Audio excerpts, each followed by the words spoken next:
You are now rocking with a Sinister House Productions.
G-Nation, G-Nation, G-Nation, welcome. We got something special. I got something special for y'all tonight. Everyone, be sure to hit that thumbs up button. Be sure to subscribe if you're new to the channel. But we're going to get into a good topic tonight about trucking problems. And I'm going to bring in a good friend of mine, KB the Smooth One, later tonight when he pop up in here, because I already reached out to him so we can discuss having truck issues. So as y'all know, my truck is down, as y'all saw earlier on the live and everything like that. And I said, you know what? Me and KB was talking about going live so we can help educate others who's looking to get a truck. The trials and tribulations of doing lease purchase, the problems with being an owner operator. So Black Jesus is in the house. Hey, y'all, what's going on? Black Jesus. Nadia. Top, yo, I'm sorry, y'all. Special thanks to Nadia for dropping all the emojis and being part of RG Executive Elite. John, what's going on, man? Thank you. Yes, that's one of my beats I produced over on Sinister House Music. But listen, Tony P in the house. What up, my brother? What up? Tell the wife I said Sin said hi. For real. So look, before we get deep into this right here, right? This is the homie. Yo, this the homie. Henry Bredenton. You know what I mean? You see him? He got that bread around his neck.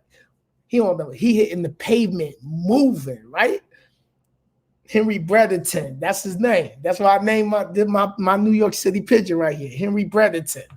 Yo, that's my intellectual, extraterrestrial, understandable brother from another mother from deeper space. My boy Daydreaming Synergy, DEA in the house. For real, Mr. Moist Showers, baby, himself. For real, let me do it one more time for Nadia because that's her thing. Bread. Eating like a New York City pigeon on the run, eating. That's Henry Bredenton right here. You see, he wearing the bread around his neck because a lot of people out here trying to get to that bread. Black Jesus, the iron skillet was very good, treated me very well. You know, no BGs. My girl Lisa in the house. LA, what up? I went over to your channel earlier and left you a comment to come through, show your channel some love. Keep doing your thing. I know you do videos, so I will check them out and come over there. Thank you for joining. So I'm going to get from behind Henry Bredenton. This is Henry Bredenton right here. Everyone, this is the new mascot of bread. Eating like a New York City pigeon on the run, eating. For real. So let me get up on this screen. So what's up, y'all? It's your boy Sinnizter. As y'all know, I'm sitting in a hotel. Tonight we're going to just discuss going through the issues of having a truck, lease purchase, and everything like that. So y'all can understand. I got my water. And I've been doing a lot of walking. Thank you, everybody, for coming through, showing love. Shout out to all my mods in the house. And let me see where KB at.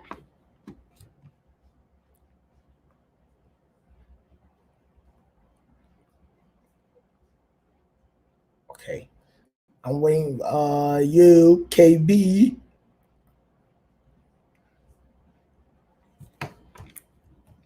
So I'm gonna drop that as soon as KB come up in here. Ron, what up? Everybody check TR Ron out. He be in the fuel island, get his workout on, get his push-ups in, get his pull-ups in. So we're gonna be up in here. We're gonna be up in here doing what we do, G Nation. That's what it is. So let me make sure the lighting is good. The lighting is good. Tony P, wish we could have a live where we can all talk at the same time. So, in the meanwhile, let me grab.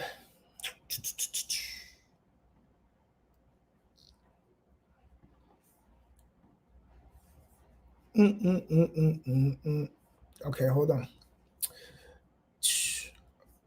Let me grab the link.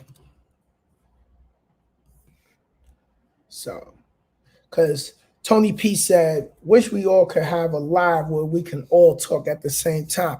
Now, the topic we're talking about is having a truck, going through lease purchase, and the trials and tribulations of that. So I'm waiting on KB to pop up. Tony P said, how do I get that VIP? Okay. We're going to drop this link. So, all right. So, look, we're going to let Tony P come up. Yeah, hit the likes as y'all come in. Definitely. Hey, we got new things on the channel. We got super chats, which y'all been know we had. And now we got super thanks, where you can do, where you can purchase super thanks for your boy. You know what I mean? So if you like to do that, it's the same thing like super chat. Who I was getting ready to shout out? Yo, shout out to my boy, the Fury Road Trucker. For real. Hit that like button. That should be automatic. DEA said. My boy Daydreaming Synergy, DEA. Mr. More showers, baby. More showers. More showers himself. For real. You know what? Maybe KB's a little tied up, so we ain't even gonna hold it up. We just gonna flow with it. Y'all know. So I'm gonna drop the link. So if I bring you up, I'm gonna bring you up behind the screen, gotta show yourself, and then once I know it's you, then I'll pull you up on the panel. Boom. So there's the link. Too bad I ain't have my studio mic and have it all set up, but that's all right.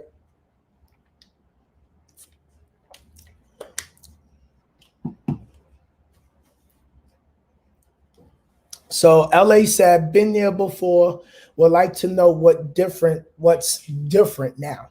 So I got a pen and paper and ready to jot the notes. She said, all right, boss, give me the knowledge, boss. Give me the knowledge. Trader with Mr. JRH in the house. What's up? So I dropped that link. You can grab the link. And once you pop in, I'm going to look at you on the back screen before I put you up so we can prevent spammers trying to play the live. So in the meanwhile, they came and got the trailer. Another carrier came and got the trailer, took the trailer to go get it delivered.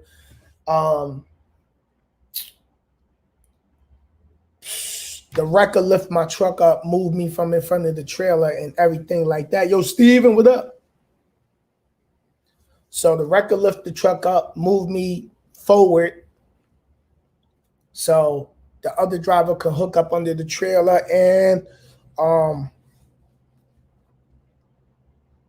get under my trailer to go deliver that load. So that's the first thing we got done. Now we ain't even figure out what's the next step as far as the Boogie Mobile go. So I'm in the hotel and we'll find out what goes on from this point on, which, you know, I'm going to be keeping y'all live. Okay, here go my boy Tony P right here. What's up, Stan?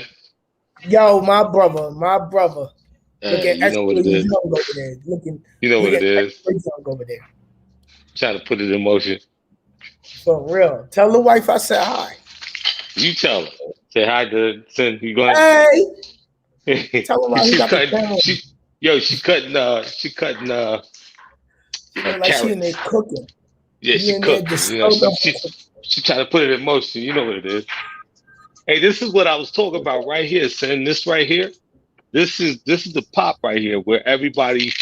You know, I look like Captain Michelle. I haven't even shaved today, but you know what it is. But this is what I'm talking about right here, where all of us can parlay together and put it in motion and talk like this. Yeah. So. Yeah. I mean, how long you know me? We met when? Back at night. Man, over there. I think I was in Vegas. When you was with Knight for a long time. We've been together for a long time. Tony, you got a crazy testimony. You got a crazy testimony when it comes to me. Yo, okay, so hey, how you doing? So he was out by the cannery, and that's here in Las Vegas. The cannery is right around the corner from Night. So he walking down the street filming. So everybody needs to understand, you know, Sin got his film on. He's doing his thing. Had the dark horse. He's doing his thing. And me and him just happened to hook up, man. Yeah, he got the dark horse. So yo, we just happened to hook up, man, and we was talking and chatting up. And see, people don't understand the New York flavor is it don't matter where you from, it's where you at. And if you from New York, then you know you family anywhere. It doesn't matter. You know, we know about the bodegas, we know about the the sandwich. So, so people don't understand. So me and him just started chatting. Me and Sin started chatting it up, and we was talking about where he was from and where I was from and where I lived in Brooklyn and the Bronx and all that stuff. And we was just going for it. So ever since then, we just been fam like that from the beginning. And for all the cats out there, everybody that don't understand the flavor, this the flavor. This is real shit. The man you talking about right now, Sin, that's my little brother, man. He's honest. And if he's gonna tell you about the game of trucking, yo, BD on it. Listen to it, know what time it is, know exactly what's up, because everybody thinks this game is about making big money, but they don't understand it takes big money to make big money in this game. So when a lot of people understand blowing a tire is $900. That's one tire. Not including the $300 it costs them cats to come out and change that one tire. See what I'm saying? Or $400, depending on where you in bum F Egypt, then it's some shit. So like what Sin is going through right now, what you got going on, man? You got something. What blew out? The engine. Ooh, but you got 1 million miles on that bad boy. 1,011,736 miles to be exact. Okay, I bought the Boogie Mobile when it had 625,000 miles on it. Right. But it got me out the projects. Yo, yeah. No more sandwiches. But you gotta go back home to get a sandwich. So you know what that is. So, but so a new engine is gonna run you about what? 30,000, something like that. Yeah. Yeah. And see what you guys don't understand. When you driving, you got to push money back. So you got to push money back if you got a car payment, your car insurance, and any maintenance and fuel bills. All of these are separate charges. Everything is a separate charge, not including them pesky ass cat scales that you got to weigh out, pay that little $2 and $3. Yo. Oh, when you rescale it. Yeah, when you rescale it, that bullshit. Because you know how they be doing at the shops. They be, they get you hooked. So, what's up, KB? What up? What's up, man? Hey, what's in the good, Tony P? School. Hey, good to meet you, brother. What's going on? Hey, good to meet you too, brother. You know how we do, man. You know what this is, man. We're about to get the Brady Bunch in a second because we got 3 little squares right here. We're gonna have like that whole shit. So now we just running down. Yo, KB, you sound good with your headset on the StreamYard. I like that. Yeah, that's dope. Oh, Can you guys hear me on this? You sound very good. Oh yeah. It's dope. Can you guys hear me on this one?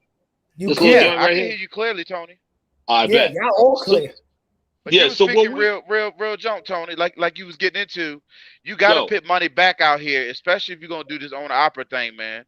Because I'm in the same. I'm almost in the same situation as Sin. I ain't got a motor problem, but they talking about 20 grand. One box might be on my truck. That's half a motor because the motor gonna cost you up to 50. So 50. I'm almost. So you might as well just do. I'm hoping it ain't that though, Tony. They saying it could be just a def pump or maybe the meter valve that's shooting it in there. I'm hoping it's minor. Yeah. But so that's why I'm in the telly right now too. So I'm in the same boat as Sin right now. I've been down since Saturday, bro. Yeah, and see, these cats don't understand. Every day you down, you missing dollars. If them wheels aren't turning, fellas, what? We ain't earning shit. We ain't earning shit. And a lot of these cats run out here, man, and they think, that it's good to be an owner operator. Don't get me wrong. Not player hating on it at all. But a lot of these cats don't seem to understand being on an operator, this is a business, like the music industry. I've been in the music industry 40 years. I worked with Clive Davis for 15 years. Oh wow, congrats, man. Clive's my dude. I love Clive. Yeah. Clive, that's my man, man. My mom, like Sin, though, my mom was a big singer. She sang a song called Misty Blue and all that, you know. So my brother played with Isaac. So I've been in that game for a long time, but then I branched off. I've always been like the three of us and many of our people out there as entrepreneurs, because that's how we do. But what these cats don't understand is, like, I teach the safety classes. I teach how to get into the game like Sin, like you know, I let them understand that, listen, look at the two of you right now. Two perfect examples of what this game is about. Yo, you hustling, you make it, you see racks, but you spend racks. Fair. And if people don't understand the flavor behind seeing racks and spinning racks, look at these two gentlemen right here. These cats make a lot of money, but they also spend a lot of money. Even though, Sin got that tax thing down. King Sinister, my dude, man, he helping us get our credit back right, because I'm working on that too. You know what I mean, Tony P. You know what I'm saying, getting all that up. But he got definitely knowledge in the stock. I'm like naive to the stock, trying to learn how to invest money. I'll be learning a lot from Sin. Sin, you know, when I get up on it too, I'm gonna join your thing too, brother. Just to let you know, I'm gonna get on that, joining the Nation. I'm gonna start everybody from $5. Yeah, I'm gonna definitely put down, get down with you too as well. But yeah, Sin is right. Like what I just did. See, Sin don't understand. Me and him had like a 2-hour talk. Me and him on the phone. I'm in the backyard walking around cursing at dogs and shit. And I told Sin, I said, you know, after I sold my cable company, I was building cell sites for Nextel Communication. After I left the music game, all that shit. I still know my people. Victoria Shay, what's going on, sis? And Nadia, I'm just seeing them pop up. Hey, Nadia. Yeah. So, man, and I explained to Sin how he motivated me to, because this is my 4th retirement. So I got out the seat for a minute, and I was like, you know, I sold my car hauling business, the whole 9 yards, and me and Sin was talking, and me and him, man, we went through a lot, and he don't realize. This cat got 1 million followers, 2 million, almost 2 million people that follow him. So he asked God in the beginning, yo, Lord, all I want to do is touch a couple of people. Couple. Oh, yeah, the views. Yo, I challenge this cat to get 2 million. And he's already at 1,900,000 something thousand, some shit like that. Yeah. And to me, that's the most motivating factor in this game. Because we, as black men, and not just black men, but just men in general, we have to pull together and work together to do what we have to do, not only to take care of our queens, not only to make sure that we, as depth, because we're abyss people, so we're deep with our shit. You're an entrepreneur. You can't work for another cat. Like Sin was telling me, I can't work. I went to work for them cats. He wasn't feeling that. He did exactly what the two of y'all did. Which is where I'm at now, which is ironic because I'm at the beginning to turn around and go do the truck and trailer like Sin was telling me to do. I got a cat down the street. He got 2 trucks and he was like, yo, what do you want to run? And I said, man, I want to do like Sin. I want to just run, because I'm Vegas, so I want to run Vegas, Arizona, and Utah. Just that little 3-circle joint. So for me, like a regional thing, because see, when you working for the man, you gotta do what they say. And this cat. Tony, you work for someone, they gonna say you only get a week off. Gave this nigga broken tie. He was like, yo, Tone, let me tell you something, Tone. He said, do this. He said, 40 cents. I said, okay. He said, 40 cents times 770 miles. Add that up right now. How much is it? I think it was like $250. I said, it's $250, Sid. He said, now add that up. Times what did you say, like 60% or 64%, whatever it is, it came out to like $5,000 something dollars. He said, which one would you rather make? I was busting up laughing because what he said was real shit. When you work for a company, modern day slavery. It's modern day slavery. It is. That's how they doing it. They undercover now. It ain't like back in the day where they whipping you out on the master field of y'all. No, they doing it modern day. You a slave. That's how by they the get way it. They do it slick. Because another thing, Tony, we as black folks too afraid to pick up a book. Like I've been on saying, man, you got to be start training our minds. That's the problem. Right. They're trying to keep us untrained. You know. Yeah, but see what you're doing. See, what a lot of people don't understand. Your real titles, our real title as truck drivers, are called transportation engineers. That's what we do. Because when the electronic logs were there, I was in the courts with them cats with the FMCSA working on that to make it where like the truck driver. Because back in the day, the truck drivers was like, yo, we doing double, triple books. People drinking coffee and dropping no-dos and all that other crap. And then they were smashing into, families with kids in them. So, cars with kids in them. So I understand what they did. I get it. But what we as leaders in this game or what we do, me on the business end, you guys on the business end, these cats that are trying to get into the game, there's nothing wrong with, and I want to correct myself. And gentlemen, please correct me. Please, if I'm wrong. There's nothing wrong with getting with a company right after you get out of truck driving school. There's nothing wrong with getting with a company and get your chops down. Get your chops down. Learn this Even game. though you got to build up your nest egg. You got to build up. So you got to start somewhere. Yeah, go ahead. Learn your shit. I was running 2 car haulers from New York all the way down to the Speedway here in Vegas. Wow. $80,000 for 2 trucks. And I was doing that twice a month. So I was balling. But fellas, what do we hit? Them obstacles. Yo, my turbo blew. My tire, I had 2 tires blowing one time and a car fell off the back of my trailer. What do you think I got to do? Damn, Tony, wow. Yo. You had to pay for that whole car, didn't you? Or the that whole fucking car. And it was a fucking Maserati. It was a Maserati. Sorry. Maserati. Was that about $100,000 car or more? Man, it's $147,000 special edition Maserati. Yo.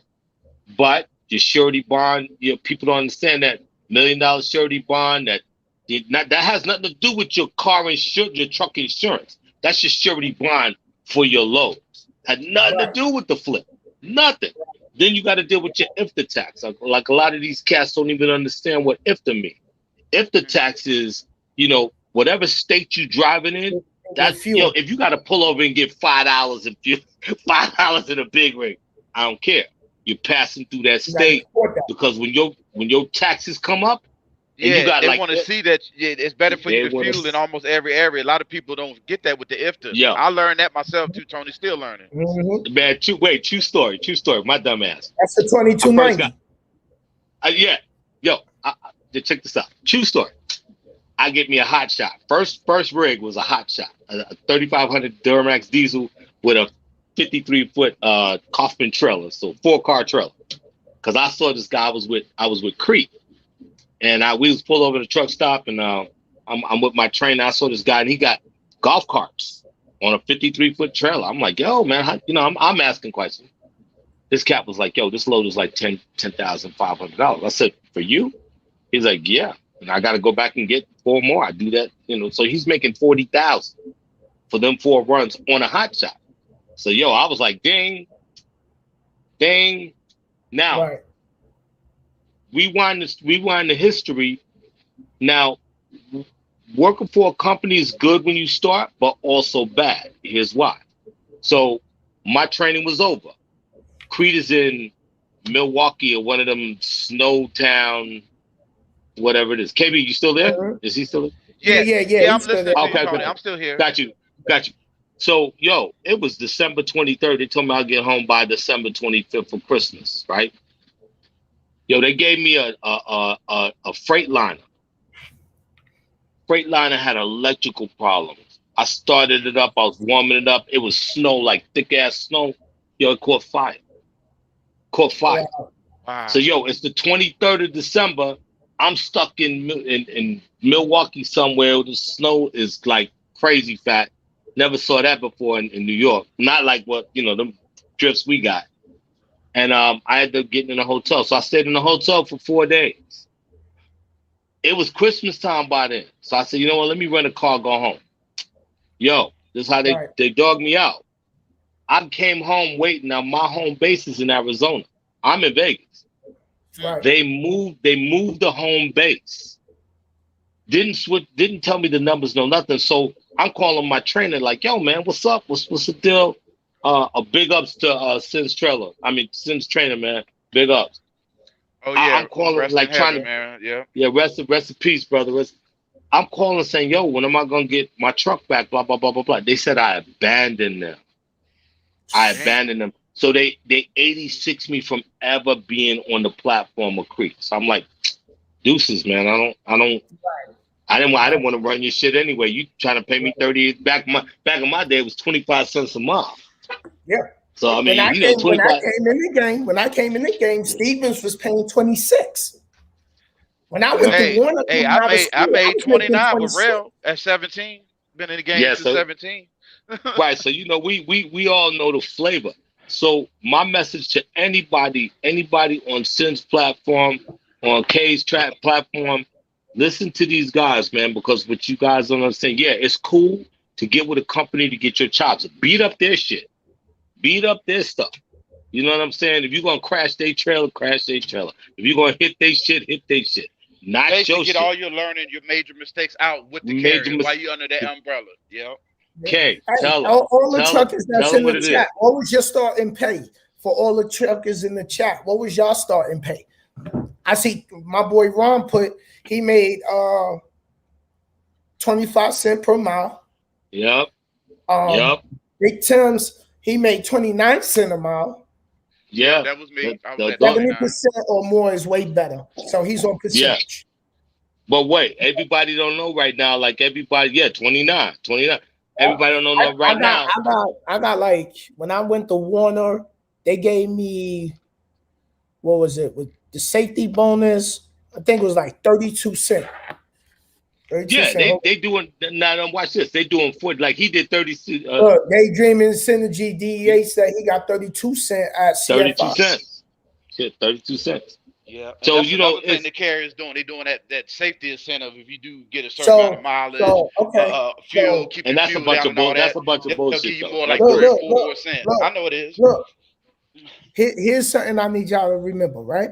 Because there's a lot of people in the chat that's not truck drivers. So when we break it down, right, 30 cents per mile. So for every 1 mile you get is that 32 cents. So let's say I'm 870 miles from back at the office. So let me see. 4 days.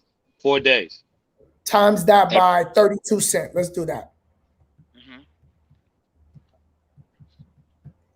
That's $278.40 to take a load from 4 days of driving and all the stuff. And that ain't including the sitting either. That ain't including the getting loaded, unloaded, or if you got to go in there and strap. None of that. Yeah, But that's 4 days though. But 800 miles, that's gonna take you about 4 or 5 days max. If you running hard, it'll take you about 4 or 5 days to get there. So you talking about doing 200 and how much you said? No, it's 870 miles. So it's what, 3 days? That's a 3-day run, Tony, because you can run 11-hour clock. My truck, that's right. You're right. in a day. So that's about a 2 or 3 day run. $278.40 if there was a load picking up from right where I'm at back to Illinois where the yard is at. A company driver making 32 cents running 870 miles will only make $278.40 when the load that I brung from up there that adds up to the miles I just gave you, I paid me $3,300. Right, but think about the 3,300 and break that down to what you have to separate for fuel, insurance, pay. Well, you don't make no payment because you already paid for it, but fuel, insurance, payment, all of that kind of situation. Because you got to keep in perspective. Right. If you're using their stuff, the reason why they're paying you that 40 cents a mile, whatever it is because of all of the stuff like right now, the new engine, the new turbos, the new this, new that. They cover the difference between the two is they cover all of that, and they just put you in the seat and let you roll. See what I'm saying? But when you're like the two of you, then it's your pocket that gets hit. And even though you can write most of that off on taxes, it's still your pocket. So that 3,200, you've been down for 4 days. How much would you have made in the 4 days? You see what I'm saying? So if your stack isn't stacked, you're gonna be in trouble. Like right now, if you wasn't stacked, you didn't have your money stacked right or whatever it is, you'd be out of business right now. That's real. And that's why I was stressing the importance of investing. That's why I was stressing the importance of investing, the importance of having your credit up, because you're going to need an emergency backup. It's times where I have my truck in the shop. And also, sin preaching, you need residual income. You can't put all your bags in the truck because, like you're saying, Tony, one major breakdown, it puts you out of business, man. You're done. Out of business. What you got to fall back on? You know what I mean? And you know what put me out of business when I had that hot shot? Fuel. Diesel was $5 a gallon back then. Great. So every time, my uncle told me about that too. Said he spent $7,500 this week. Yeah, dude, I was driving.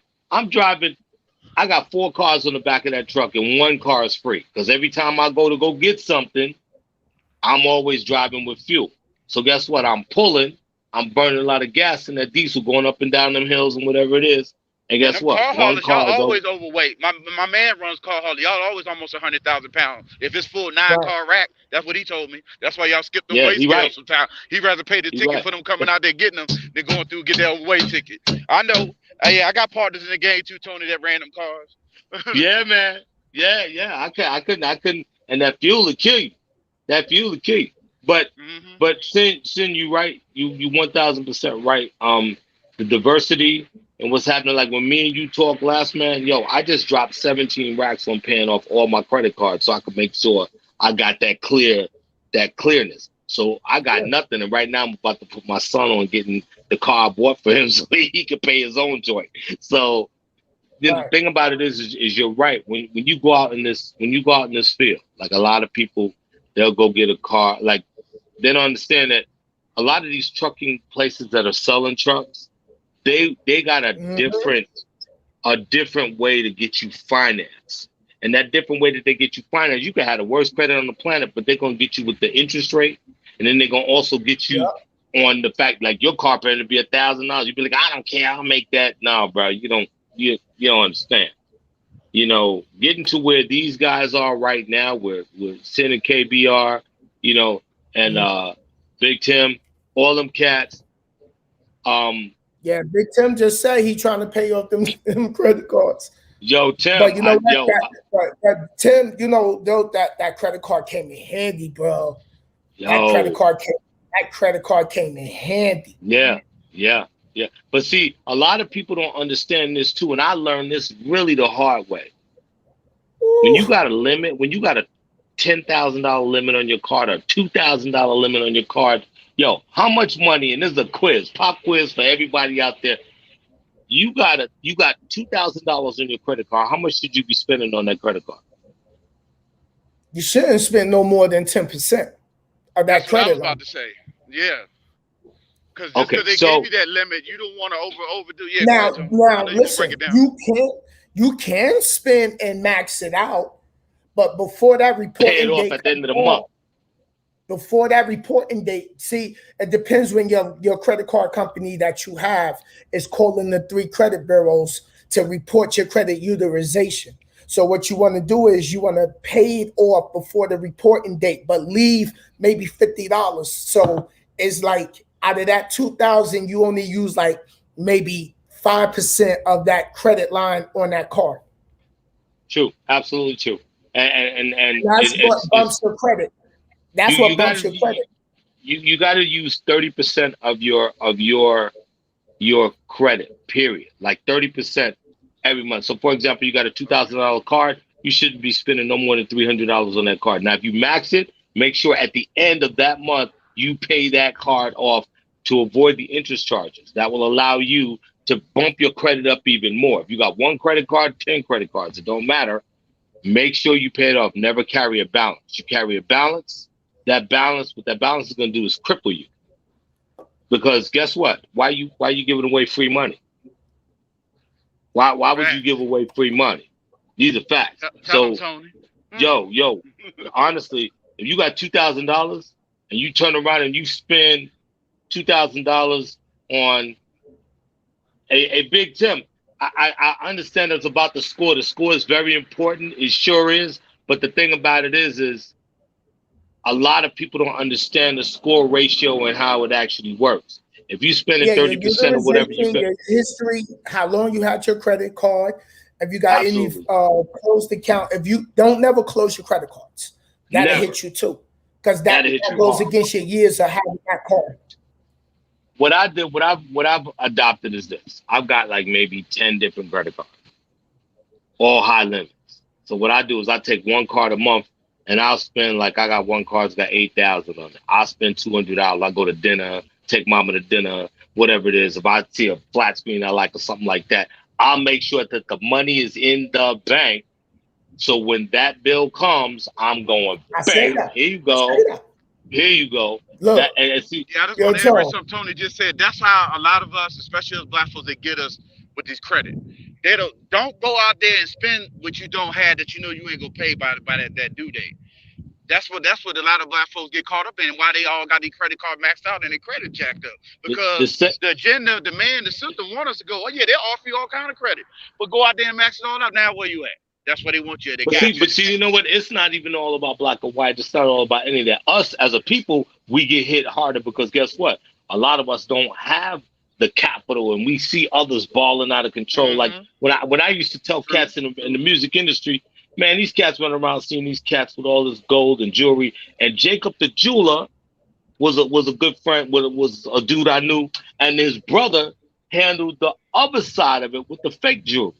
So it's like, yo, his brother's selling more to his, because it's like, yo, I'm buying fake Rolexes, I'm flossing. What these cats don't understand is the trucking business, like the music business, is a business. So like when I used to write contracts in the music game, it was like this. I'll give you a $3 million take. One deal I had, $3 million deal. Got to do the $3 million deal. We got Dre back when Dre was new.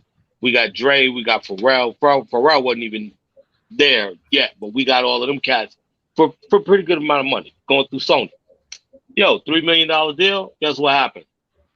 Back then, it was William Morris Agency. It wasn't the internet. It wasn't none of that. In order for us to get a buzz for an artist, it was William Morris Agency. We had to drop them $500,000 to get a buzz.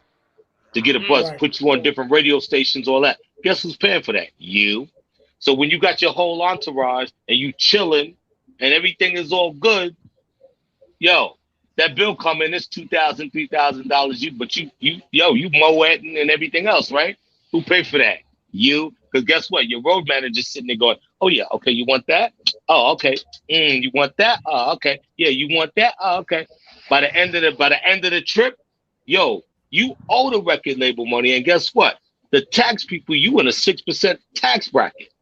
So not only you broke, you ever see them rappers that are broke, ain't got no money? I watch a lot of unsung Tony P. See how a lot of artists, what you just said is how they trap a lot of them artists from New Edition all the way back. I used to write them contracts. And all I'm doing, the reason why I'm saying that is I'm making reference to the trucking game.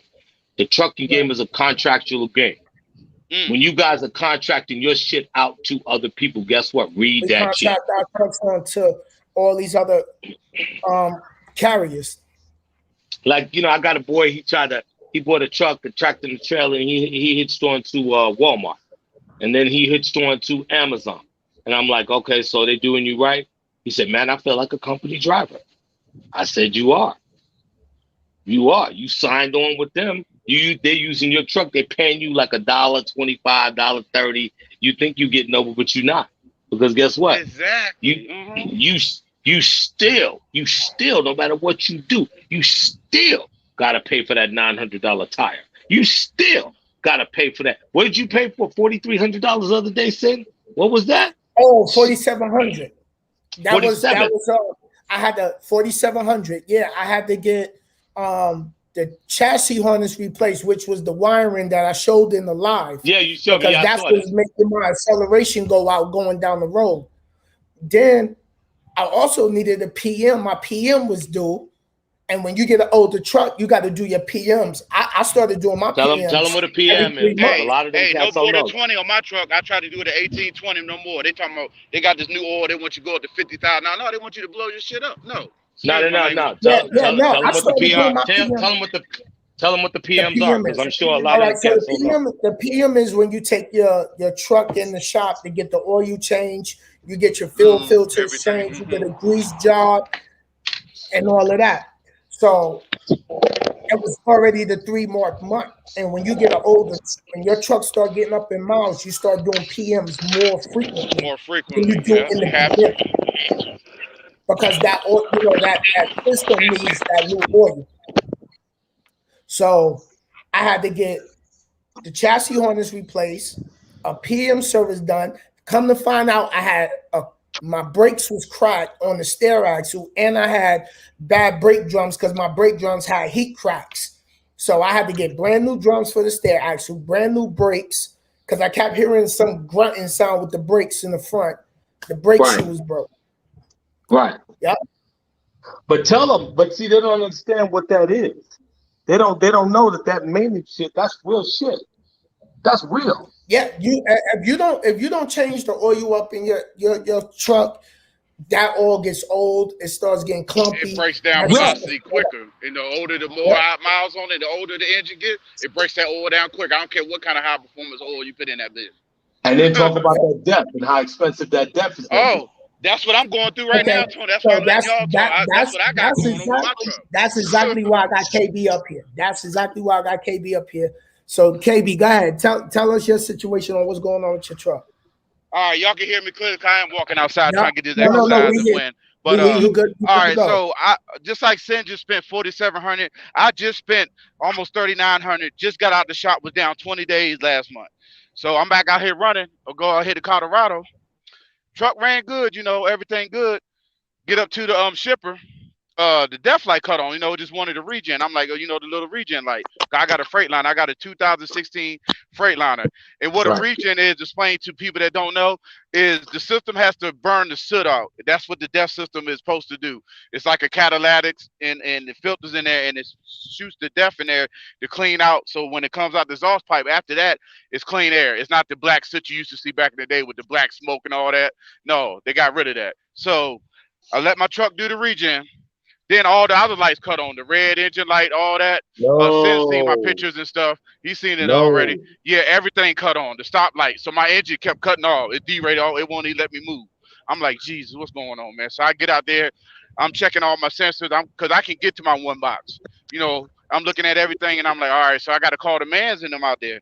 The first man's come out there. He was all about the money. He come out there, hook the computer up. 10 minutes later, told me I needed one box. He wouldn't even try to reset the system, didn't even troubleshoot. He was just like, man, your whole def system is FUBAR, which means messed up beyond repair. That's the military term. So he was saying, I need a whole new unit, $20,000 off the bat. I was like, no, dog, come on. You can't just try to reset it and see maybe I can limp it down the road to get you like a TA summer shop. That way, they can get in there and do more extensive. No, he would just straight up like, that's what I got for you. So I called my company, Roadside. They said, okay, we can send another guy out the next day. They sent a different guy out because it's just like a doctor. I wanted a second opinion. So he comes out, and we out here 3 hours Sunday night, troubleshooting, working. I'm right there with him because I'm ex-diesel mechanic too, Tony P. So I'm out there trying to figure out. Learn. You got to learn. Not to sit in that truck and let them tell you what you do and bust your pockets. I'm trying to actually show me. Okay, right there. That's right there is what I'm talking about. Right there, you can't believe what them cats is telling you. You can't believe, because guess what? You're gonna be robbed. That's what I'm saying. I watched him on it. He showed me his computer. The other guy wouldn't even let me look at the computer screen. This guy let me show. I seen the parameters. I watched all my truck what it was doing. You see what I'm saying? I'm learning. I said that's what I'm talking about. That was worth the money paying you to see everything. And he showed me how. He said, yeah, man, see this right here. My soot level was up over 80% above threshold and everything. He said, man, you got one or two things. Your filters are clogged, or you got your def system, metering system, something not right. It's not getting the def into the box. So when it's doing a regeneration, it was basically just doing the motion. It wasn't burning nothing. It ain't doing nothing. It's just the engine idling up and all that, but it's not really doing what it's properly supposed to do. So I had to end up getting it towed yesterday. They towed it up here to the Freightliner dealership up here in Colorado, Brighton, and still waiting on those guys to go over everything. But they even said the same thing. Most likely, it seems like it could be the def pump or the metering system.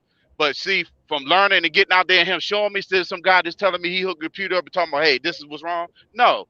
So I'm telling you, this is my advice, drivers. Get out there and start talking to these mechanics and watching them. Let's see what they're doing. See, you know what I'm saying? Because don't just trust their judgment, because they about this money. You know what I'm saying? Everybody about this money. And mechanic shops, you know, the labor, why you think you go in the joint? Labor rate of some of them $150 to $200 labor rate for these trucks now. You know, because they losing money. They trying to hit us up for money too. Go ahead, Tony. Here's one even better. Go out and get the same machine they got. Spend the money to go ahead and get that and learn it and understand exactly what it is. I'm on it. That's what I'm saving up for. I'm about to get that links, that Nexus too. That links, I'm about to get that. Let me tell you this, man. I used to do that with cars. Like, I understand cars, I know cars or whatever it is, man. And I used to go and let them hook up the machine to the cars and all that other joint. And I believe whatever they say. But I turned around and got you didn't know no better. Yeah, you didn't know. Yeah, I bought my own shit. So then I started to realize, I got an exhaust leak. I got this. Okay, so let me research that. And YouTube is a wonder. That two drivers, and I was gonna say Google too, because even before he came out, real quick, so I just want to tell the people, I looked it up too, because the Freightliner shows me the faults on the dash. I looked up 5397. What that mean? Regeneration regulatory fault. That's mandated by the government. It's saying it wouldn't properly finish the regen. I looked it up. 4364. After treatment system fault. I looked it up. Google is our friend. YouTube is our friend. A lot of stuff we go through out here, another driver or somebody already has done it out here. So and it's filming driver. Go ahead, Sam. Filming it and putting it. And a lot of people don't get it. They'll charge you $3,000 for like a little O-ring or something that they just took 15 minutes to fix. Yo, listen.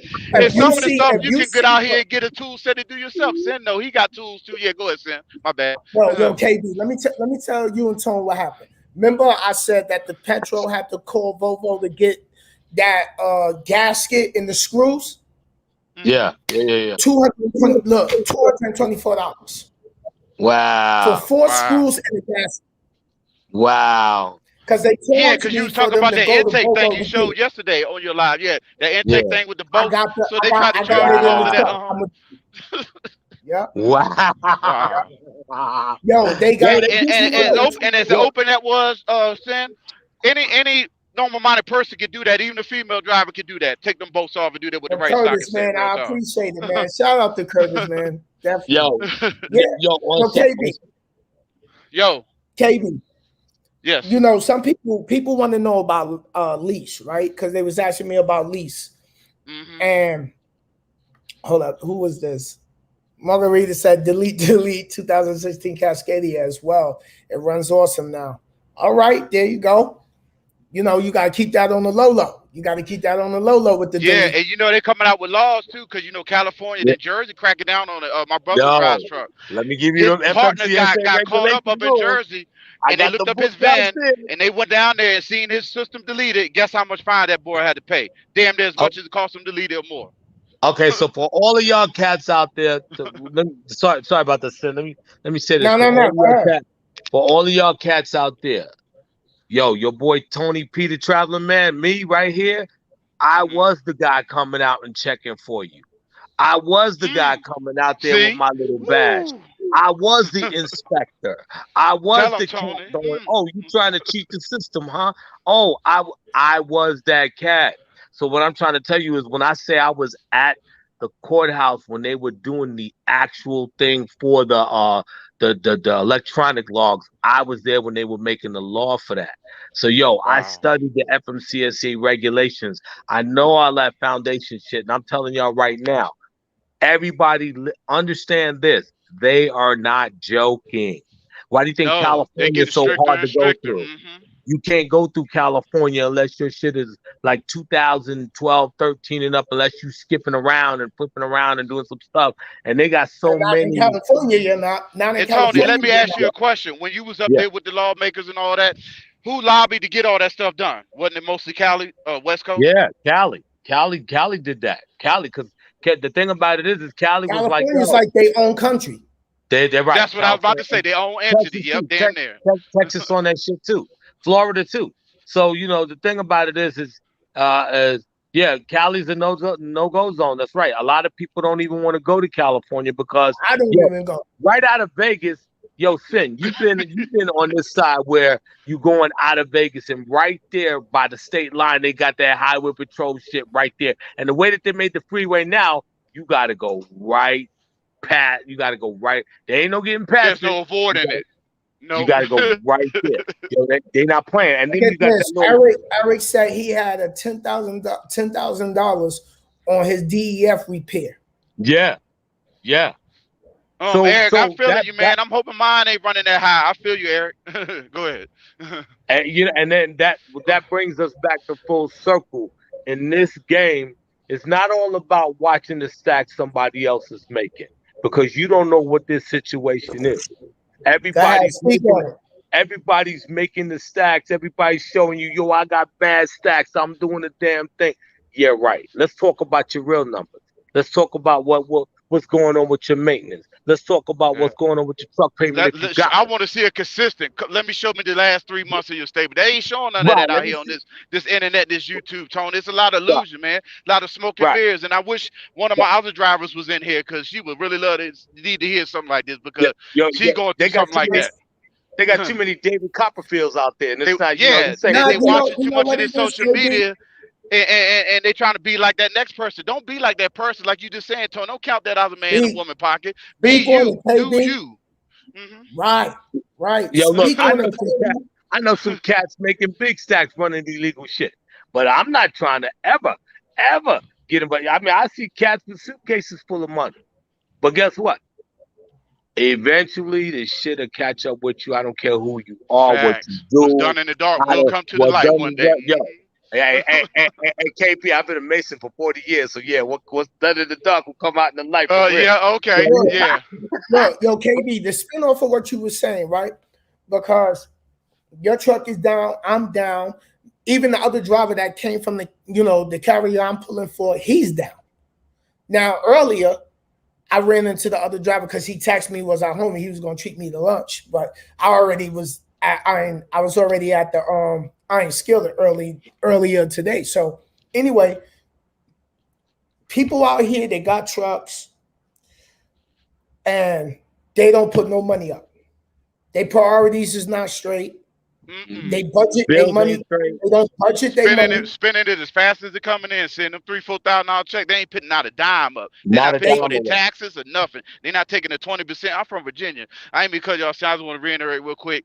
You get out in this game, the ones in the chat that's thinking about coming out here, or even the ones that's out here, y'all got to put away. Don't pay yourself like you were still company, man, $800-$900 for a while just to try it out and put the rest of that away like you never made it. And if you get a bonus or something, put that away. That's not free money. That's money that God bless you would put that away. You'll be surprised what you have saved up. Quick. Go ahead, Sam. You got it back. That's fact. Yeah. And people don't understand that. And I would like to tell everybody. Hey, welcome. I like to tell everybody, yo, when you getting involved with this kind of game, you getting involved with this game, I don't care what anybody tell you. I don't care what they tell you. I don't care how many stacks they show you. There's always you better have some Tylenol. You better have something for your headache. You better make sure that your credit cards can hold those bills for your hotel rooms. You know what I'm saying? And that's reality. You know, if you you got bad credit, how you gonna rent a room?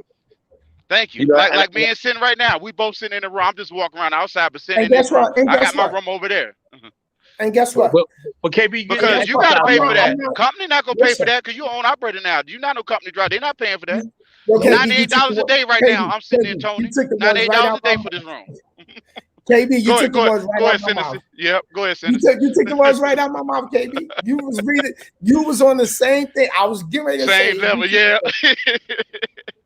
We be in sync sometimes, Sin. That's how it is, man. Cause we like brothers think alike. You know what I'm saying? We own something out here. We trying to help everybody out here. Like, you know what I'm saying? This is not no joke. This is not no game out here. Makita's right. You see what she said? She said, "Yo, it's not when you break down. It's not. It's if and when it's coming. Yep.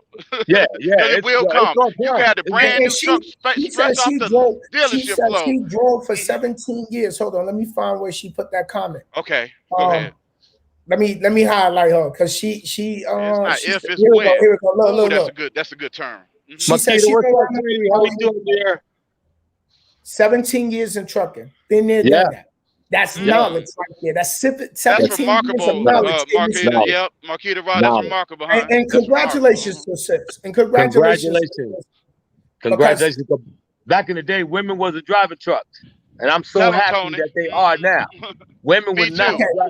Okay, look. I want to get at something because I never saw this person in the chat before, but I'm gonna bring it up. Okay. Clay said all he hear. Let me find his previous comment. Seems like all the diesel mechanics and brokers are making all the money. What are the pros of being a trucker? Wow. Yeah. Okay. Good question, Clay. I know we're gonna get you. We're gonna answer that. Okay, hold on. Here's his first thing. Here's the first thing he came in the chat and put. So he said, "Tell us how to win in the trucking game because all he hear now is all about that L's people are taking." Yo, yeah, so y'all go break it down first, fellas. Yeah, then I'm gonna interrupt. Go ahead. So Clay, in this game, what you gotta understand is you're gonna take a lot of L's before you take a lot of wins. Facts. Even if you're owner operator, whatever you do, this is a business. What you're driving is an 80,000-pound truck with a lot of moving parts. And with a lot of moving parts that break, think about your car on a small scale. Yeah. You know what I'm saying? So you're driving around in a 60-foot vehicle that anything could go wrong at any given time. If you bought it brand spanking new off the lot. And while Tony's speaking, Clay, take a look at this if you're still in the chat, brother.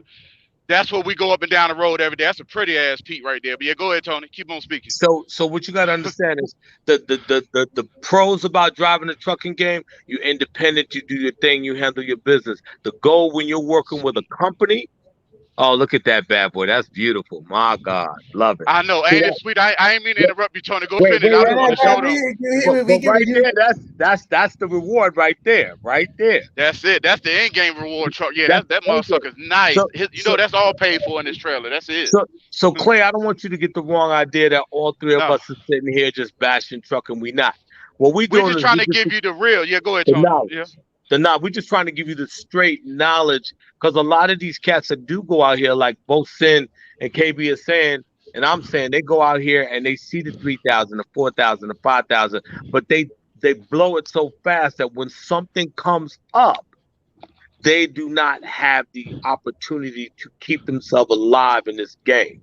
Fuel is expensive. Breakdowns are expensive. You got two men that have been driving for a long time right now. And them cats right now are stuck in two different places. Do you really think, Mr. Clay, that these cats want to be sitting there right now and not rolling, not doing anything? No, because right now this is not what I left my family for. Yeah, speak on it. So I was just about to say this is not what I sacrificed to leave my family for. No, be sitting in a hotel room not making no money. No, making that. And so the thing about it is, it's not all about the negativeness about it. I don't want you to get me wrong, Clay. First of all, truck is in your blood. That's number one. When you driving trucks are in your blood. When I went to truck driving school, I knew what I wanted to do. Period. Drive a truck, regardless of what it is.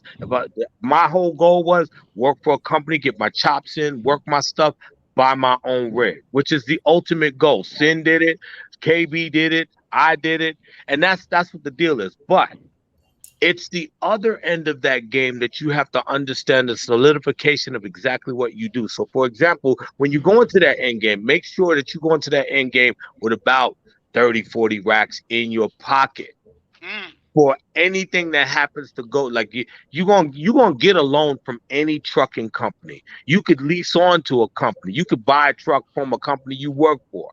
Yeah, because they know they're gonna get that money back. Or the freight is lucrative. All they got to do is run you. Yep. Right. The independence in the trucking game is phenomenal. So being independent, working your way, doing your stuff, doing what you got to do.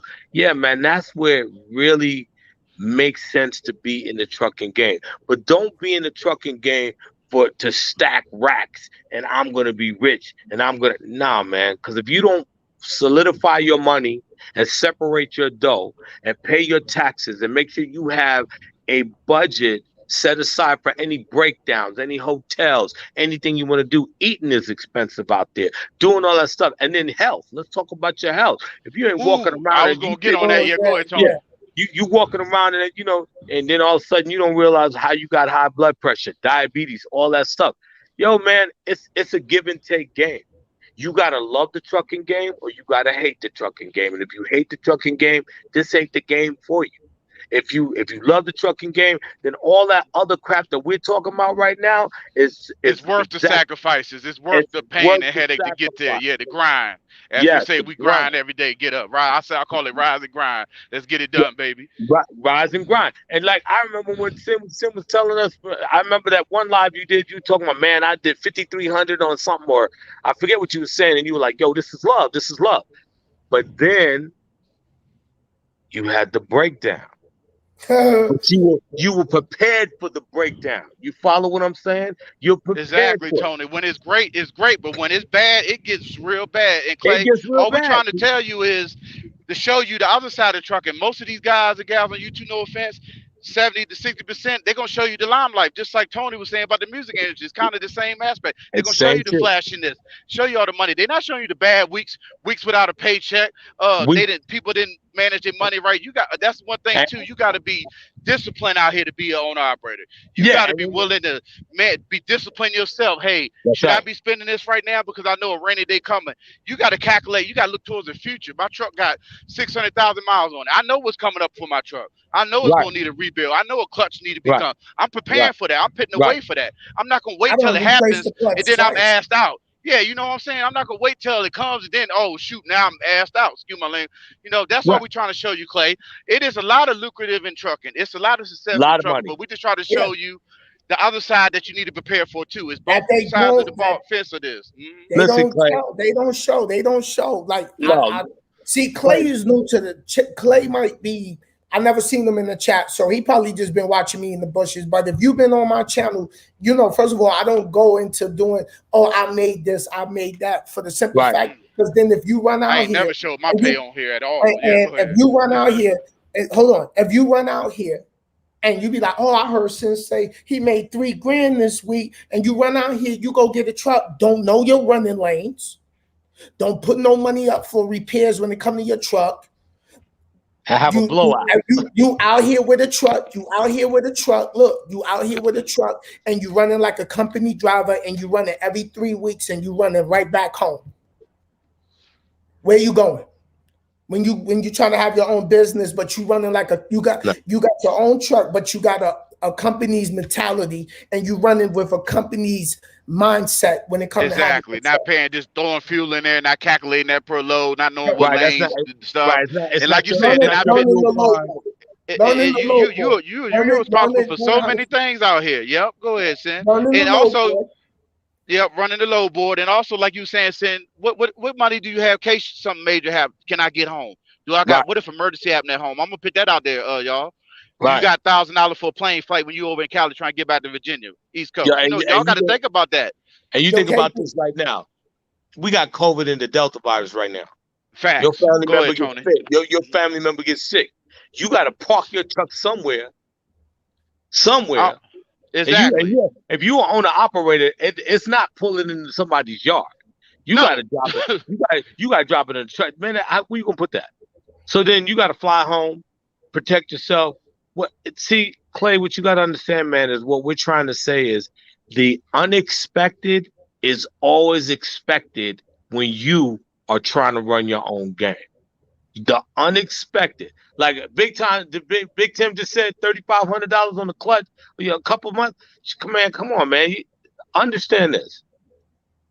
This game is all about making a lot of money. You're very welcome, Richardson Carey. You're welcome, huh? Yeah, I seen her on that Joshua Lingo. I seen her on here online before. Yeah, you're very welcome. She in the tanker game. Yeah. Oh, the tanker game is sweet too. But you got to understand, if you're an owner operator doing this, man, you got to prepare. This is a business. So understand and it's a mobile business. It's going up and down the road, but it ain't a building you going to every day that you just set up, establish a business, or like a mechanic shop or any other kind of business in America. Trucking business, we're moving, we're mobile every day. Why you think you do those pre-trip and post-trip? Why do you think you do that? Here's something. Let's address this. Nadia said, not knowing or doing your own research and relying on he said, she said will get you screwed up. Yes, sis. Facts. Yes, sis. Facts. You trying to follow the next man or woman path? No, people you got to do your own footwork. Where should I work?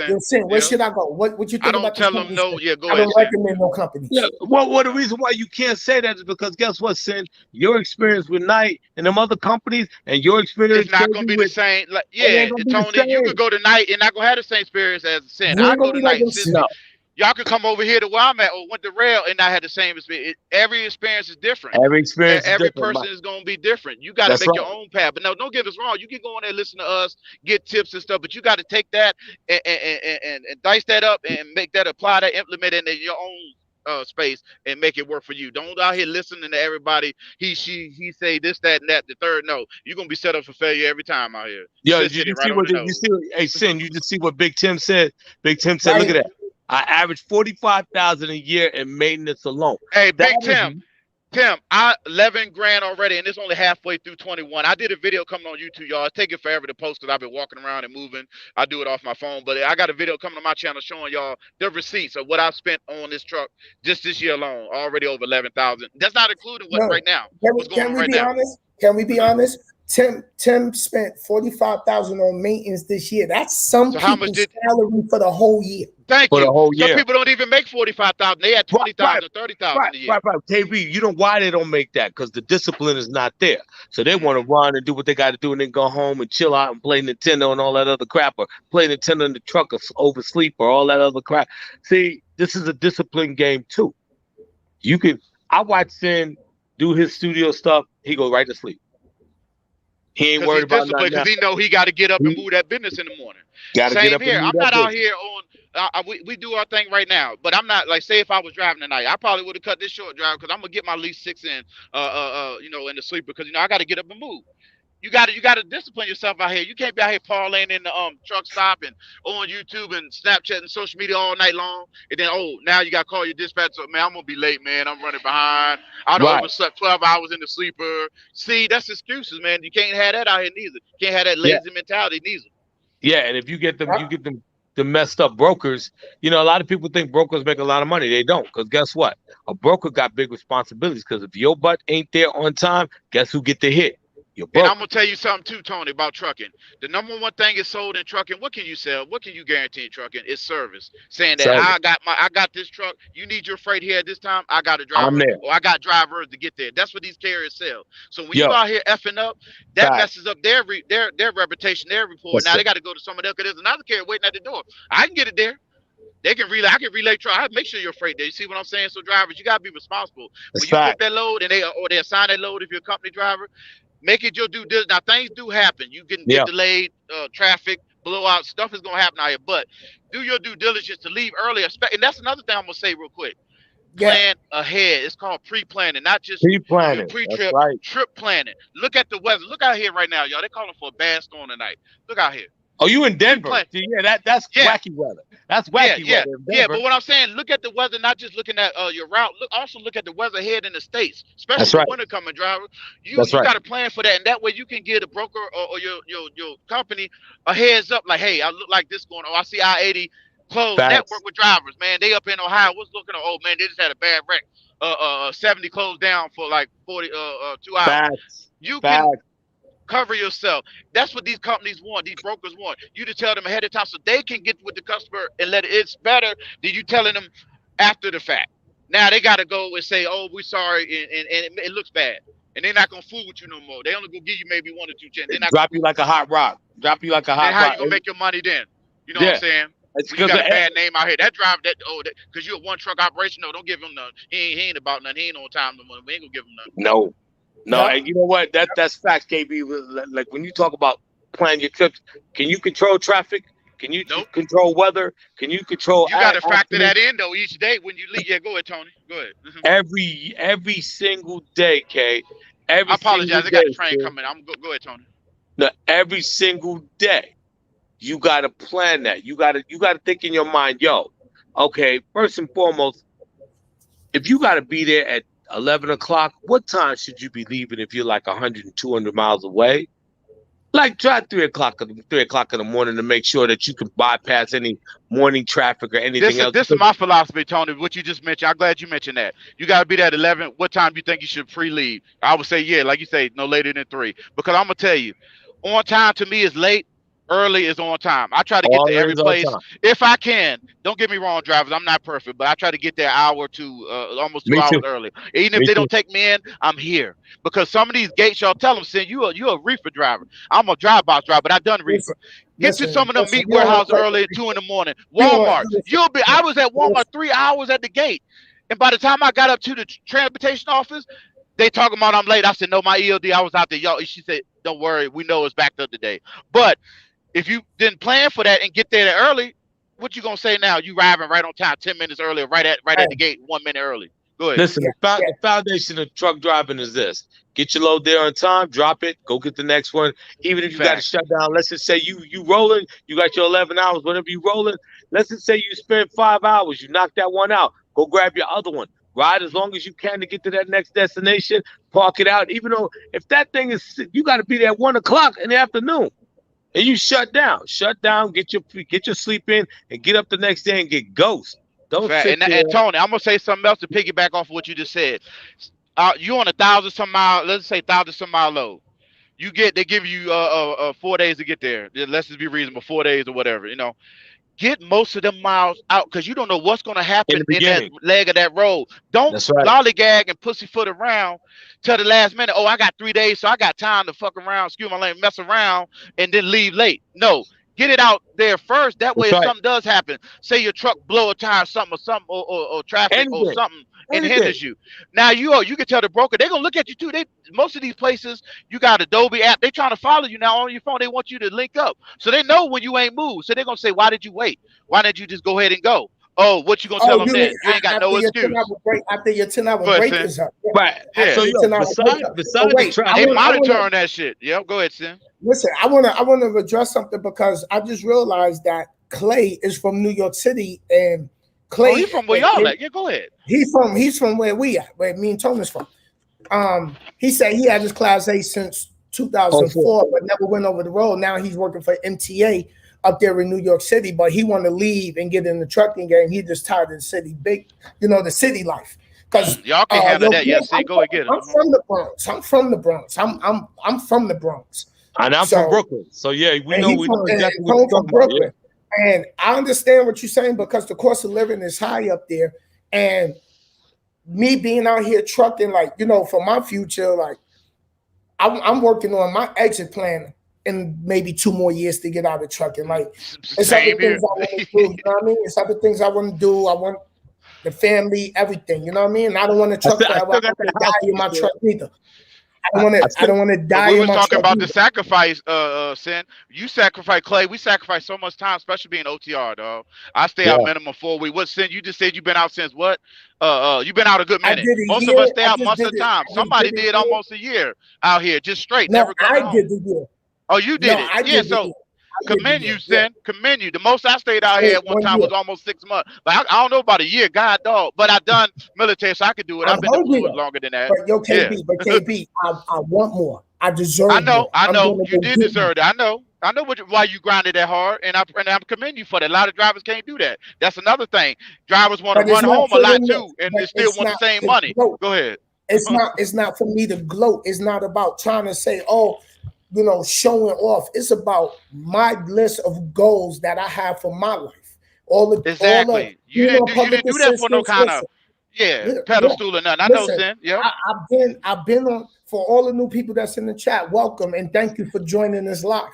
But listen, I've been on public assistance. I work for my food stamps. I've been there. I've been through child support. I've been evicted. You go through my channel, you see me represent Night Refrigerator and got starved out. That's what made me leave. Yeah. So I represented these big carriers. We all been there. We all got a story. Go ahead, Sam. My thing is to show other people, okay, what happens when you get into this trucking game and you watching people on YouTube and they talking about, oh, I made this.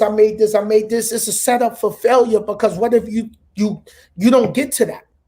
Yeah. You're not gonna see me at a truck stop say, yo, Sin, because of you, I went over here and I ain't make the money. Everyone I run across, and I got that, yeah, because I don't promote nobody, no company, but they see where we at and they come over there, but then they don't get the same treatment, or it don't work out for them. That's the first thing they're gonna do is blame us, YouTube, because content creator, because they're like, oh, you was over there and you was gloating. No, look at I want you to pull the receipt. Have I ever once gloated on this YouTube in 2 years I've been out here? Nope. On YouTube, I'm talking about, not driving, this YouTube. No. Because I don't do that, because every man's pocket is different. Everybody's situation is different. You feel me? Then you hit that right on the nose. You're doing this because you're trying to achieve your goals. I'm doing this because I'm trying to achieve my goal. Tony said he on his third, fourth retirement. He trying to achieve goals in life. Life is too short, driver. You feel me? That's what we out here grinding for, to sacrifice for. That's it. We ain't out here trying to show off and show it all. No. Because this ain't all about getting a big giant purple truck and flywheels and I got the lights underneath the truck and all that other crap. This is not, a lot of cats when I went to truck driving school, they was all about that movie Convoy, and everybody became a trucker. And everybody, I remember that. Yeah, Convoy was my jump with that black Mac. Rubber duck. So what we trying to say, Clay, and for everybody out there that's listening, understand this. I can't say this enough. Gentlemen, please correct me if I'm wrong. This is a business, and it can be a lucrative business, and you can retire from this business. Sin is 2 years out from checking out, and KB's about to check out too. I'll probably say 5. Yeah, I'm right behind Sin. Give me like at least 4. Yeah, 4 or 5. Now listen, trucking is in your blood. If it is in your blood, this ain't all about I'm driving a big truck and I'm rolling up. Listen, that diesel's in the blood. It's hard to get that diesel out your blood. Yeah, that's right. Once you get that diesel in your blood, it's hard to get that diesel out your blood. We diesel junkies. I call it diesel junkies. Yep. Look, let's go one of the biggest things in trucking that people don't understand is the loneliness. When you out there, the loneliness. They will get you. Tone. What's up, man? Yeah, I got that third one. I got that. Got that third eye on, because he got it for all of us. I was gonna mention that too.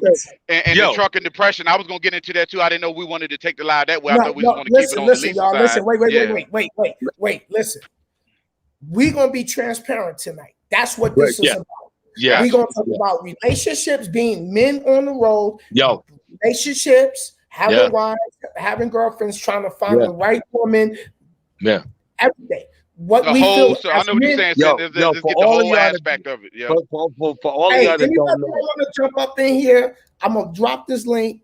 You're welcome to join the chat behind the scenes and show me it's you, and then I'll add you in. But I want us to show everyone, like, yo, it's more than just sitting behind that steering wheel, because a lot of men is out here and they focus. And public perception is also on that. That all we do is sit behind the steering wheel drive. Trucking, we make a billion decisions, y'all. You know what I'm saying? And Tony, was you saying? Yep. 1 second. All it takes is one wrong decision, y'all. We don't call somebody our lie or their lie. Most times it's gonna be their lie, because our truck is bigger than most thing on the road. You feel us? Once a trucker, always a trucker, right? That's right. And what Tony was getting at, talking about the depression and the loneliness. Trucking is a mind game. Sometimes it's more mental than it is anything else physical. We in that truck, and what my grandma say, and the Bible speaks on it, an idle mind is the devil's playground.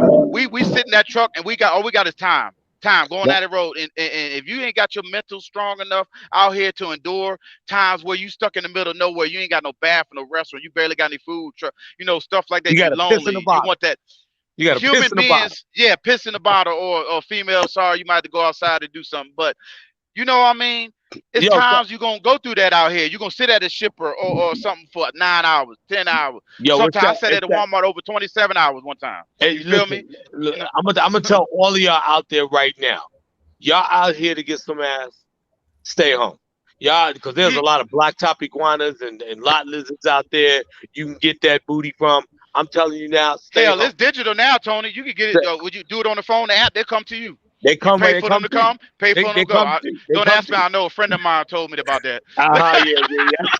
Yo, I'm telling that for a friend. I'm just telling you, asking for a friend. Listen, KB is a fool for that one. Yo, I'm gonna tell you right now. I got cats right now. They got women in every state. But guess what? You know, you have to be disciplined in your game, and everybody's game is gonna be different. Like Sensei, I can't tell you what company to go to. KB said, I can't tell you where to go. The reason why they can't tell you where to go is because their experience is going to be way different than what you're going to experience, because it ain't the same people there, it ain't the same trainers, it ain't the same nothing. And I'm also going to be real too, Tony. I don't even actually promote trucking in general. What I'm saying is I'm not discouraging nobody for coming out here, but if you sincere, you really dedicated, you got that diesel in your blood, you want the facts like Clay's doing, I got you all day. I'm gonna bring you all the real like we're doing right now in this live. That's right. But I'm not gonna go out here and tell anybody, because this lifestyle ain't easy for it ain't for everybody. It's not. Yeah, it's not for everybody. Tone, how was trucking when like me and KB, right? We're working on ourselves as men, right? And now we at a point where like we trying to build and live comfortable, but we got to find women that is supportive.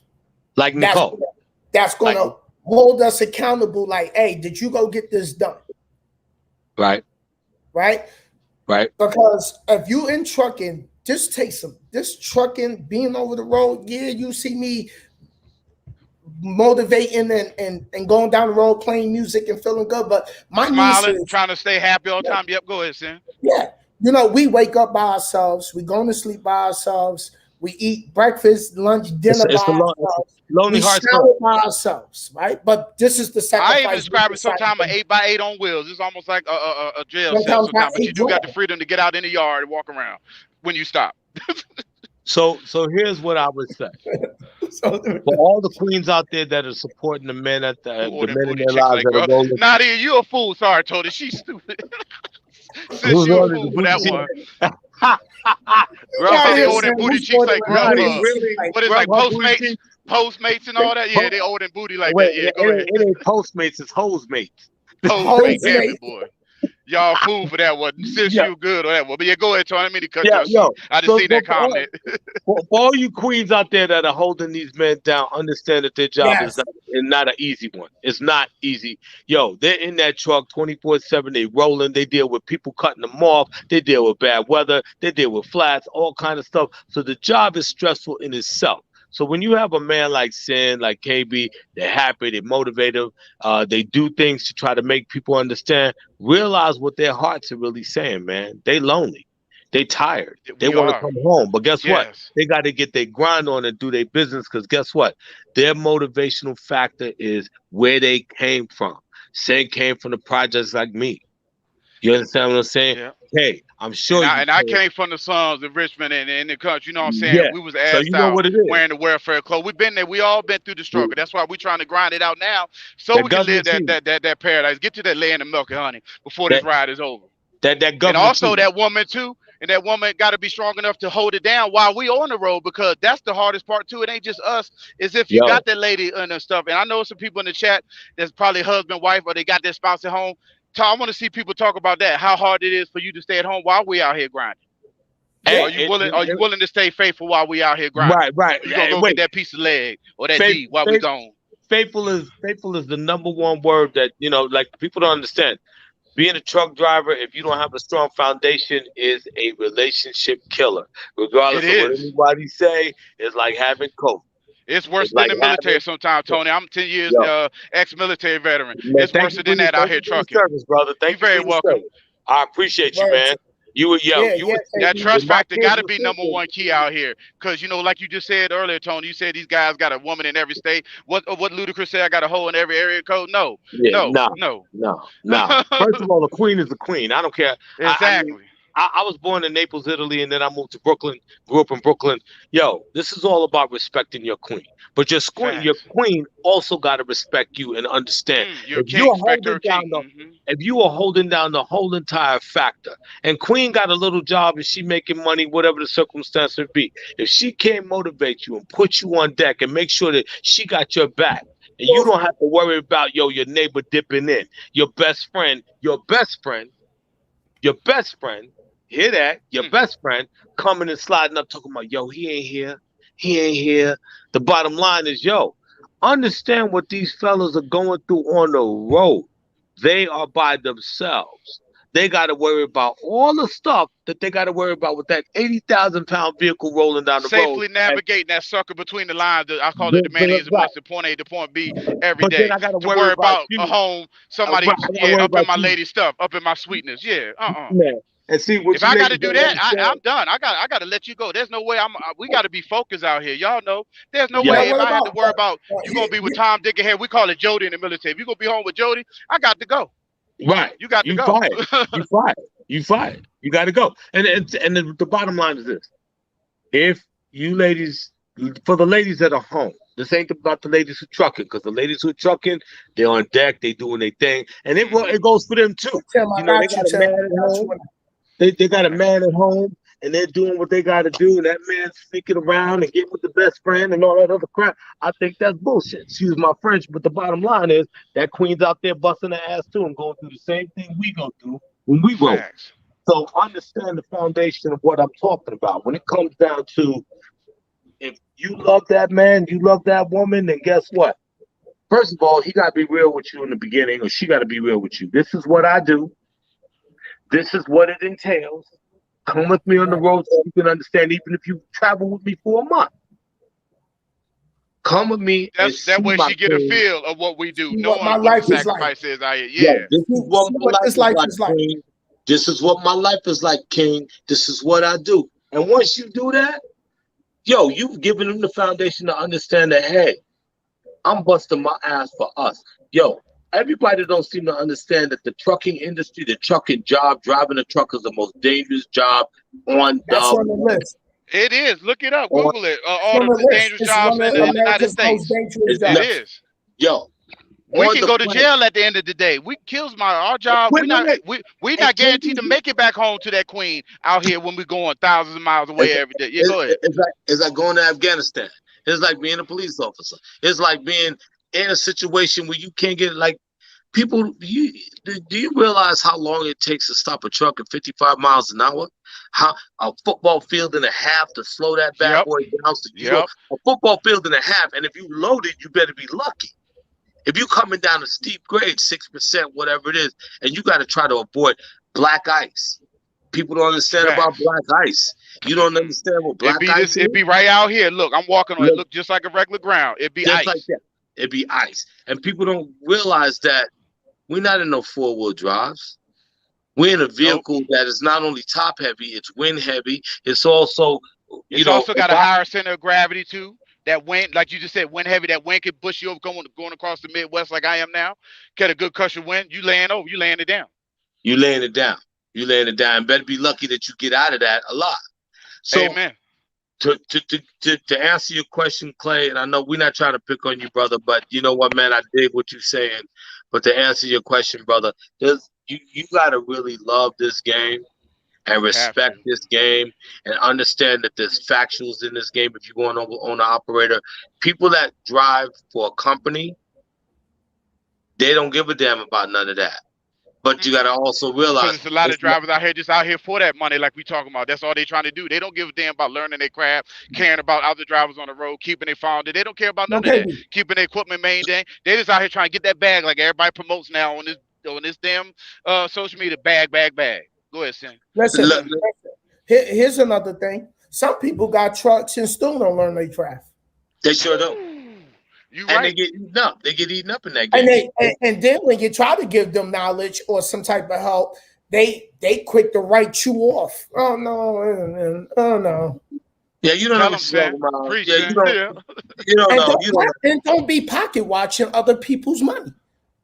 Your time will come. Dude, the other thing is people got to understand their time will come. On their trucking is about time. And tell them, Tony, and trucking is about time. When it was time for me to get my truck, when it was my time to get my truck, God said, all right, and it's time. There's people that came in this game after me that got it before you. But you know what? It ain't about me being in competition. Everybody moves in different steps, different phases. Exactly. You know, it was things that I had to me. I say trucking. Yeah, it's a turtle race to me. I'm not trying to be a tortoise, not trying to be the rabbit and fast out here. I'm not trying to get it fast. I'm trying to get it, like you say, Sin, in God's time and when it's right, when it's set for us to get. Look, let's because we got women in the chat. Right. We don't want to leave. Look, we got women in the chat, and we don't want to leave the women out because I want them part of this because this is an all around general panel. Look at what Marquis look at what Marquis said. She said relationships are great, man. I mean, listen, a woman should love a man with a plan, and relationships are not designed for selfish people. She's 1000% right. A great relationship is always worth the wait. That is absolutely true. So all the men, even the women, don't go out here to these truck stops getting these blacktop iguanas and these lot lizards and all that other crap. And so people don't understand what that is. There are hookers and prostitutes and even male prostitutes out there in those truck stops. When you pull over, yo, they're there. They're waiting for you. They're knocking on your door. And Tony, tell them about the other side too. The LGBT, they trans out here and all that too. They're there too. So if you try, if it's all about the sex game for you, or getting as much booty as you want, or getting as many women or men as you want, because you travel from state to state to state to state, then you in this game for the wrong reason. If you're not trying to really get down with who you are, the trucking game is going to tell exactly what kind of person you are. Tell it, Tony. Man, you got that third eye on, bro. I was thinking that trucking will reveal. If you don't even know what you are, who you are yourself, trucking will let you know who you are when you get out here on this road. When you get out there training trucking, you on your own. Trucking will reveal your own self if you don't know yourself. Yeah, go ahead, Sam. Trucking gonna give you. If you don't have a supportive woman behind you or a supportive man, your relationship is trash. I'm sorry. It just is. It just is. I listen. You got three brothers in here that's gonna tell you facts and realness. I'm not gonna sit here and sugarcoat jack for nobody. I'm not gonna sit here and pump nobody up. This is facts. The bottom line is, you got a queen. Respect that queen. That queen better respect you too, because the hustle is real when you out here by yourself. If the queen might ride with you for a month and say, I'm done with this, but you gotta ride with that every day. Yo, Nintendo gets boring after a while. PlayStation gets boring after a while. Yep, tell them. Watching TV, watching Netflix, all that get boring after a while. All that get boring after a while, because guess what? You could only watch that for a few minutes anyway before you have to lay it down, especially if you're trying to be a reliable soul and put it in motion. You got to lay that down. You got to lay it down. Look, here's the thing, as we continue to grow as men, because we mature later in life as men, right? Versus women. Women mature a little more earlier in life than men do. And that's been a proven study with Sin saying. Go ahead, Sin. Yeah, so, I agree with you, but disagree with you. I come from a different cloth. I mean, it's different scenario. It's different scenario. It's different levels of maturity, Tony P. We're not saying all men, but yeah, go ahead. Right. A lot of men still didn't. A lot of men still have not matured. True. A lot of 40, 50, 60 years old and got a mind of a 20-year-old. It's facts. Yeah, that's fact. That's fact. Like, me and Nicole been together for about 30 years. I met Nicole when she was 19. Right. Now I've been running the gamut and doing, and she been holding it down forever. When I had COVID last July, she thinking I'm about to, God's about to take me out. And I recovered from that. She where I'm sitting at right now, right here, my little patio upstairs right now, this is where I recovered from COVID. I sat right here watching the birds. God bless you, Tony. I'm glad you recovered, my brother. Right there, watching the birds. And the thing about it is this. All I'm saying, fellas, for anybody out there and for the women out there that are hustling and doing exactly what the men are doing, realize this. You need to get ID, honey. Sorry, that's mama down there. The facts of this. Sin is right. KB is right. All the women are right. When you got somebody that loves you, that's working for you that hard to be out there, and thank you, sis. I appreciate you, Nat. I love you very much, baby. Thank you. When you got people out there that love you, This is real love shit. This ain't no bullshit. This is yeah, Nicole, the real one. Thank you, baby. She is definitely a real one. 30 years she been holding my black ass down, so you know. But putting up with your nonsense. Sis been putting up with your nonsense. No, my nonsense. Well, what I'm saying is this. Let's talk about love for a second. Sure, let's go. Please respect the fact that your woman or your man, whatever they are doing, yo, if your woman is driving, respect the game. Go out with them. Let you as a man see what she's doing. She pushing that rig. She doing that thing. And keep everything open. Show them everything. Don't try to be sugarcoating, hiding it. What you doing out here? Yeah, that's like right. If you a player and you out there getting your hoe on, and you pull up in a truck stop where they know you by name, okay, you know it ain't that kind of thing. But love is the essence of everybody's foundation. When you're out there and you're loving somebody that's working that hard, like Sin, like KB, like all of them that are out there doing the damn thing, realize that they're risking their lives. Serious business. They're risking their lives every single solitary day on the road, in the truck stops. Yo, do you realize that in the truck stops, and this is some nasty shit, in the truck stops, there are truck drivers that they're not clean at all. They might go to the bathroom and do something, do a little secondary, and then get out the toilet and go open up the door and not wash their hands, not nothing, or they might touch something and they got COVID. Do you realize how many truck drivers right now are exposed to the COVID world? We go in and out the danger zones, Tony. Yep. Every single day. Walking around in the truck stop, going, you might be someplace in bumfuck Egypt, excuse my French, somewhere out there, and you don't even know where you are and could get robbed. You have no idea. Dangerous. You going and I'm glad you brought that up, Tony. You got to be aware of your surroundings everywhere you go out here. And especially female truckers out here. Go to these dark mom and pop truck stops or these rest areas. Avoid that, man. You know what I'm saying? Stay somewhere where there's people at and watch your surroundings.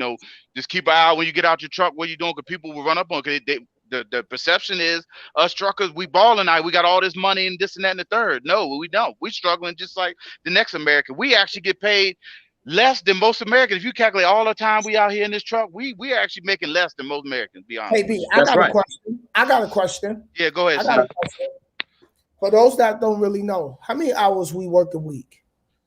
That's what I was getting at. On that DOT clock, what they give us to work a week? Okay, let's break down the DOT clock. We get an 8 day clock. 11 hours to drive. Yeah, 8 hour drive, but total 11. But you got to do 8 hours. You got to take a 30-minute break. So you get let me break it down. 14 hours is total duty time. That means that includes your driving. For those that don't know how trucking, how we breaking down what we do out here. Then you get in that 14 hours, you got 11 hours max to drive. Within that 11 hours, you got 8 hours to drive before you have to mandatory pull over, take a 30-minute break by FMCSA. So that's our day in a nutshell right there. Everybody get 24 hours no matter what time you wake up, what times do you wake up. That's our day. 14 hours of that day is basically what we got to work, and then 10 hours to sleep break. You can split that now too. I'm not gonna get into all of that because that's gonna confuse the hell. I'm just talking about the basics. Yep. And then you get 8 days to run your 70-hour clock. You get 70 hours in 8 days. That's exactly what I wanted you to say. A lot of people break that down. 70 hours. 70 hours. That's what we're allowed to work max before you got to take a 34-hour reset. Depending on how you run that clock. And a lot of people don't understand what the clock is.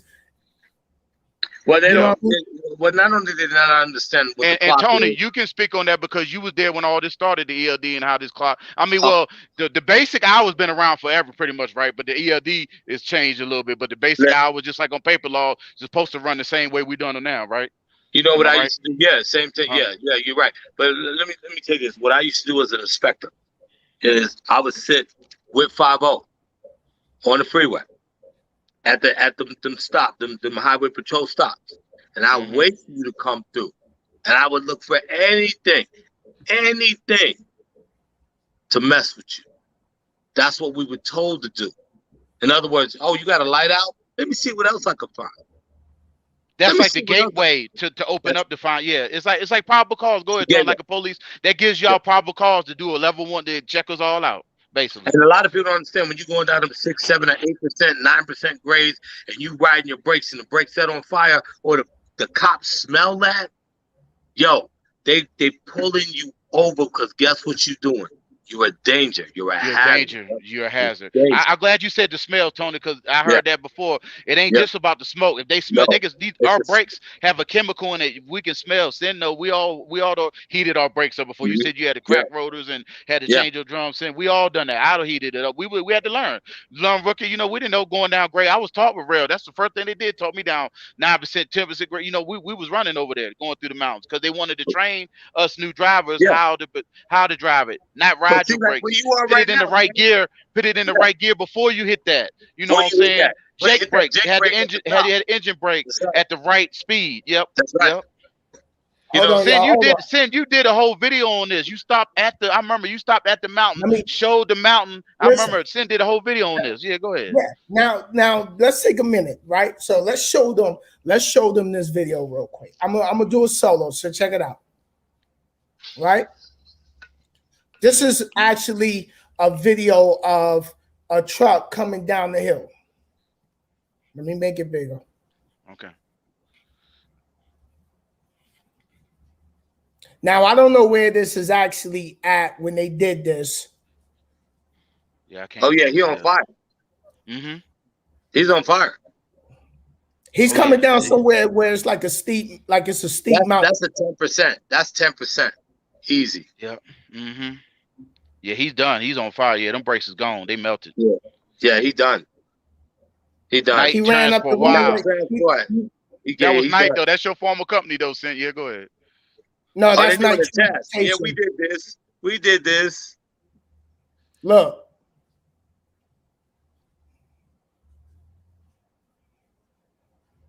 Boom. Yeah. That's the runaway jump.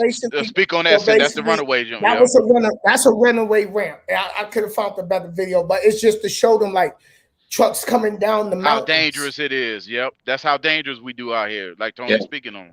Yeah, a lot of these guys don't understand. Like when they used to run 2 and 3. Yeah, Big Tim. Not to cut you off, Tony. Big Tim said stab breaking. I had to learn that myself. And I'm a 3rd generation truck. My granddad told me that's called stabbing it. And I'm gonna explain what stabbing it is. And I know y'all drivers know. It's basically you put your brakes until they engage, lock up, and then you release them. Push them. You'll feel them hit them drums. Let them go. Don't hold them. And what they're gonna do, that's gonna break the momentum of that truck. And with proper braking, engine braking in the gear right, you should be able to properly slow down without brake failure. If you run that Jake brake at the top of the hill, like you coming up the Grapevine or where you are right now, you in Denver, you run that Jake brake coming down any of them steep, the Rockies, the steep off the 70. Before you get that momentum, you got that Jake brake. Your truck ain't gonna be doing with the stab braking and that. You'll be good. But because the new technology is gonna hold. Yeah, as long as your engine, your top end's been taken care of. Because that's where the Jake brake is at, is in the valves in the engine. Yeah, go ahead. Yeah, that breaks that down, so you don't have to worry about that. You know, oh my God, how am I gonna stop? You got 60,000 pounds in the back of you right now, and you got the truck weight, and you got the momentum. Yo, you know, theory of relativity. And Tony, that goes back to piggyback earlier what we spoke on, learning your craft, learning these trucks. These are not POVs. They're not hydraulic brakes like your car at home or SUV at home. This is air brake. It takes time for that air to get to all them drums, them slack adjusters to push out. Or now they got the new disc brakes, but still it's air. Everything is air. Well, see, LA just said something about recap. Let me address that for a second. LA, I never, ever, ever, ever, ever run recaps on anything I ever did.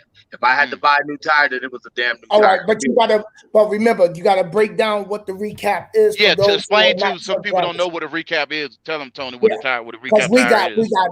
We got people that's not truck that don't know truck drivers. Learning our terminology. What's a recap tire is. Do you have recaps on your tires right now? No. I mean, on your truck right now? On my truck are all brand new. Okay. You know, mandatory. The steers have to be brand new, but you can have by FNCSA. Am I right, Tony? You can run recaps on your drive, but I prefer new on my truck, Yeah, on my tractor. yeah, Now, trailer, I don't control here. I haven't bought my own trailer, so I run their trailer. They put whatever they want on their trailer, which is bull. But go ahead, Tony. Right. The thing about it is when you never run recaps on your stair, because recaps almost like used tires. That's basically what it is. No. Wait. All right, I'm gonna break it down. A recap tire on a semi is when the tread depth, they cut the tread off. Right. Off of previously used tire. Previously used tire. Right. Type of glue and basically put a brand new tread on top of an old tire. Right. So the middle, so the sidewall to explain drivers, look at your cars that you drive now. The sidewall is from that's the old part of the tire. The tread that touches the surface of the road is the new part. Right. They glue it. Why? And y'all, we call it alligator tails. Y'all know that's an old school trucker term. When you see them strips on the road, that's what that is. That's what that is. Gator strips. That's from them recap glue coming apart. It could be a cheap manufacturer or just the way the recap is glued. It could be the heat. That's why I said, could be the heat. Could be the weight of what we carrying in that truck and trailer. Right. It makes it come apart. But go ahead, y'all. That's what Sim was getting at, Tony. He wanted you to break it down like that for him. Yeah, that's what a recap tire is. Yeah, that's what a recap tire is. It's a used tire, basically. It's basically exactly what Sim said. Recycle tire. Recycle tire. I would never run anything like that on my stairs. I would never run that. Tony, tell them that's illegal. By FNC, steers have to be brand new. There are drivers out here running on bullshit steers, excuse my language, but there's technically steers have to be brand new no matter what. Now your drives, you can get away with recaps by FNCSA, but I wouldn't recommend them on the tractor. No, hey, not at all.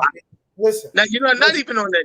If it's your tractor and trailer, get new, keep new, keep your tires up. It's worth the money. Tell them, Tony, it's worth the money spent to buy that new. I would rather spend. I just had a blowout. I did it on my video. Not even before my truck just broke 2 weeks ago. Blowout, super single, left me stranded almost 8 hours on I-70 in Kansas. Late at night. Y'all can go on my channel, check me out. But because of that tire was a recap and it blew. 700 for the tire.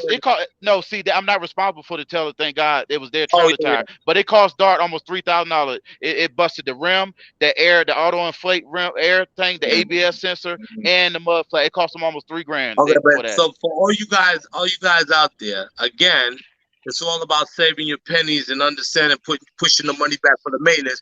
Imagine if that was you. Imagine if that was you that did that. That's your $3,000. Now wait a minute, you just out of pocket. I was grateful that it wasn't mine, but if it, I'm looking towards the future. I will own a trailer, and what if that was me? And that's why I'm going to run dual wheels on it. I'm going to explain the difference between duals and super single. With dual wheels, that means it's 2 wheels, 4 wheels on each axle, but 2 on each side, driver. 2. It's a separate rim and a tire, 2 of them. So that you got 4. 8, in the back. So if you blow one of those, you can sometimes limp and safely get somewhere. You can still drive because there's another tire fully aired. Check the air on the inner tire. I've done it, and you can make it safely to a tire shop whether you ain't stranded on the road.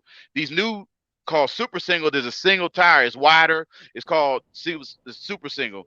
It's made. They say it's more fuel efficient, all that, but bull mess. Them things right there to me are the worst because when them suckers blow, you cannot move that trailer or truck. You're done. No. That rim is gonna hit the ground. Like mine, mine actually caught on fire. It was because it boomed. I looked in the mirror because it just turned darkness outside, and I seen the smoke. I thought it was another. Then I looked at me. I was like, "Oh, that's me." And I safely, saying that's when the decision making coming in, drivers. I had to, focus, safely look around me, blow the horn, put the emergency on, and safely get it off the side of the road far enough. Get out. With truck speed and stuff too, I'm gonna get into that too. What you supposed to do when you see somebody emergency on the side of the road, because people that died from this, and set out 3 emergency triangles with my flashes on, call my roadside assistant, and wait until they come out there. Now, when the repair people get out there, that's the most dangerous part, because this is what I'm gonna tell you. Even regular 4-wheelers, what y'all supposed to do. You see somebody on the side like that, sometimes we can't get off the shoulder enough, or there's not enough shoulder. It just happened where we broke down at. You're supposed to slow down, come off the power, come off your throttle in your regular car. If you can't get in that far lane, if it is a far lane to get in, get over and safely get around the people, because these guys and gals out here trying to fix us, get us back on the road. Y'all are flying at the same speed or higher. People have died out here. Troopers have died. Drivers have died because of this, trying to just get repaired and tires replacing that tire on the roadside assistance service call. It's dangerous. That's why they put those car breakers in the back of the trailers, because without those, you decapitate a lot of people. Period. Yeah. You know, and then and they don't at nighttime. That car's gonna go underneath there. Yeah, like you said, whoop, done. Yeah, like that when you coming down a grade in a car and then you got a truck to the side of the road and you don't see it and it's foggy, and man, not scaring anybody from trucking. Again, we're not trying to. We're just telling you we're what not the trying elements to out here. We're trying to tell you the difference between an owner operator and a company driver. Owner operator, you cover all expense, so be prepared. Everything, truck and trailer. Be prepared to have your credit cards and everything ready to go. If you're making money, stack it. And Tony, I just want to iterate real quick. Speaking of credit cards, I'm gonna tell the owner operator, you got to keep in minimum $500 to $1,000, whether you got it on a card or cash. Because I had to get told yesterday that guy wanted that $747 right then and there. I had to get the EFK. I got the money, but my company basically spotted me because I had to get an EFS check because I didn't have it out of pocket.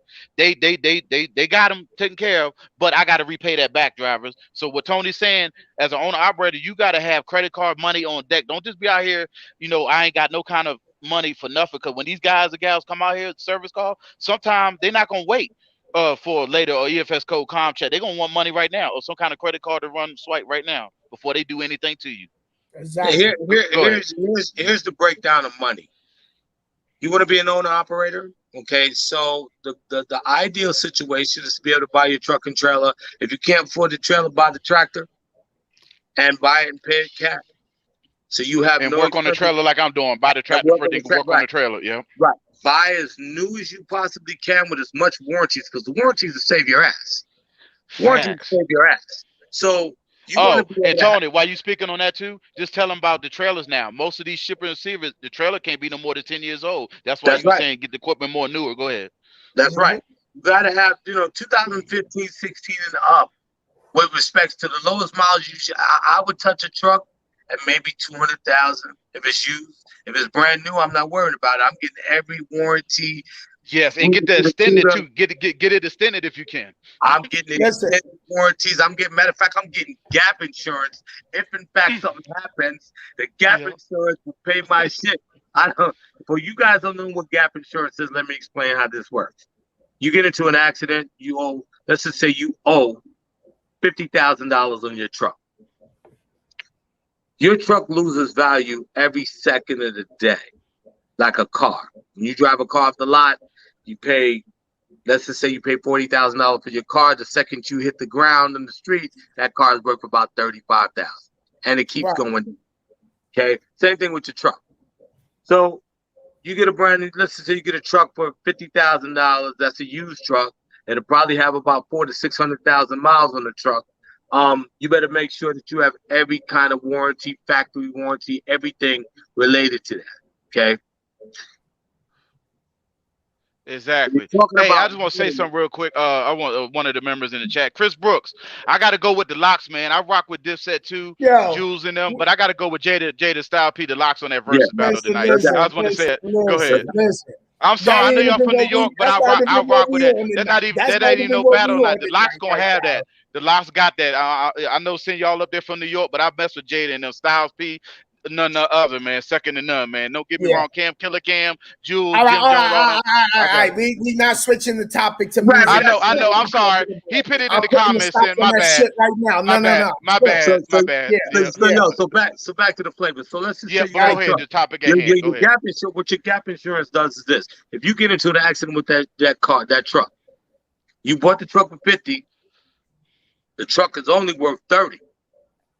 Your insurance company is only going to pay 30, but your gap insurance is going to pay the rest. So therefore, that pays off your truck. Right. So you don't have to. Right.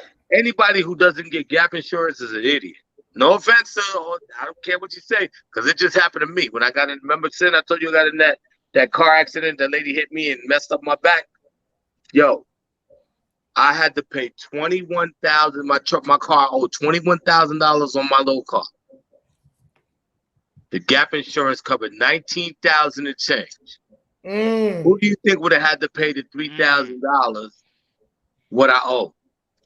Your boy Look what here. Big Tim said. Look what Big Tim said. Big Tim said he got $65,000 in gap insurance for his 2016 579. That's right. That's right. So the Big Tim is right. Gap insurance is important. This is what I mean by the business part of it. But let's talk about the foundation of money first. So you buy the truck. Let's just say you're able to buy a brand new truck. You'd be lucky as hell, 120,000. You get a nice Volvo, 680, 780, 880, 860, whatever. You get the fatness. Right. Better have at least $30,000 in the bank to start rolling. It's easy to get. You can do it if you're working for a trucking company. Stack all your money. If you don't have no responsibilities at home. If you can, and I would say, Chris, have that on before, with the getting the truck. Like if you're gonna pay it outright, $100,000, whatever, like you said, the new W9s, 680s, all that. Have that 30, 40 on top of what you're paying for the truck. Save up that much. Save 140,000. The truck gonna cost you 100. Save an extra 40,000, like you saying. That's my point. Because the 40,000. Wait. I want to touch something with the gap insurance, right? Because that's a good thing. I never even heard of that. That's a good thing. But KB has some deep knowledge, right? Because KB, you did lease purchase, right? Mm-hmm. Your truck is paid off, right? You got the title, right? You got the title, or you still got the maintenance bill? No, you got it back off. No, they're still paying the maintenance bill back. Yeah, like I was telling you, I so, spent 11K. So they won't release the title until you pay the maintenance bill. Yeah, that's what I want you to break down, because how many people is going in the lease purchase and you have this knowledge? People's going. I see what you're saying. Tell them. Oh, go ahead. So I see what you're getting at. Right, with you doing lease purchase, what are the pros and the cons? What were some of the things that you faced? Because people always ask, well, what you think about lease purchase? You're the best person I know that can break that down. I ain't the best, but I do got the knowledge, though. I'll never consider myself the best in, but I got you. Basically, my experience with the lease purchase, I did it through the company called Dark Transit. It was zero down, basically no money down on the truck. You do have a balloon payment, too. I'm going to get into all of this. So basically break it down. Leasing can be good and bad. A lot of people discourage away from leasing because the companies, they do try to get over on you. Most people don't complete the lease.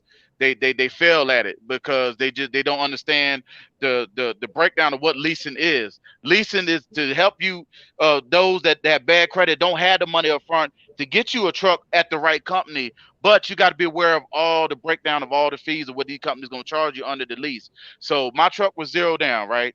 I got a $15,000 balloon payment at the end of it.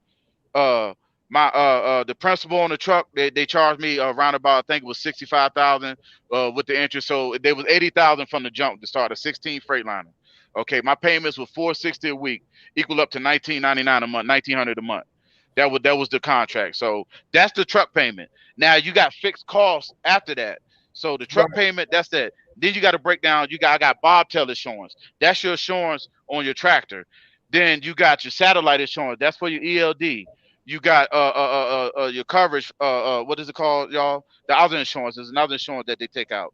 Surety bond. You got you're talking about the surety, the $1 million surety bond. Yeah, that insurance. You got all that right there. Then you got whatever. Like you say, you got your escrow. You got that at most of these companies where you lease at. You got that included. Now, what is the escrow for people who don't know? Your escrow is what it is. Is most financial companies when you start the lease, that's the safety net for them not to fall out a whole money. They want you to build that escrow up to cover you in case any breakdown or anything go wrong with that truck, or they have to go. You know what I'm saying? Gap insurance. That truck. It's like gap insurance. Like he's saying, it's like gap insurance. Basically, that's what they call it, escrow. In most companies, if you don't, you can get that back at the end. Some lease but you got to look at your contract and your finance. Some companies are shifty. They don't give you that escrow back. That money is gone. You got to be careful. So you got to be careful with that. You got to look. You got to do your research. Yeah, you got to do your research. Maintenance is different though. See, my company it's two different things. Escrow. I got an escrow and a maintenance account. You see what I'm saying? I got a highway sale maintenance and I got my own maintenance reserve. Now with the maintenance, go ahead. Go ahead. Now I'm gonna say KB said something very, very important for all you guys listening. your reserve. Your reserve money is super important. That's what that 40,000. I was about to get into that, but go ahead. Yeah, Tony. Go ahead. Yeah. Okay. Let's say the reserve money. So the maintenance reserve is basically like a personal saving account just towards your maintenance. It's like a maintenance fund, but it's like also a personal saving account that most companies would do for you. And what they do is they'll break down your mileage, like 12 cents, 8 cents off your mile. Basically, every load you run, that's how much they're taking off that skimming off that load, putting it towards in your account as a reserve maintenance for you. And you could build that up pretty fast if you put it. It's gonna take money from your pocket, which you're gonna get at the end of the week, but it is very great and very good to do as a lease operator, learning how to be an owner operator, because when you're a full owner operator, there is no maintenance reserve. These companies help you be responsible by helping you out with that maintenance reserve, allowing you to take 12 cents, 10 cents, 8 cents a mile, put in account for breakdowns, or if you need emergency, say you short 1 week, you can go to your fleet manager or your finance, say, hey, I need to pull 500, 800 out if I got 1,000, 2,000 build up in there. But I would say, drivers, when you first start out, if you do want to get into leasing, leave that maintenance alone. I learned a hard lesson that nobody taught me. I didn't, my truck, also here in my program, they gave me a month free with no truck payment to help build me up some income, some revenue. So after that, you might need tires. Something's going to happen to that truck. What we say is not when, it's not if, it's when the breakdown's going to come. So stack that money up when you first get out here and leave that maintenance alone. Don't see that I got $3,000 in maintenance. Oh, I can just go wale with. I need to go pull that out alone for my car, buy a car at home, or do this. No, unless you really need that money, let that be. That's what that maintenance reserve is for. It's for, just like the Gap is showing, it's for to cover you in them hard times. Like right now, I got, I had 2,700 left in my maintenance right now. I'm hoping this repair bill I got don't go over that. You see what I'm saying? That's what that maintenance reserve is for. Like I said, and a lot of companies, these lease companies, they do that. They do that for us drivers to help us in times like this. Go ahead, Sin.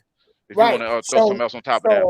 Now that you got the truck paid off, now you got to knock off the maintenance before you can get the title.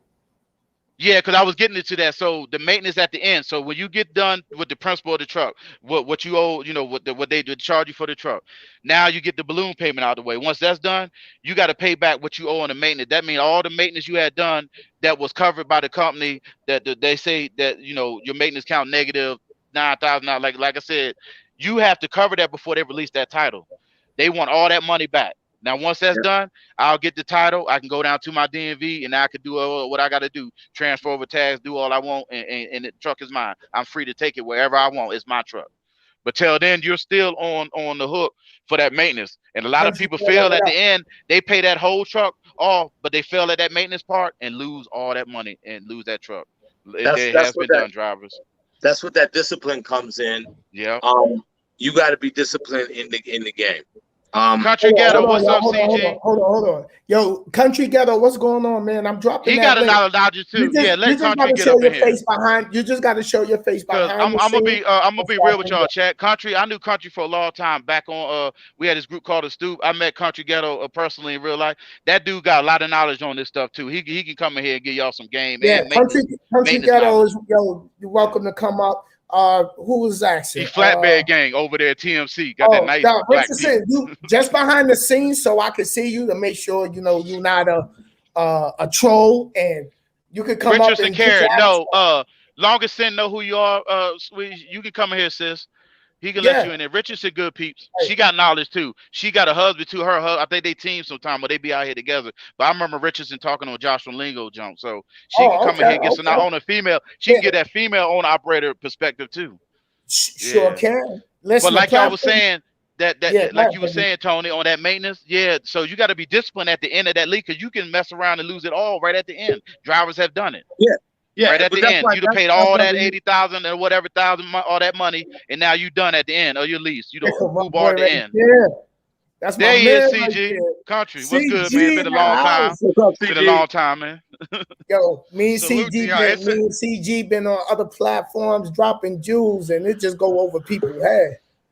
Right. CG got a lot now. He helped me when I first started leasing. To be honest with him. You remember that, CG? Go ahead, Country. Don't be lying on me. My husband don't be out here with me. My husband does not be out here with me.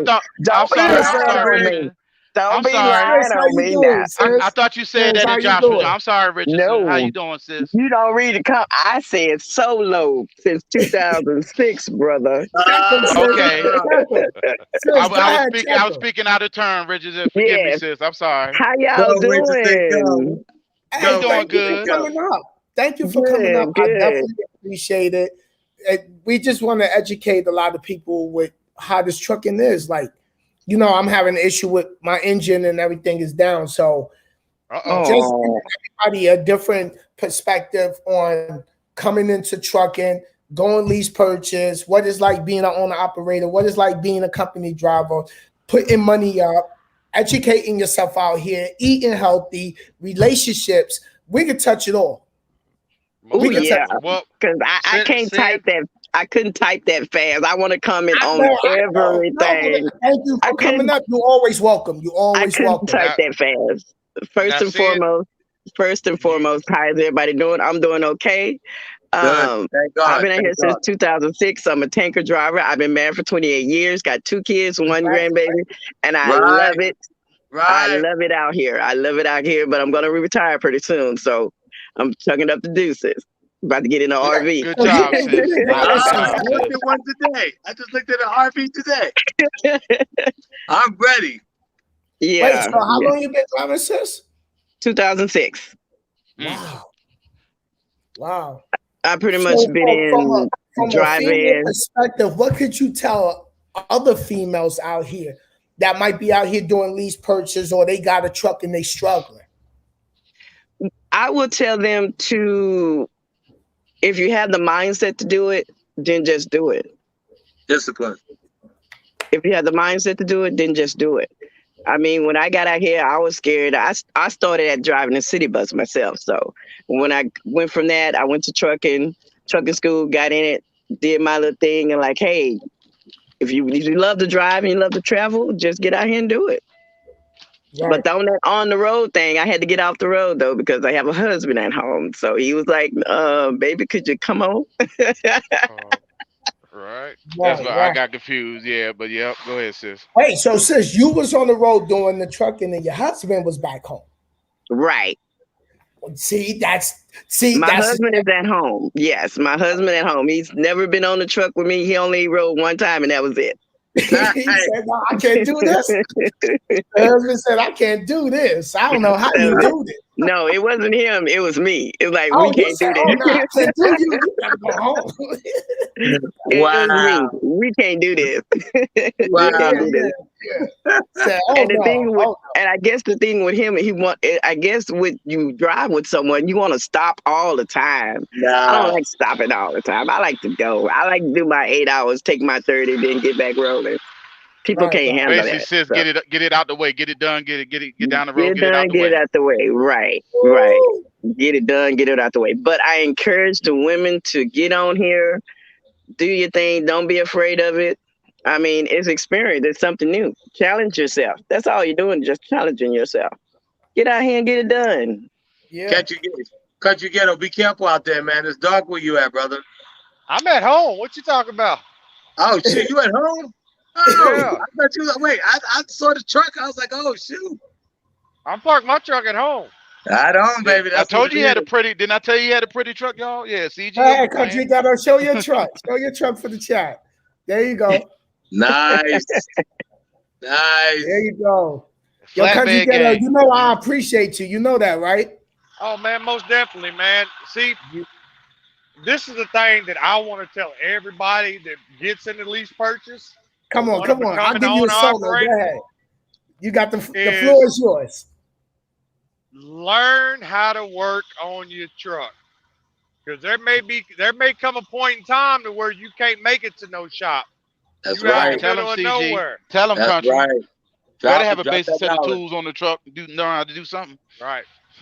Seeing, you know, we already done talked about this before. Yeah. Mm-hmm. Yeah. Learn, even when you go into these shops and you get some work done on your truck, make sure you tell them or make sure you get them to tell you exactly everything they done. That's So right. that way, when it comes down to it, something happens again, Yep. you know what to do. Yep, and how to and know how to go get the parts. The name of the parts. Don't just put it in the shop. Don't just put it in the shop. Let them fix it, pay the bill. Like, okay, what's this? Okay, what's this called? And you don't know what they put on your truck or what. Yeah, you don't know nothing. You just going in there blind. Like CG said, let them tell you everything. Find out everything. Well, better get that scanner. Buy that scanner. I'm on it. After this situation, country, what I'm going through with my truck now being down, I'm getting that Nexus 2.0 scan. I gotta get all that. Well, the bad thing about these shops is what they charge for labor. That's the killing part about all these shops is what they charge per labor. You know, the best thing to do that I found more comfortable for a lot of folks, call ahead of time and see what they charge per hour for whatever job you need done. So that way, when you go in there, you're already one up on them. So when they try to come back with, 6, 7, 8 hours of labor for this, when it only takes 2 hours, then y'all need to fix that because And that's the thing too, country, like you just mentioned, we all ex-mechanic, you know what I'm saying? I don't know how the trucking is, but I know in the car game, you got Mitchell and all of that, and you can find out what the labor is supposed to be, what it costs for 6.5 hours, 3.5 hours. So you look at your repair bill and they charge you 10 hours labor. No, that ain't right. What you need 3 extra hours for? No. You can get that from CCC too, Mitchell and CCC. Right. But and most of the shops that you go to, I mean, you can call them directly and, hey, man, what do y'all charge for a hub seal? You know what I'm saying? Most places, it's 2 hours for a hub seal. You know what I'm saying? Or a wheel seal, 2 hours. That's minimum. So you figure $190 an hour. It's I don't know. I encourage everybody to learn. No, but country ghetto, listen, me and you done been on other people's channel and I done heard the jewels you done drop. So you already know I know what you're talking about. Right. Without a doubt. Well, and it's the minor stuff, like seeing when you have issues with your alternator. You remember that? Yeah. You said Sin, change the alternator, keep the old one, get it rebuilt. And keep it on the truck with you. That's what Country Ghetto told me, because I think I did a live and you was like, Sin, don't get rid of that alternator. Take it with you, get it rebuilt, put it in the side box. Yep. And stuff like that, like CG playing, and Sin, keep stuff like that. Like driver wouldn't keep a starter on hand, or alternator, stuff like that on little minor parts that you can have in a tensioner, belts, hoses. Keep that in your little the side box. Yeah, that stuff like that will save you a roadside assist, even a tow sometime in the middle of nowhere. Keep your bottles of antifreeze, oil, all that basic stuff on your truck. Think about it like this here: you have a blowout on the road, right? What do they charge you to come out on the side of the road to bring you a new tire and a new rim? I just got charged at CG. It was about a good $800-900 just to come out there. Then with the parts, and it was about almost $3,000 for them to put that tire on that trailer the other day. Super single that blew out coming on I-70 in Kansas. But can I? Yes, sis, go ahead. Because I wanted you to address this comment right here, sis. Nadia has up about first of all, you a grinder. We already know you're a grinder, sis. So you're a ruthless grinder with it. I try to be. I just wanted to make a comment on the finance. Sure. Let me tell y'all what I did. Me and my husband, we brought our truck cash. And I encourage every company driver, if you have a 401k, put that money in that 401k. It helps. If you can put 10%, put that way in a savings account. That's how me and my husband saved to get our truck cash. We couldn't get it at a better time. It was in December. We couldn't get it at a better time for $46,000 cash, a 2017 Freightliner. Yeah. If you have that, and here's the thing, when you come into trucking, yes, I believe Mr. Tony said you got to have that business mindset. That's right. Don't come into trucking broke, okay? No. Have you some money saved up. At least about me, I had $20,000 saved up. My husband told me to stop telling my business. That's My bare husband, minimum. my husband told me to stop telling my business. That's bare minimum. And I think someone said about, the company that I work for, they have the extras account. So they take money out of they take $75 and $100 to put in the maintenance account. And I don't touch it because I have the money. So I let that money save and they're going to give me my money back. Yeah, there you go, sis. They're going to give you that money back. I hear you, sis. Right. Okay. They're going to give me my money back. But if you can save just 10%, it got to start somewhere. See, people think says that 10% is no money, but they don't realize that 10% every day is a lot of money. You think a penny is a lot of money? All right, so think a million. Say you make an average of $2,500 a week. 10% of that is $250. You can't put it like $250 a week. What that gonna equal you out a month?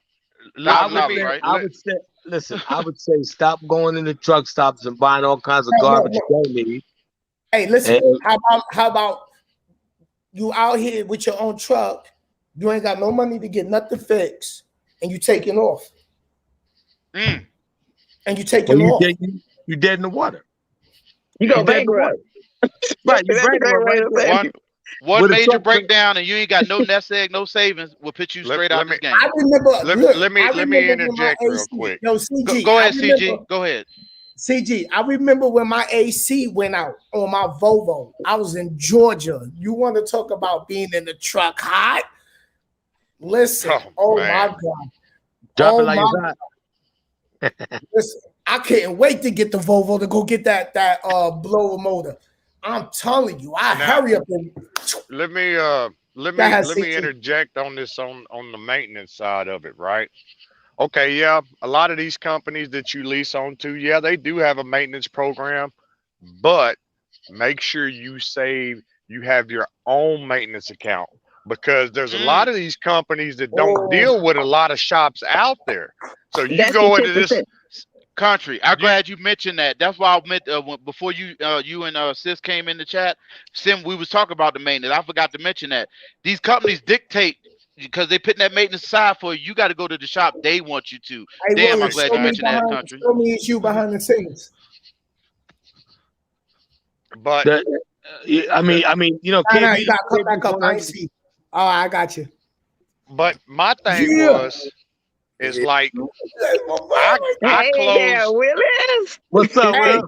Listen, I want to give Willis a shout out, right? I'm proud of this brother right here. He ain't proud. I ain't proud. No, listen to this. Hey, Willis, how old are you? 24. There you go. How long you been in trucking? Wait. How long you been in trucking? About 10. Should be 11 months now. And you are what? I'm owner op. Yeah. Wow. Congratulations. Go ahead. Sorry. How much you made this year? In my first 4 months so far, since April, I made. Now that week is over, it's about 70,000 so far. 24 years old. How long you been watching me? Since I think it was like since Winter Days. I think I was in the 8th grade. 7th, 8th grade. Watching me since he was in middle school. I'm proud of you, bro. Welcome. I'm glad you popped up here, man. Yeah. That's amazing, official, man. Congratulations, Willis. Appreciate it. Super. Congrats, brother. Man. Congrats. But see, you were a testament. And you from the military, right? Yeah, I did 4 years in the Marine Corps. I think in October it'd be 1 year since I've been out. Yeah, but see, wait. You got that discipline. See what I'm saying? You got that mindset, and that's what me and us guys were talking about. And it's all about the discipline. It's all about putting your head in motion, doing what has to be done, and focus on the fact that this is a business. This is not a game. This is not I get to travel everywhere and I'm balling out of control. Or let me show you my stacks. This is all about what are you putting back? What does your maintenance bill look like? What does your maintenance account look like? Because as an owner op, you're responsible for your own maintenance accounts unless you're doing the other side of it. You see what I'm saying? The credit cards and all that stuff.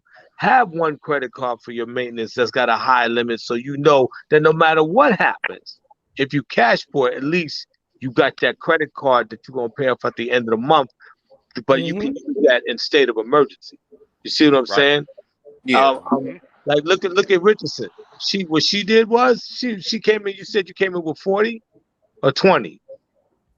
20. See, yo, that was foundational money. That was foundational money, and then she got the best year that she can get with the money that she had. I'm sure she got all the maintenance and everything else on lockdown, all anything that had to do with warranties on that truck. She Super put it in. Super singers. People talk about super singers. Right. I will say this. I will say this to a lot of younger cats that's coming into the industry and want to become owner operators. When you get to the position to where you can be an owner operator, don't get complacent when you start seeing them bigger checks. Still get out there and you work that truck like you did as if you was a company driver. Because, like you said, when it rains, it pours. Believe you me. Willie, what's your end game, man? Tell me what your end game is. You in the trucking game. You're doing your joint. What's your end game? At 24 years old, you should have an end game in mind on what you want to do. What's your end game?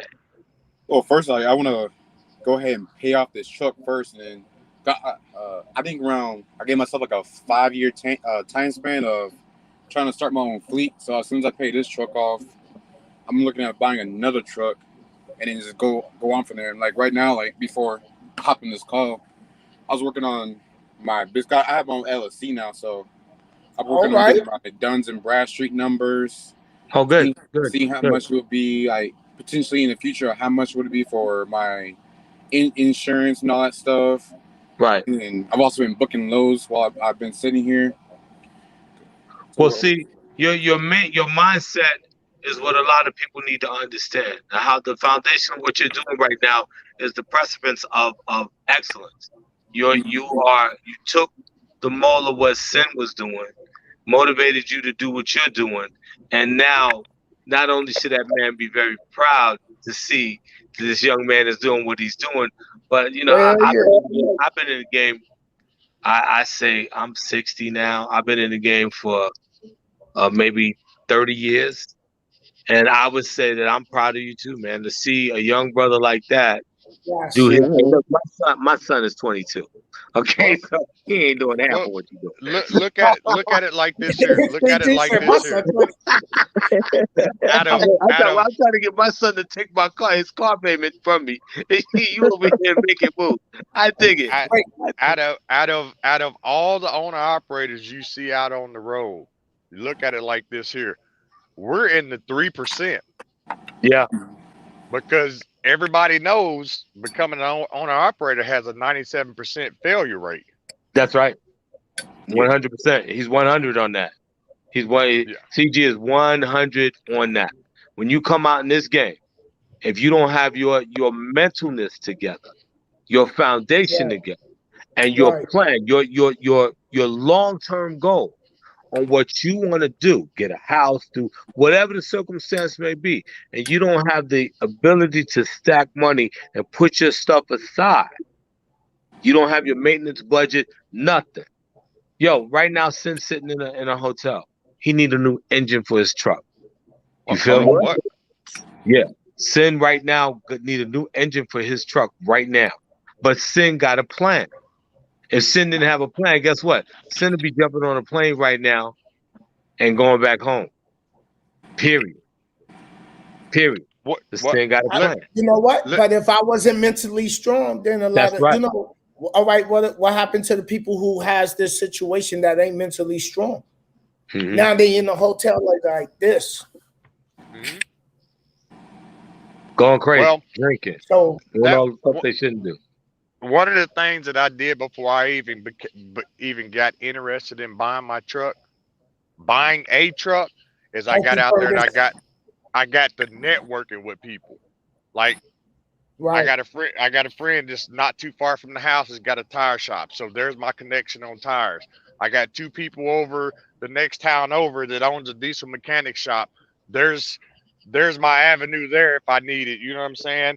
I got a couple of buddies that work at some of these big name shops, you know, like MAC Kenworth or Peterbilt or Bruckner's or wherever.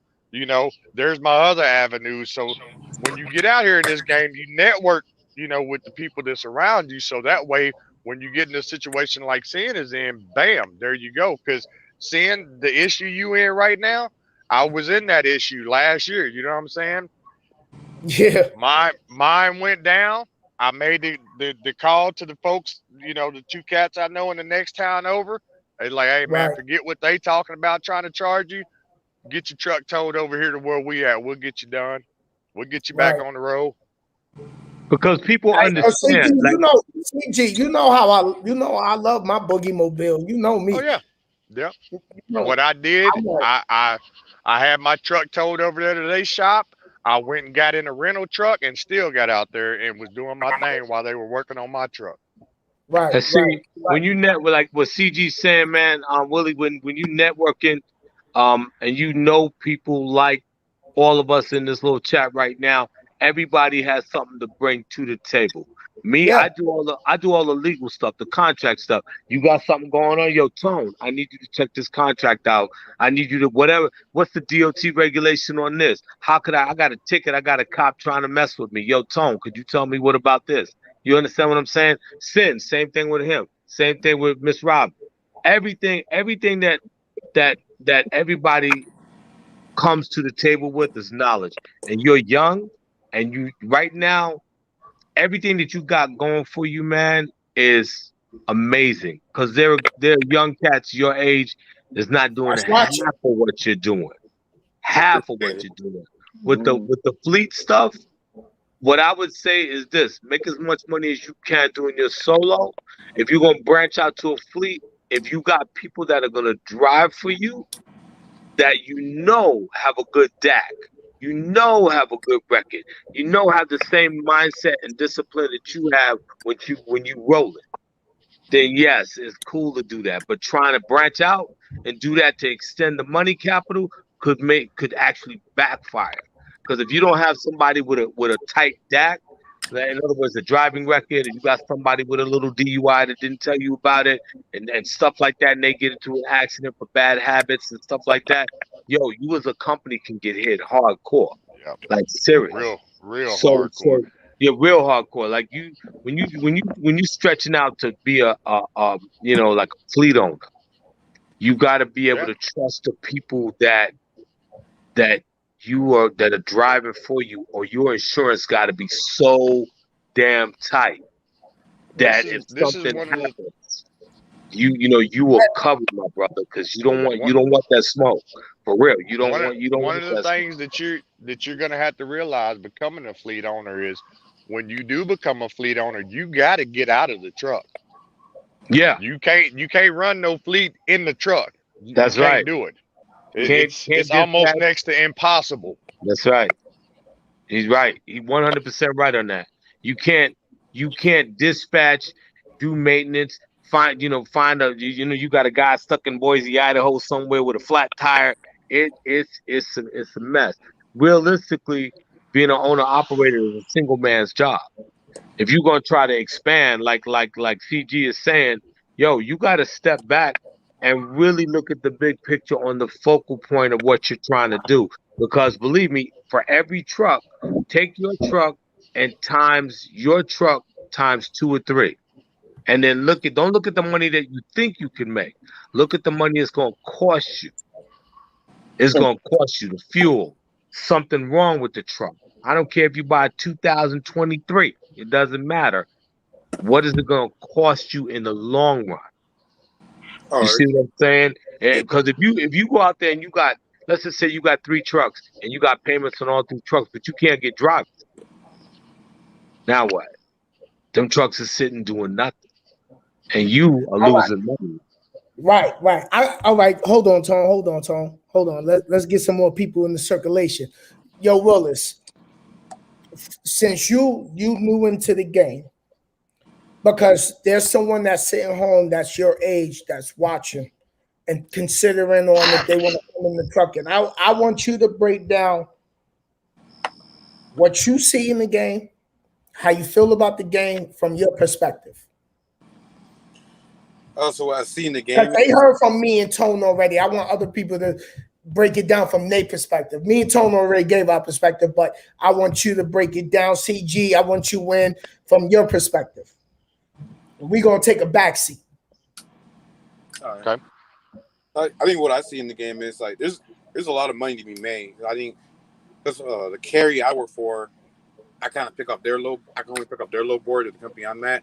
So I've been making. There's a good money to be made out here. I usually average around about 5,000 to 7,000 gross. We're hitting over 8K a couple times and taking home about 3,000 to 5,000 of it. I always know that I can do more. Right. So I think what I've seen before is back when I used to watch you guys, watch y'all like the older heads that were in the game before. Is that a lot has changed since I've been watching, because I used to ride because my dad's a trucker too, so I've been all over the country. So I've been to California and back. I've been to almost all 48 before I even became a trucker. Right. So I've seen how much it's changed a lot, and the cult. It's been a big culture change since I came into the game. So I feel like in the future, it's gonna get it's gonna be a lot more different from what I've been looking at in the news and how what the whole government's trying to do with changing the trucking industry a little bit. But I feel like at the end of the day, there's always gonna be money made out here. So I'm trying to see where it goes, see how I can adjust and adapt to it, and just keep on making money out here. What kind of truck you got? I got a 2018 International LT. It's got a 13-speed manual and a Cummins X15. Okay. Nice. Is it new? Used? It was used. I got it with about 202,000 miles on it. Oh damn! Nice. Okay. Well, what'd that cost you? I got an extended shifter on there. I don't know if y'all can see it. Oh, nice. Nice. Let me give you. Hold on. Let me give you a solo. Hold on. Go ahead. You got the solo. Yeah, I got the extended shifter on there. I always like having one. He got the tall boy. That's nice. Tall boy shifter. CG. Go ahead. The floor is yours, CG. Don't get me wrong, Willis. Though I like it when people customize their trucks, man. But one of the things that I learned in the game with them tall shifters and stuff like that, when them springs and stuff go out in that thing, you're gonna be stuck on the side of the road because that shifter gonna come right on out the flow on you. Yeah. I done seen it happen too many times. But hey, as long as you know how to work on them, man, you good. Because a lot of folks don't know how to work on them, So yeah, I was just working on my truck. Now for me in this industry, on you. Oh, what I've seen thus far is there's too many people out here getting into this industry with blinders on and taking other people's words as for it to being the truth. Yeah. Too many people out there putting out misinformation to these younger cats, and believe you me, if you got the courage to do it, but don't go do it off the strength of what somebody else said. Do your research and what you're doing. Exactly. Because see, I don't put numbers out there what I made for the year, what I made for the month, because none of that's important. Right. Mm-hmm. To me, it's not. None of that's important. What's important to me is what I can pass on to somebody else as far as how to strap this load down, or how to change the starter out, or right down to a basic headlight. You know what I'm saying? Yeah. Just giving those type of jewels. Yeah. But CG, but that's the thing that I said. I ain't mean to cut you off, but that's the thing I don't do. I don't sit and talk about what I make because I feel like it's a setup for, setting someone up for failure. Let me show you what can happen. Right. Go ahead. The floor is yours, CG.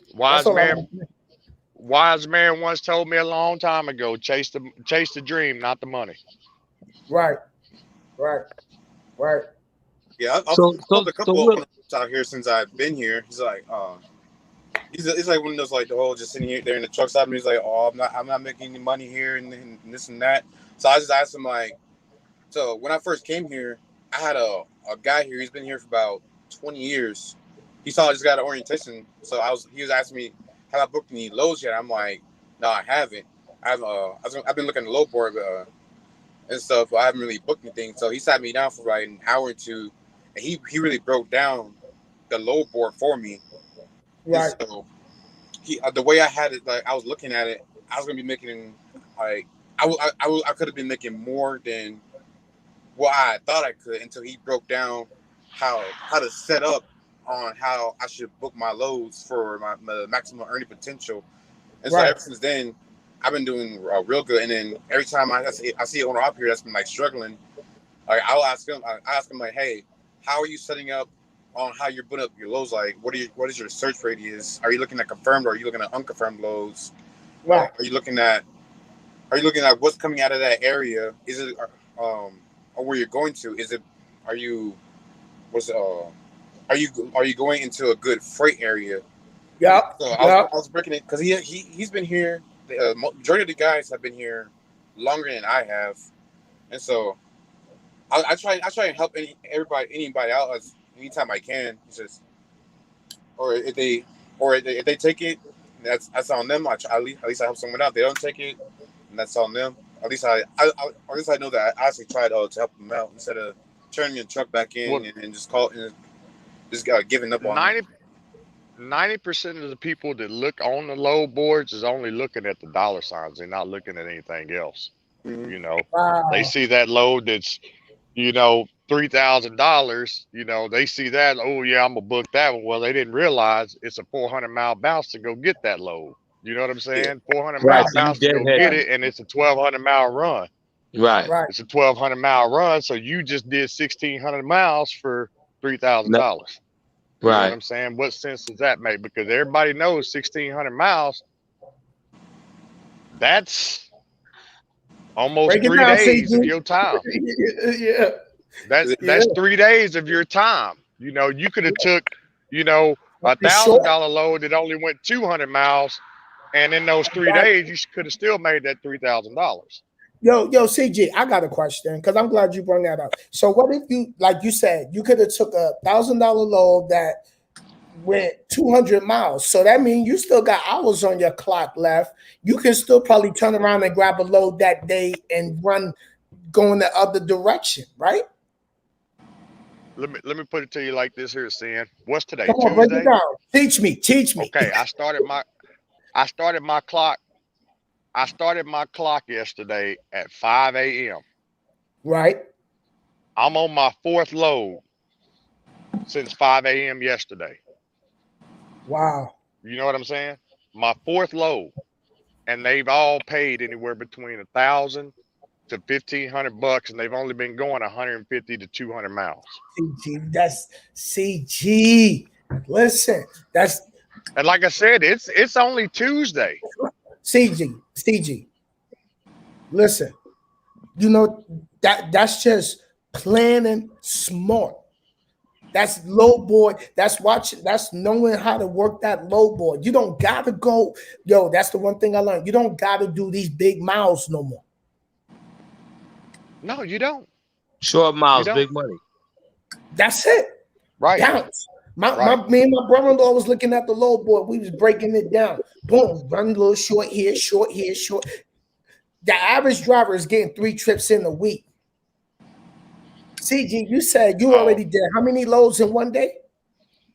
I'm on load number 4 right now that I'll deliver in the morning. And CG, some people see, not this even is the thing. Like loads a week. CG, some drivers is not even getting 4 loads in on a whole 7 days. Go ahead, CG, break that down. Please break that down. Like, people look at me like, well, man, every time I talk to you, you always at home.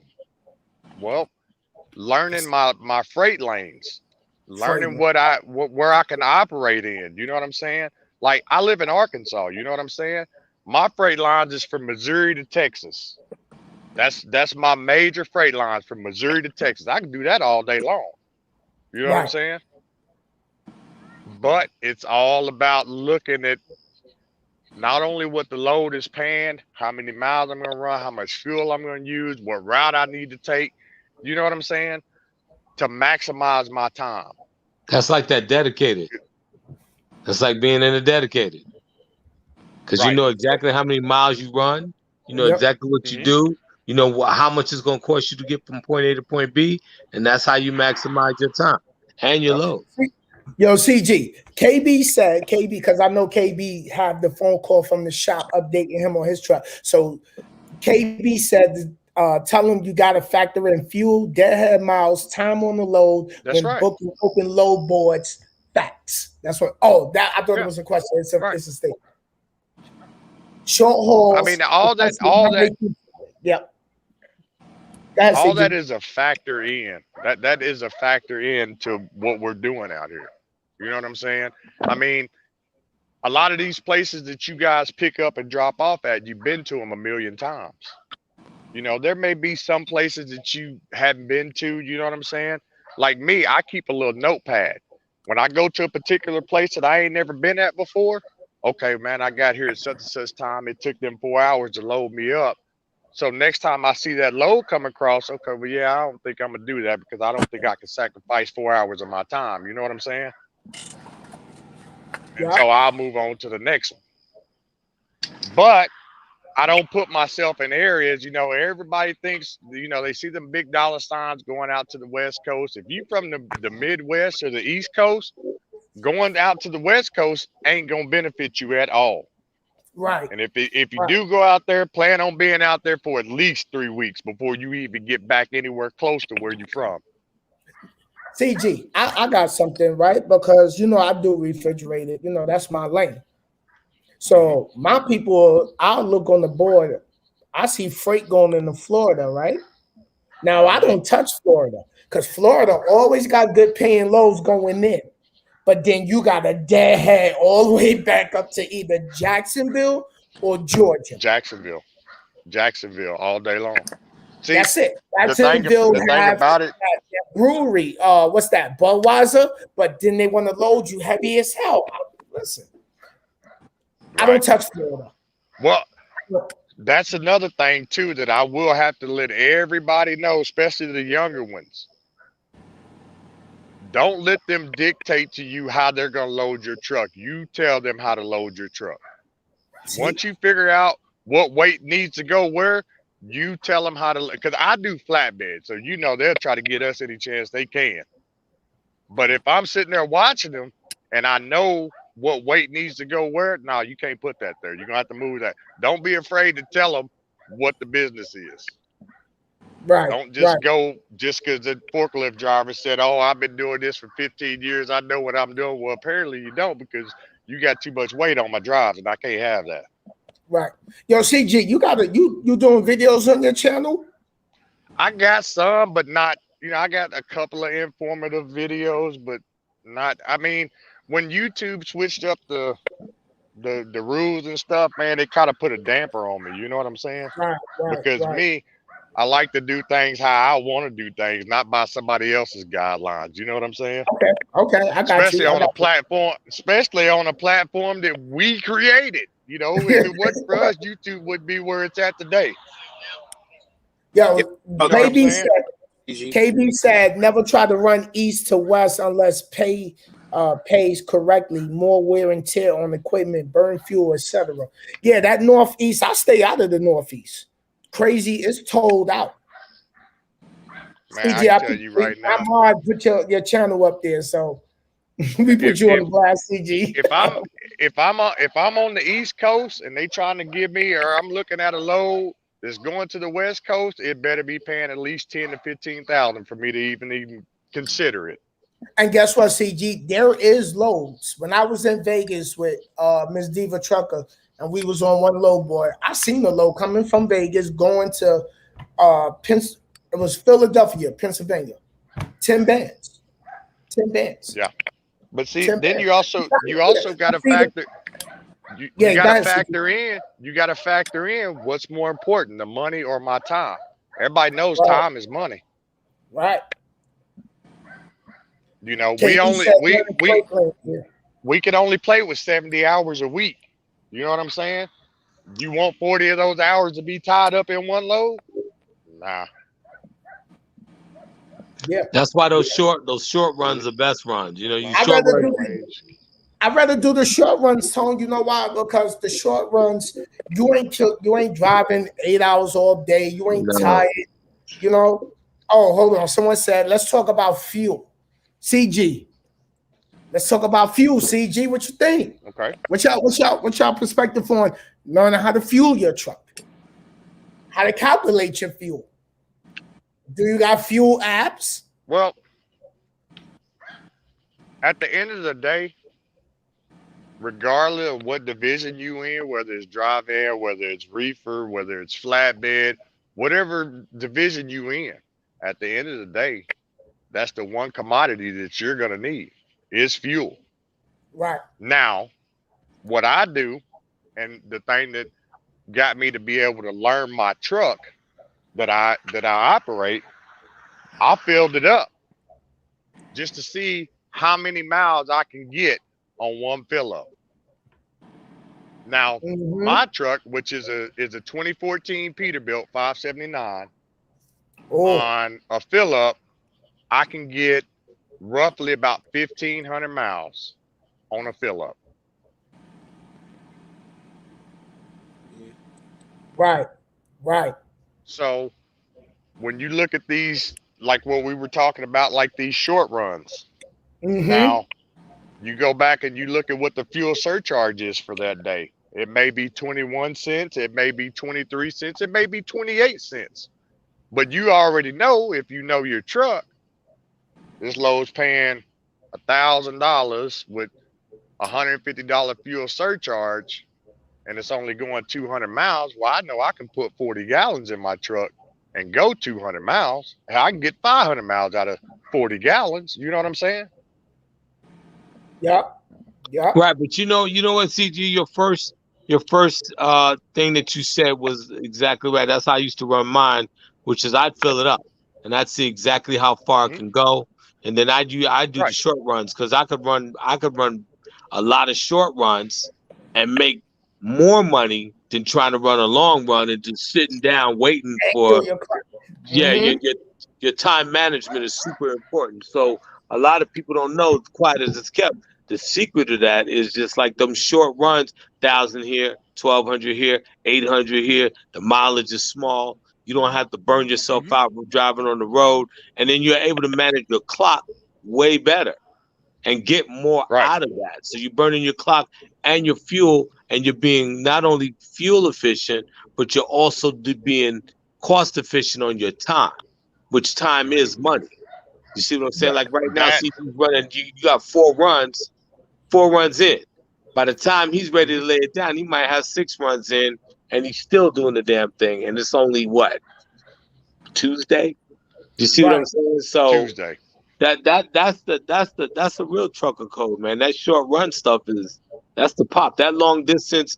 I'm in Vegas, Will, and me running from Vegas to New York now. When I used to run, we used to run two 9-car haulers from New York all the way down to the Speedway here.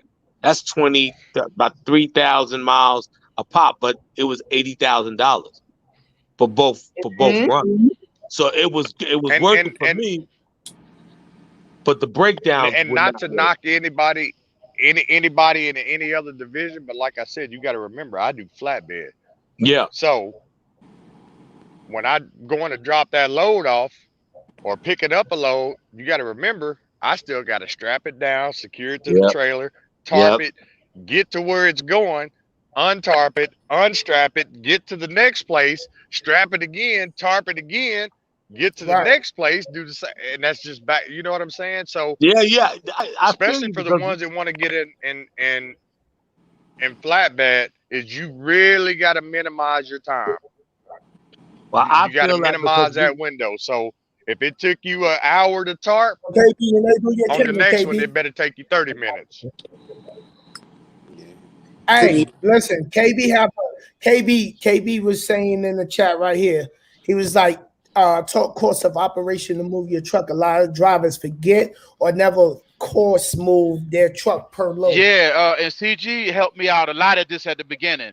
You got to learn what it costs for you to move your business, to move that truck. A lot of drivers, like CG saying, jump on that load board and see that $3,000-$4,000 or $5,000 load, not thinking about how much is it costing you to run that load. What are you really making off of that load? Are you really making that $3.40 a mile, or did it factor down? Now you're only making $1.80 a mile. They don't know that. You got to know your math out here. That's one thing CG taught me when I first started leasing. He said, KB, you better be good with your arithmetic out here when you looking at them loads real quick. And that's real. And let's talk about that, fellas. Let's teach these newcasters about that. Like, what is the cost to run, the average cost, to run your truck, to move your truck out here? Yo, wait. Before we go there, yo, KB, what headset you got? The Bluetooth, the Blue Parrot, the 450. Oh, okay. Yeah. Nah, you sound hella good. It's the new one. I just bought this not even 6 months ago. Wait a minute. I'm looking for where's Shape at? Yo, Shape, where you at? Come jump up on this panel, Shape. Oh, now, she was in the chat earlier. I'll jump it off. For me to move my truck, it's gonna be a minimum of $2.50 a mile. But what you say, Country? I missed that. Truck, I don't own no. $2.50 a mile. That's what it's gonna take for me to move my truck. There you go. Well, but I don't have that. I don't have overhead. That truck. You don't have a high overhead. Yeah. You know what I'm saying? Will, what it cost you to move your truck? How much it cost me to move my truck? Yeah. Be about $1.80.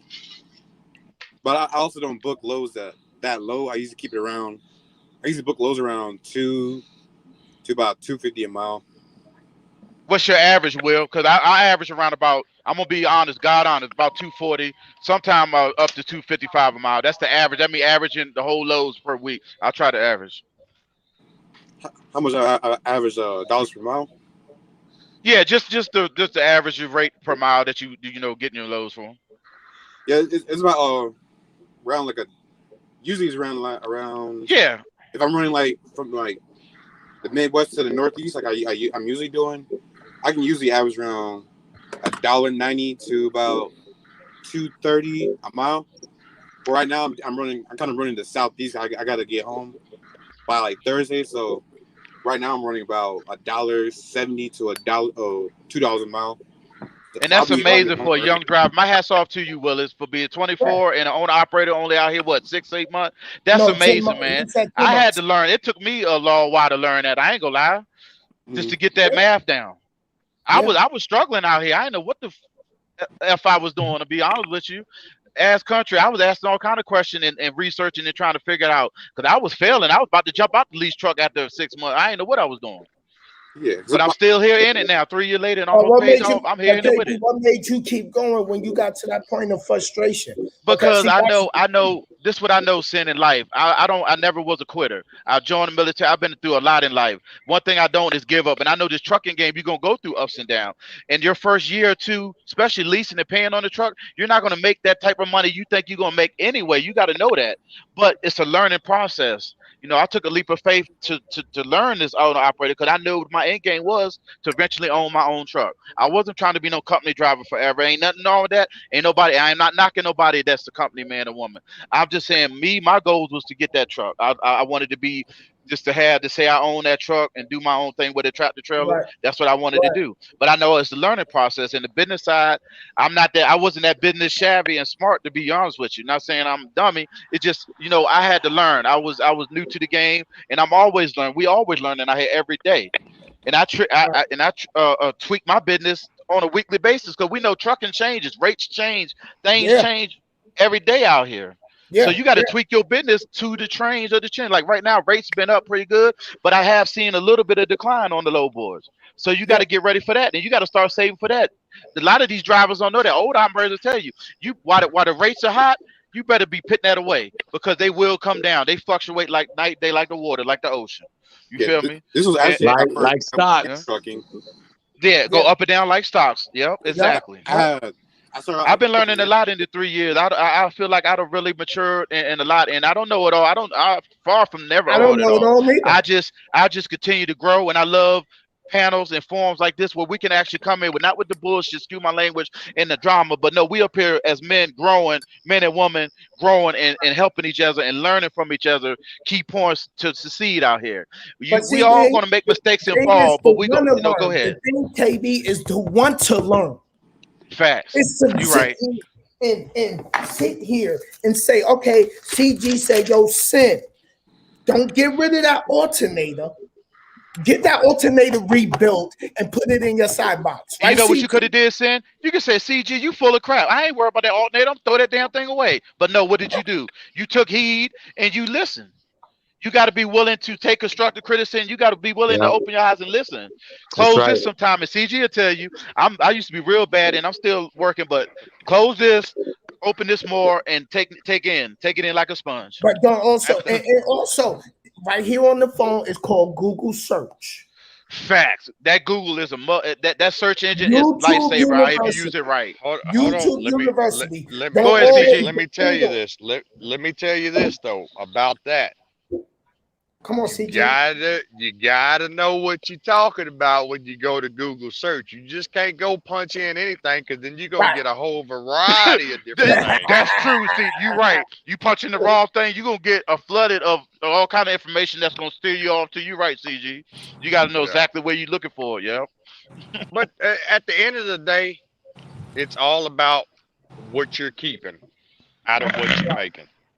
Right. I mean, seeing what's a brand new alternator cost if you go to a shop? What's a brand new alternator cost? What did I spend for that alternator when I went say about $300-400 maybe? Yep. And guess what? CG, the same when you told me to keep that alternator, guess where it was at? Right here in Kinley. Guess where I'm at? Right back here in Kinley. And guess what, Sam? I got a shop back at home that rebuilds all that stuff. And CG know about that. I got a Browning. It's called Browning, and my boys in the work there. My uncle been there for 10 years. They rebuild that stuff. You take it right in there and rebuild it. Now you got a brand new rebuilt alternator starter to throw in there for when the next one fell. Like I told Cian before, you paying for a rebuilt one anyway.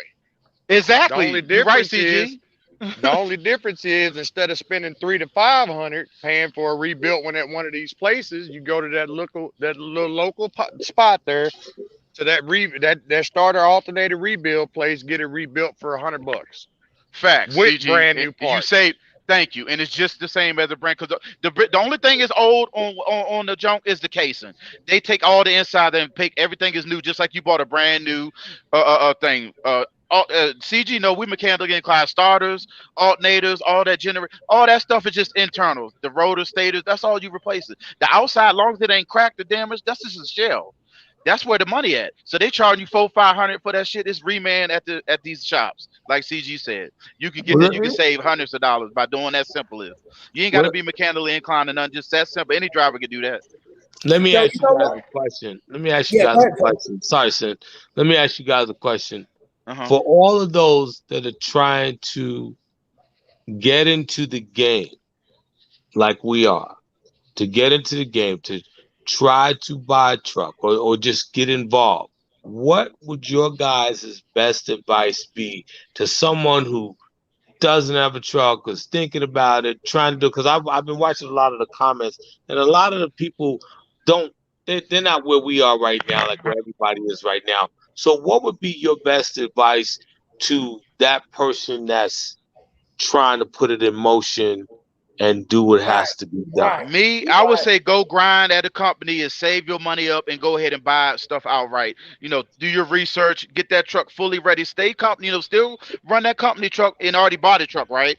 And fix everything on it, get that thing fully ready, road ready on the road, and save up, like we said, Tony G, another 50, 40, at least minimum 30 grand on top of that. And then that's when you're ready to go out here on your own step. But if I could do it all over, that's the way I would have went instead of leasing. But I had, I went the route. I'm already in it, the route I'm in. But if I could do it all over again, I would have stayed all that company money I had instead of, I wasn't disciplined as much when I first came in trucking. If I could have saved that company drive money, whether it was 25 cents, whatever, I could have had a truck if I was thinking the right mainframe I got now. So that's my advice. I would say, do your research, learn about this trucking game, learn your equipment, and then just save up, just save that money. My question to y'all, right? Because like you said, save money, but How do you learn about how to save your money, how to move your money? Because that's easy. That's easy. Right. That's easy. But Tone, think about it. How many people? It's easy, but not for all. Tony P. Like Sinnizter getting that. Yep. Go ahead. Listen. Right. How many people is really sitting down and educating themselves about financial literacy? Financial, yes. Let's start there. So to cover what you just said, think about this. So if you did become a company driver, which is a good point, be a company driver, and while you're being a company driver, learn the craft, how to say. Yes, think like an operator. Yeah, think like you already own operator as your company driver. Right. How you fueling that truck? Well, learn about finances. There you go. Get your LLC while you're a company driver. Yep. Let me start it where Tony, Tony had the question he had asked. My advice to people trying to come in the industry or want to progress in the industry, this is the only thing I can say about that. Love what you do what you love. That's right. Didn't we talk about that earlier, fellas? We sure did. Didn't we say you gotta have some love for this craft? Didn't we say that? You wasn't in here, Country, but you're right. That's the only thing. That's the only advice I can give to anybody. Is this, like they said, this is something that you gotta love to do.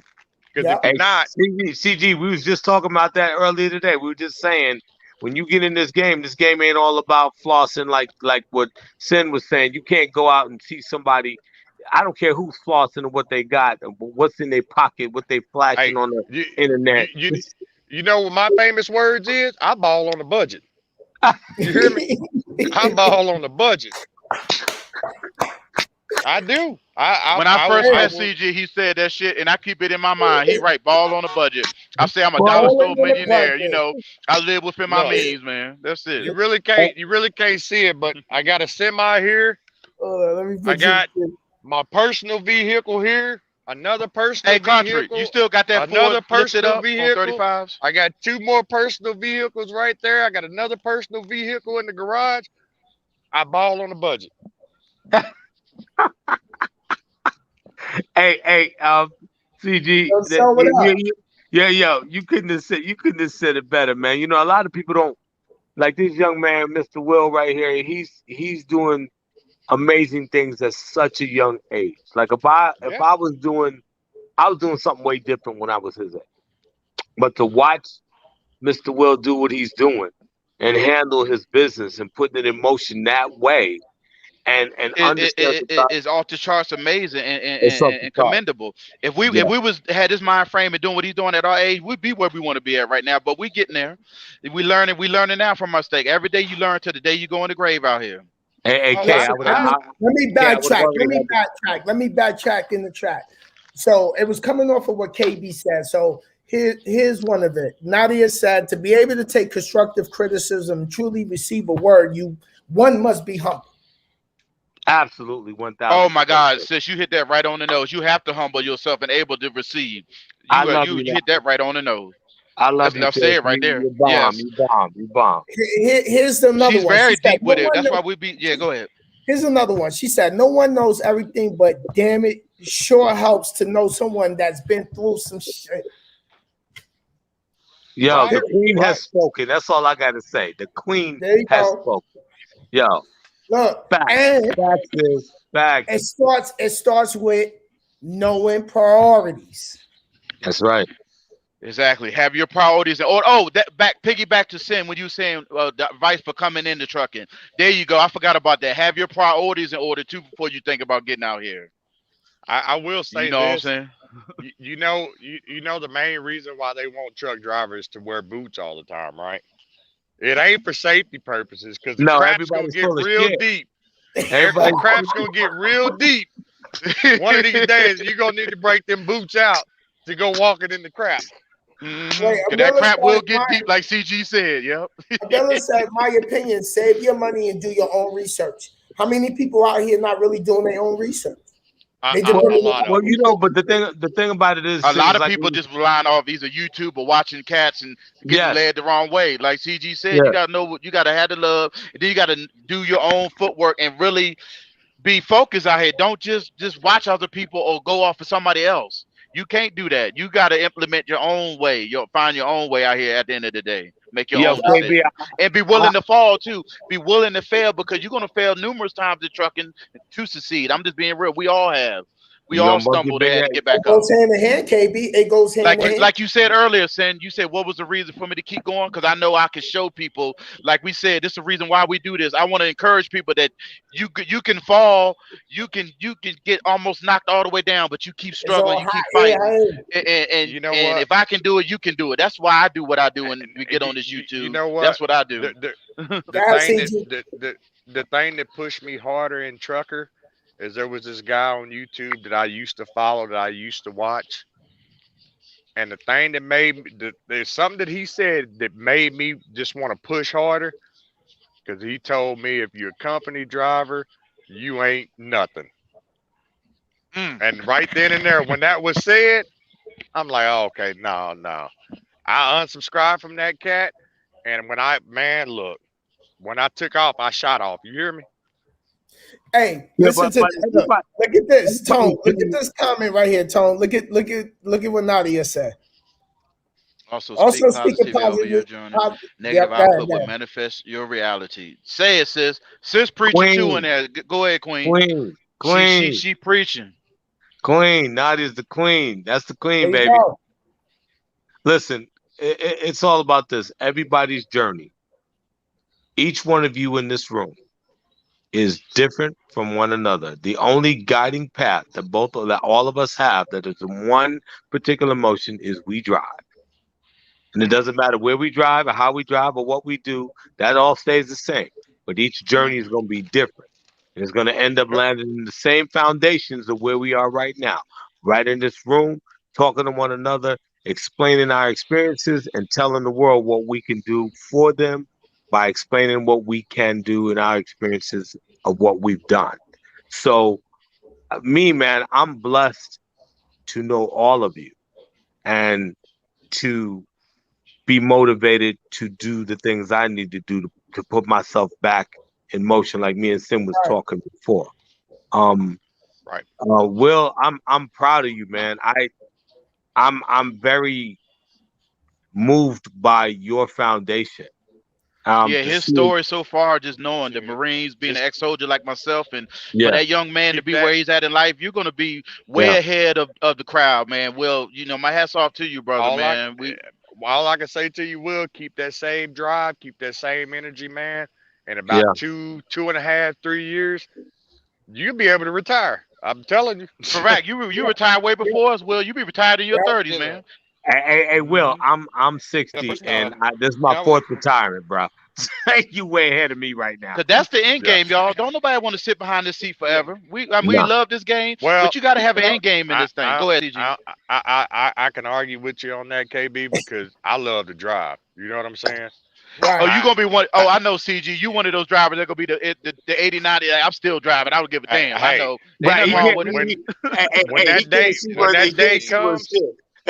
When that day comes and it's time for them, my demises came, they're gonna bury me in this truck. You hear me? I hear you. They're gonna have the convoy of black smoke and all that CG gonna come through the ashes of the exhaust pipe. I know. I got you, CG. Wait. I want to add. Wait, CG, I'm gonna be calling your ass from the other side to look out for me. Most definitely. Most definitely. Hey, CG. Yes, sir. I need to ask you something, man. Do you got the movie Convoy? Yes, I do. Yes, I do. Hey, speaking of movie real quick, since you brought it up, Tony, have y'all seen that new movie with Lawrence Fishburne and the dude that played in Taken, Liam? It's called Ice Truckers. That's pretty damn good movie. I just watched it on Netflix the other day. That's pretty damn good. I saw that. But you know what? Realistically, on some real stuff, I got friends right now that drive in Alaska right now. Yeah, that's one thing. My hat's off to them Ice Road, man. I used to watch that all the time. Ice Road Truckers going across them lakes. Yep, that is motivation. That was my motivation. I met Lisa Kelly because she was my motivation to get my Lisa Kelly, and the dude that died, rest in peace, that she worked for. On ice, and she female, you better go get your license. And that young female too, the other one that's up there with him. That other one, you got to do with the head, the preacher man. Yeah, but check this out. Check this out on some other real shit too. I got friends of mine in Australia that drive the land trains. You want to talk about respect. Yo, you want to talk 8, about 9 trailers back there? 10 man? trailers? Yeah. Yo, I got a guy that run like maybe 10 trailers, and him and his wife be pushing What's with up, their little Randy? dog. Yes. Tony, They I be watch on doing- YouTube. I follow these ladies in them over there in Australia. They drive them Jones. A team, I watch stuff like that, man. Yeah, But Yo, road I've been train. driving 6 years and a half and still learning. Yeah, it's all a learning process. It's all a learning Because they don't have no railroad over there in Australia. That's how they get by. It's called road train, the tractor road trailer. train. Yeah. But yo, they break down out there. There's no calling somebody to come and help you. You better have like your makeshift hookup. Like CG said, you better have basic skill. You better learn how to get yourself back up for the most part and keep parts on you that you know gonna fail to get you up out there. Yeah, and them cats take their own time. Listen, my boy right here just want to fly drones, right? That's my boy Randy down here in North Carolina. Okay. Yo, Randy, how long was you driving for my he retired from FedEx. Yo, Randy, how long was you driving for FedEx? TeamRG is extensive with knowledge, like, but you know, it's always a learning. It's always every day we learning something. Every day. Yeah. Every day. Go ahead, sis. Tell them. Let me say this. Go ahead, CG. Now, we all out here. We doing this. We doing that. What are we doing? What are we doing to give back? That's what we're doing. What we're doing right now. We got. I mean, we got this live chat, and the way I look at it, country is we don't know who we touching right now. Yep, go ahead, Tony. Well, yo, right. Let me see. It goes deeper than that. Sin got 2 million people we touching right now. Yeah, but it goes deeper than that. It does. And KB, you know what I'm talking about. It goes deeper than that. I know what you're getting at, CG. I'm waiting for you to pop it. I know what you're getting at. September 29th. Who music is that? Who music is that? Yo, Sideshow, what up? Nah, yeah, I ain't got no music on. Oh, okay. What up? September 29th through October 4th. Truckers Feeding the Homeless, Houston, Texas. That's where to be. Oh, y'all doing it at H-Town this year? I've been meaning to get with Choice on that, CG. I still follow y'all on the Facebook group, so it's gonna be the 29th down in Houston. Mm-hmm. Okay. Yeah, you can come up. Hey, CG. Yes, sir. Yeah, man. I've been a Mason for 40 years, brother. So we do the Shriners and everything. We do the Shriners convention and all that stuff. So yeah, I love giving back. If I can get listen, back, y'all, listen. Yeah, Tone. Yeah, yo, CG, definitely. Yo, CG, is that Feed the Homeless? They taking donations. Y'all still doing the GoFundMe page, CG? Yeah, go ahead. Me and Mass is gonna try to go live sometime this week. Choice Mass, that's my man's right there. Yeah, right. We're gonna try to go live this week, and we're gonna put all that information out there. Yeah. Tell Choice Mass I said, what up? How's the family? All right, hold on. Yo, Sideshow, my boy Sideshow got a story to tell. What's up, dude? Go ahead, Joe. What's up, y'all? What's up, Joe? What's going on? Oh, man, tell them what you've been through. Tell them where you at in trucking, what you've been through to get the truck. Oh, okay, man, definitely. I'm gonna make it sure, man. Y'all still on here live. Hey, just shout out to you, Sam, man. Shout out to all the brothers. I've been listening. I've just been listening this whole time, just soaking up game for real. Like I'm talking about, man. My head should be this big from what you guys been went over for this last 3 hours, bro. Like for real. My story is like I always call it. I started from Popeyes to pilot. You know what I mean? And how that happened was I got in. You know, I was young, got into some trouble. You know, caught a case, and you know, I got a felony on my background and everything like that. And so it really slowed down a lot of things for me, as it do for a lot of brothers and sisters out here. And so I started working at Popeyes. I was doing that job. And then, of course, I got fired from there, not coming to work, no call, no show. Money wasn't there. You know, I wasn't motivated. Then I did a few other restaurant jobs and everything like that. and it wasn't there. So I always like vehicles. I always like cars. I always like stuff and everything like that. I was like, man, you know, I should see what this trucking thing about. And so as I was working those restaurant jobs, every brother that I seen or woman or whoever doing it, I would always ask them questions like, man, how do you get in it? How do you do this? You know, different stuff. Everybody has something different. I couldn't tell you the same story twice. Everybody had a different experience. Everybody had this. And I was telling them my situation. I was up front. I was like, man, I got a felony. How did they look at that? You know, how did they do this? I don't smoke no weed. I don't do nothing, but I got this thing on me. And then every single time I get the same thing. Man, I don't know, you know, about that, man, this and that. So as I was doing the restaurant jobs, I was on low income. I was able to apply for like food stamps and stuff like that. So I got that. I came across these programs, which they probably got them all across America, but here in Illinois, because I'm from Chicago, and they have a can y'all hear me? Yeah, we can hear you. Okay. Yeah, we hear you. They have a program called Illinois WorkNet Center. And what they do for people with low income is they help people get trades. They give people grants. So you could be, you know, a plumber, construction, heating and cooling, whatever, CDL or whatever. And I was like, man, I could get my CDL like this. I was like, man, I wanted to get in the trucking. You know what I mean? I want to do this or whatever. And I'm sitting there and I'm like, so all I got to do is bring y'all proof that I get food stuff and y'all can give me a grant and y'all pay for everything. My whole thing. They like, yeah, we'll pay for it. I was like, what? And this was at the Chicago Public Library in the hood, bro. A place I walk past every day. Because like I said, when I said this on Sam's other live, the library is the safest place in the hood.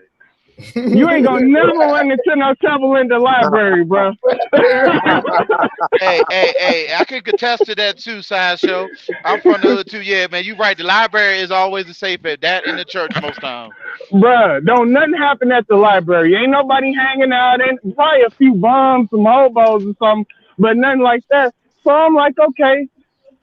So they made me take like a basic like reading and math test. I think it was like 4th grade, 5th grade, like 3 questions or something. They was like, all right, cool. They just wanted to see if I had a little sense or whatever what I was getting into. And so the program, you have to find a trucking school. You have to pick it out and do all the research on it, you know, figure out which package you could afford with the grant and everything like that. So I went through that, and then you have to report back to them after you got your CDL license once you're in trucking school, you know, as far as the steps. So, okay, you pass through the pre-trip, you know, the next step, you pass through your skills test and all that. You have to report this stuff back and show them. They wanted to see action. You know, they're like, man, we, you know, making sure that we ain't just got this guy out here wasting or whatever like that. And I went through it. And the crazy thing, right, was that I got to my 3rd road test because I didn't know how to downshift, man. That shit was, excuse my language, but bro, woo, man, thank God for automatics. But anyway, that downshifting was getting me, bro. And so I got it. And my last try, I had 3 tries. My last try, I got it. The guy passed me and everything like that. And I got it. And here I am, convicted felon, come from fucking scraping pans at Popeyes, come from really no income and everything. And when I tell you, when I got that pass and I went and got my CDL license and I seen my picture on that, bro, all the shit that I was thinking about as a kid, as growing up, all the shit, a house, man, I want this car, man, I want that, man, I want this. All of that stuff became possible all of a sudden. You know what I mean? It was like anything that I wanted, I can accomplish because I've seen so many brothers out here doing it and accomplishing those goals. Doors open up for you, yep. And I'm telling you, bro, and it's crazy because I don't want to get emotional on this, but it was right. Listen, you need to hear it. Man, dude, I was like crazy. So, you know, I got the CDL and everything like that. Bruh, it still took me like 5 years, 5 more years until I got into trucking. So I went and cut grass. I went and cut grass for 5 years because that felony was still on my background. They still wouldn't give me no gig. So I finally got that and still was on it. I was still applying to companies. I was still doing that. I never let up, bro. I never let up. Every time I looked up, I would apply. Even if I didn't know what the hell I was filling out, I was applying. So I finally came across TMC flatbedding. I came across them. They gave me a chance, right? And I went over the road with TMC. I only went over the road for training. When training was over, I was done. I didn't go over the road for a long time. My brother called me. He was like, man, dude, if you get your hazmat on your license, the local companies will hire you faster if they see that. He was like, I don't know what it is, but it's something about that hazmat that they'll just scoop you up. So I went, applied, and did the hazmat and stuff on my break time, did that, got approved for that. I applied for Coca-Cola, a local job for Coca-Cola, delivering the gas stations and stuff. Got the job like nothing. Bro, I didn't even have no experience. All I did was training at TMC. And they hired me at Coca-Cola driving local. So I did that for like maybe 2 years. Then I went and transitioned and I started delivering DEF with another company just to get up there. Because once I got into tankers, it was like, that was it for me, bro. I got stuck there. You know what I mean? I was like, man, I wanted to do tankers because everybody got their niche. Some people like refrigerated. Some people like, you know, I love refrigerated. You know, everybody, you know, they did their stuff. And bro, when I got into it, I just stuck with it and stayed down, bro. And here I am. You know what I'm saying? Right now, bro, all I do, y'all talking about hustling, bro, I'm out here right now. Every time I come up here live, what I'm doing, bro. Show them what you're driving. What you driving? I don't know if y'all can see it. Hold on, let me try to cut these lights on. Let me try to cut these lights on if y'all can see. Yeah, we see it. Bro, convicted felon. Look what I'm doing. Look what I'm doing. Yo, you know what that is, right? Driving 9,000. They trust me, bro. They trust me. I come from shit, bro. Listen, I'm proud of you. I'm proud of you. I'm proud and of you. I'm out here doing this, and I used to work at Popeyes. Used to get a fucking, excuse my language, used to get food stamps. Now, speaking Sideshow, that's your testimony, man. You don't know how many people you touching right now, bro, man. And my hats off to you too, man, for coming through all that. You didn't give up in life because you got that felon. He didn't let his background. But let me tell you something, right? Because when I was younger, hey, bro, I used to smoke weed too. I used to hit them blunts. I did, bro. I couldn't stop. It was one of those things, bro. I get it. That's why I've been telling people, like, I know from experience how hard it is to stop smoking weed. I know how hard that shit is, bro. I know how hard it is to just to put it down. But man, I tell these guys, if you put it down for at least a month, bro, just 1 month, clean your system. Come out here. Don't be worried about it. I got the felonies. I grew up in the hood. I had the weed in my system. I had all the people doubting me. I didn't have all the rich parents and the rich uncles and all that. Ain't nobody got no money. I'm the first person in my family to own a house. Right. Hey, man. Hey. And I'm out here doing this. Hey, you know what that is? That's God. That's God. That's how God moves. Look, touching on his life, yes. That's how God moves, brother. That's how God moves. Hold on. Let me address my sister over here because she's sitting in the cut. She in the cut. Andrea, what's going on with you, sis? Hey, how you doing tonight? What's up, sis? All right. Hey, Andrea. Nice to meet you. Nice to meet you. How you guys doing? Andrea, how's it going? What's your testimony, sis? What's your testimony? get that money. Okay, that's my testimony. That money. Okay, that's my testimony. Yes, thank you for coming up. Thank you, sis. I definitely appreciate it. I'm like this. I'm getting that. I'm about to get that money because I work 2 jobs. You know, I've been divorced. I started my own daycare business. I'm a foster mom, and I'm about to get. I'm getting that money. That's what I be doing. And so, entrepreneur, baby, entrepreneur. Yes. So I'm finna start a t-shirt line now. So I'm about getting that money. Yeah. So you see me working out now. Your own daycare business? Huh? You started your own daycare business? I started my own daycare business I did it for 10 years, and I've been a mom for almost 22 years. All right.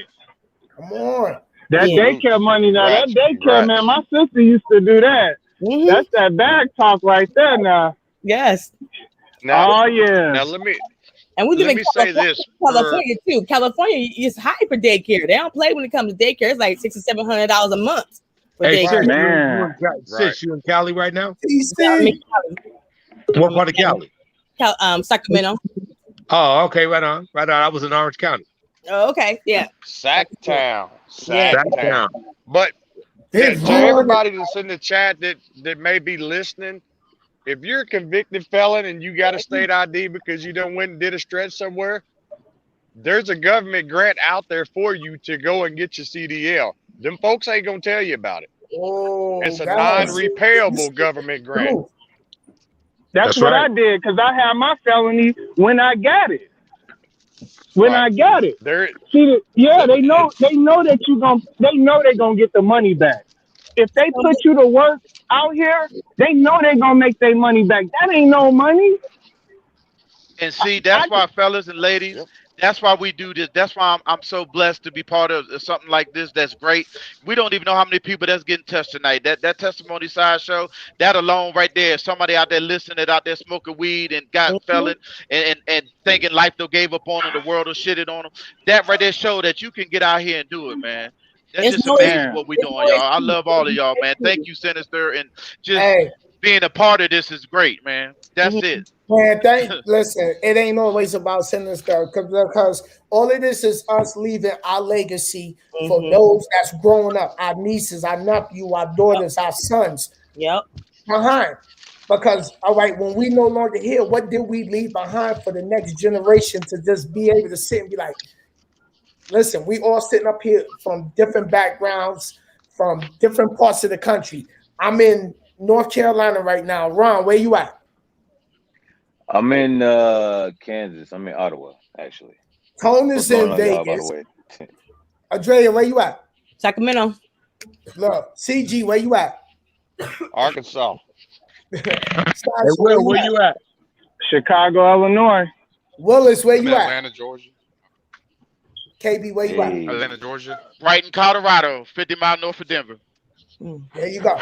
Hey, you right down the street from me, man. Come over here to Vegas to see me, man. All right. You need me to come up there and bring you Sideshow.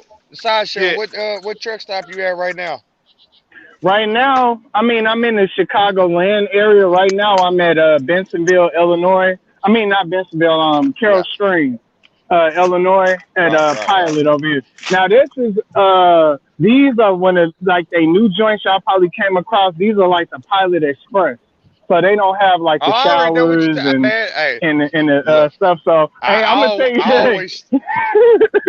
I know y'all was talking earlier. I always stay at the Pilot there in Alsa. Oh, okay, you over there?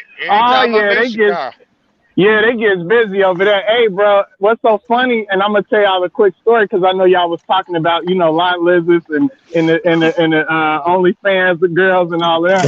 So like the showers, right? You could go in the showers at the truck stop, and you could go in there with a woman. I didn't even know this stuff. You know what I'm saying? You could go in there with a woman or a lady or whoever, and y'all could go in there, and they can't say nothing about it. So a lot of these guys will come up here thinking that they got showers with their lady friend, thinking they about to get it in, and they be mad pissed. Cause they be like, what? This ain't no showers here. This ain't. I be like, bro, you downloaded that app to get that girl. You need to download the pilot app to know if you gonna pull up. Hold on, sideshow. Hold on, sideshow. You gonna have the people that's not in the truck, and then that's a good one, sideshow. We was talking about that earlier, Sin and Tony. Remember? Nadia said something about the app. Man, look, bro. Hey, I say this time ago, bro. It ain't finna be. I ain't finna do. Nadia said earlier that people out here, what was it called, Nadia? They was ordering cakes like Grubhub or something. She said something like that. They was ordering booty like Grubhub. Bruh, I done seen these. Bruh, they'll pull up. The girl got a duffel bag. The guy got a duffel bag. Boy, I'm talking about only thing on their mind is getting to that shower and getting it in. And they see pilot and they think, oh yeah, they gonna have everything up. Boy, they be looking too sad. I imagine be like, you sideshow as a fuel hauler going to the store, see it all at late at night and stuff. I imagine dude, I work nights. Yeah. I work from 5 p.m. to 5 a.m. So I see it all, bro. I see the fight. I see everything. I see, man. Look, dude. Hey, I but seen man, on some realness. You out there at night, man? Please be careful, man. You know demons flow at night. So yeah. You know. That's their bewitching hours. So just be careful, man. You know, there, you know, because your testimony touched so many people, and you know, you motivated so many people tonight. You and Will, you know, your stories told a lot, man. Booty hub. That's what she called. Booty hub. Booty hub.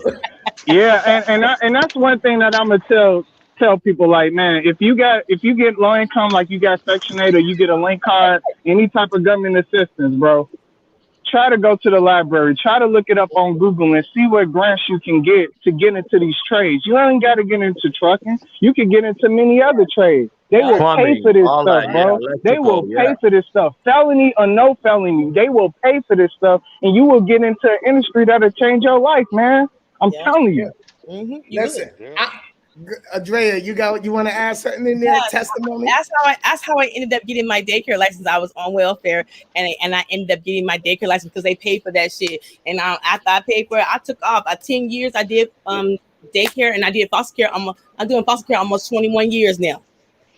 And I done adopted 2 kids, and I have 2 adults. Congratulations. Damn, that's wonderful. Yeah, I adopted 2 kids in April, a boy and a girl. So, yeah. Straight motivation. I'm digging it. I'm telling you, man. You know, we all positive flow, and that's what this channel is all about. I see, Tone. This is what you were saying about what you was talking to me when we was talking on the phone when I called you, and you was like, "Yo, Sam, do you see the wings behind you yet?" And I'm like, "No, not yet." Yo, what I tell you? I challenge you. What did I say? Yo, okay. So for everybody that's in this room, Sin. And he don't like to talk about this shit, but I'm gonna tell it anyway. Sin got 1,900,000 people following him right now. So I following that. Watch my videos. We almost. I thought you was about to say $1,900,000 right now. I was gonna say, man, let me $20, man. Let me get a 20 out there, man. No ticket, man. Hey, spot me a bill, Sin. About 100. I'm just trying to get a chicken dinner and a beer, man. That's all. What I'm gonna say is this. So I challenged Sin. I said, Sin, look, man, and he told me in the beginning, all he asked God to do was just have him touch a couple people. Yeah, I think he overachieved. I always prayed to be able to motivate 1 million people. Same way when I first met Sinnizter, and I've been following him on his YouTube since I got into trucking, and I told him, man, you are very just spiritual, and you motivate people. You don't know how many people you touch, and I try to do the same thing. If I help one person on here by just telling my story or just encourage them, I've done my job. That's all I ask for. I don't ask for no money, no clout. I ain't on it for that. I'm just out here to see us all succeed, man. All of us to be where we want to be. I can tell you like this here. It was about 3, maybe 4 years ago. Choice Masters like, hey man, go check out my dude Sinnizter, man. Go check out his video, man. He live right now. That's my boy. So I'm gonna go check him out. You know what I'm saying? So I go on his live feed. You know what I'm saying? And I'm like, I was thinking way left. You know what I'm saying? Like, yeah, this dude, he in there working out, pumping iron. He finna go ballistic on the darn video. You know what I'm saying? But then, you know, when I got to hearing him speak, I'm like, damn. So it sparked it. You know, it sparked the light in me. You know what I'm saying? I'm like, damn, man, this dude. Right. You know, so big ups to you, Sin, man. You know, I enjoy all your content, my brother. CG, man, you know when I see you, bro, lunch is on me. You already know. Willis too. Not unless I get it first. Here we go. All right. Look, That's that bag talk. I love to hear that. Remember we used to fight over who wasn't gonna pay the bill? I know. Now everybody paying the bill. That was like who was that paying the bill? Yeah, they be trying to get to the bill before I get to the bill. This is the thing about being on these platforms and stuff, because a lot of people that's on these platforms are scared to meet up with followers or even communicate with their followers off of the platform. You know what I'm saying? Man, look, if I run across you somewhere, best believe we fix to break bread somewhere. You know, I'm the only person in this live right now, I met KB personally. You know what I'm saying? KB is Go ahead, tell him, CG. I just put it to you like this here. KB cooler than the other side of the pillow. You know what I'm saying? Outside of me, y'all. Yeah. It was all love, man. Like I said, it from talking to him over a platform or whatever, then meeting him in person. The thing about it is he's the same person on the platform, off the platform. Right. Same person. That's the best way we need to be. You know, I don't put on no front on these cameras. I know nobody on this right now is putting on the front. When I meet up with Sinnizter, because we all gonna meet one day, it's gonna be the same thing. That's what it is, CG. Yeah, we are who we are, man. Just try to be better, 1% better than we was the day before.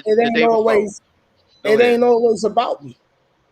It ain't always about me. I know that. I know how you are, Zen, how you get down. It ain't always about me. I want y'all to share your testimony, because everything each one of you been through, someone is watching us. Yep. Someone right now done been through something you've been through, and they don't know how to handle it. They just thinking it's like they the only one going through it. To add on the Andrea's, like she said, I went through public assistance when I got my class B. They paid for it. I used it. It was temporary assistance. I used it, got what I needed, and got off. Yeah. Yeah. Well, everybody has that same foundation. I mean, everybody came from that, man. When I got into the trucking game, man, I had Willis is up here with a whole full course meal up there. Oh yeah, he's grubbing. He's grubbing. Yeah, I see him with the air fryer up there, Willis. Hey, I got all the same setup too, man. Instapot, all that up in my truck. Willis said, "Yo, Sin, don't buy me nothing. We gonna eat in his truck." That's how you eat healthy and you save money. That's how you get down. Ron, listen, I want. Yo, Ron, what's your testimony, Ron? Because last time you started. How you doing, Ron? Nice to meet you, brother. Yeah, go ahead. What's going on? All right. Can y'all hear me? Yes. Yeah, you loud and clear. All right, so I've been driving trucks since my third year. It's my second year in my truck. I'm actually a lease purchase. But yeah, I'll tell y'all a little bit before that so y'all can get to know me as a person. I also do YouTube, and I promote health and wellness by doing like calisthenic videos and things like that. I also try to be motivational as much as I can anyway. But yeah. Up until this point, I have been in a great state of depression from 2011 up to like maybe 2017. And the reason because of that is I had this female that I was with. We were engaged at the time, and she died 5 days before. Let me backtrack. We were engaged, and she was pregnant with twins, and she died 5 days before the babies were supposed to be born. But not only that, she died in my arms, so it really messed me up. And I went to a great deep state of depression for like 5 or 6 years. I stayed away from my family. I just gave up on life, you know. things like that. And it took up until maybe like 2017 where I just got myself up out of it and said, I got to do something, you know. And yeah, since then I've just been grinding, trying to get myself back together. And that's the whole reason of me starting my YouTube channel, to spread the awareness and try to help as many people as possible, especially with the health aspect of being out here in the truck, because I see out of shape truckers all the time. They watch me when I'm on my pull-up bar or anything like that, and they tell me they commend me for having the willpower, but we all have that power to do something, you know what I'm saying? It's just the whole fact of you getting in the mindset to do it. No matter what, that you can do it at any time. Like Sin said earlier, I made a little short video while I worked out. I did 20 push-ups at the fuel island while I was getting fuel. Yeah. Like it's just that simple, but people make excuses for stuff like that. You know what I'm saying? And I don't want to die here. Like I wouldn't want anybody else to do so either. And the truck stops don't have any very healthy items for us to choose from. They're starting to get them in there now, but it's still not enough, you know. And but yeah, like that's pretty much who I am, man. I'm 32 years old, I have 3 kids, and I'm out here for them and for myself as well, because I want to create generational wealth for my family. You know what I'm saying? That's right. And yeah, that's Ron, pretty much it right there. Man, Ron, I'm proud of you, Ron. I met Ron by accident. I met Ron. My truck was dead, and I asked a driver, the passenger getting out his truck, yo, you think you can help me out with a jump? I'll give you $20 to help jump my truck. And he was his student. That was ended up finding out that was his student. He was like, I know you. And I'm like, you know me? Where you know me from? He like, yo, you Sinnizter from YouTube. And then it was me, Ron, his student, and another driver that's part of TeamRG now. We all had breakfast that morning. Ron and his student, you know, I just said, yo, hold this. You know what I mean? Because they was sitting, they ain't have no low. I said, yo, Ron, y'all split that whole lot. And then Ron said, yo, how you do this YouTube? And then I showed Ron, turn your phone like this, do this, set this up. And ever since then, Ron's been a part of my life. Ron called me the night I dropped the video when I found out my trainer passed. So, TC, what's going on with you? I see you out here. Where you at? I'm listening to this wonderful commentary, all this encouragement. Good evening to you, Sin. Good evening, Andrea. What's up, sis? How you doing? All right, and to the kings up in the building, the kings of the road. All right. I love y'all. I appreciate y'all service, you know, and to the chat. A lot of times people, you know, say, you know, I was in the military, you know, thank you for your service and all that kind of stuff. I'm gonna be honest with you. If we didn't have truckers, this country wouldn't be, and y'all know that. So don't be, you know, let folk know and be unapologetic about it. You guys transport things back and forth for the rest of the country as a whole. So thank you for your service.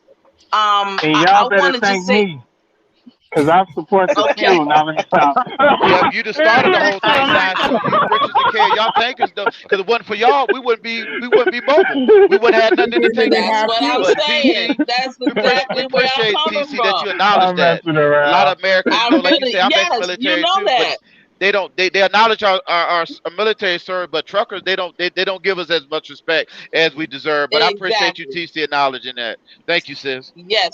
Yes, kings. Y'all be careful out there, you know, during these times, you know, with the COVID, with the new situations and things of that nature. I look at all of you all and all I see is strength. So I know that, and I see the air fryers and you know, I see all y'all doing y'all thing. Keep doing it. You know, eat y'all food. I see the exercises. Thank you, because I'm there and I'm watching and I love it. TC, I keep these on the truck to try to keep the weights down. I keep the resistant bands and jump rope, and I try to get out there and do my half burp as they call it, and walk around the truck. So got to do it. Got to do it. That's my exercise right there. It only takes 5 minutes. That's my exercise right there. I want to say this. It's a lot to go to the gym, okay? It's a lot. It is. It is. You on your workout, I do want to share this. I work out 3 days a week with my personal trainer, but I'm just saying. I seen Andrea with the boxing gloves. She in there with the listen. Yes. In the there. I got my blood pressure under control. Right. Okay, I got my blood pressure under control. So yes. See, there you go. And that's what's up. Go, Andrea. Yeah. So it's I'm just saying it's a lot to work out because I mean 45, I'm 46 and working out. The first day I was throwing up. I was sick as a dog. Why are you lying? You say you 46? I'm 46. You right here looking like you 34. Cut it out. I ain't playing with you. Bless is beautiful. Yes, she is. But Ron hit it on the nose. It's just like not make excuses for. Yeah, we sit in that seat and we drive 500-600 miles a day, but just get out there, do something, man. 10, 20 minutes, 30 minutes. At least do something, man.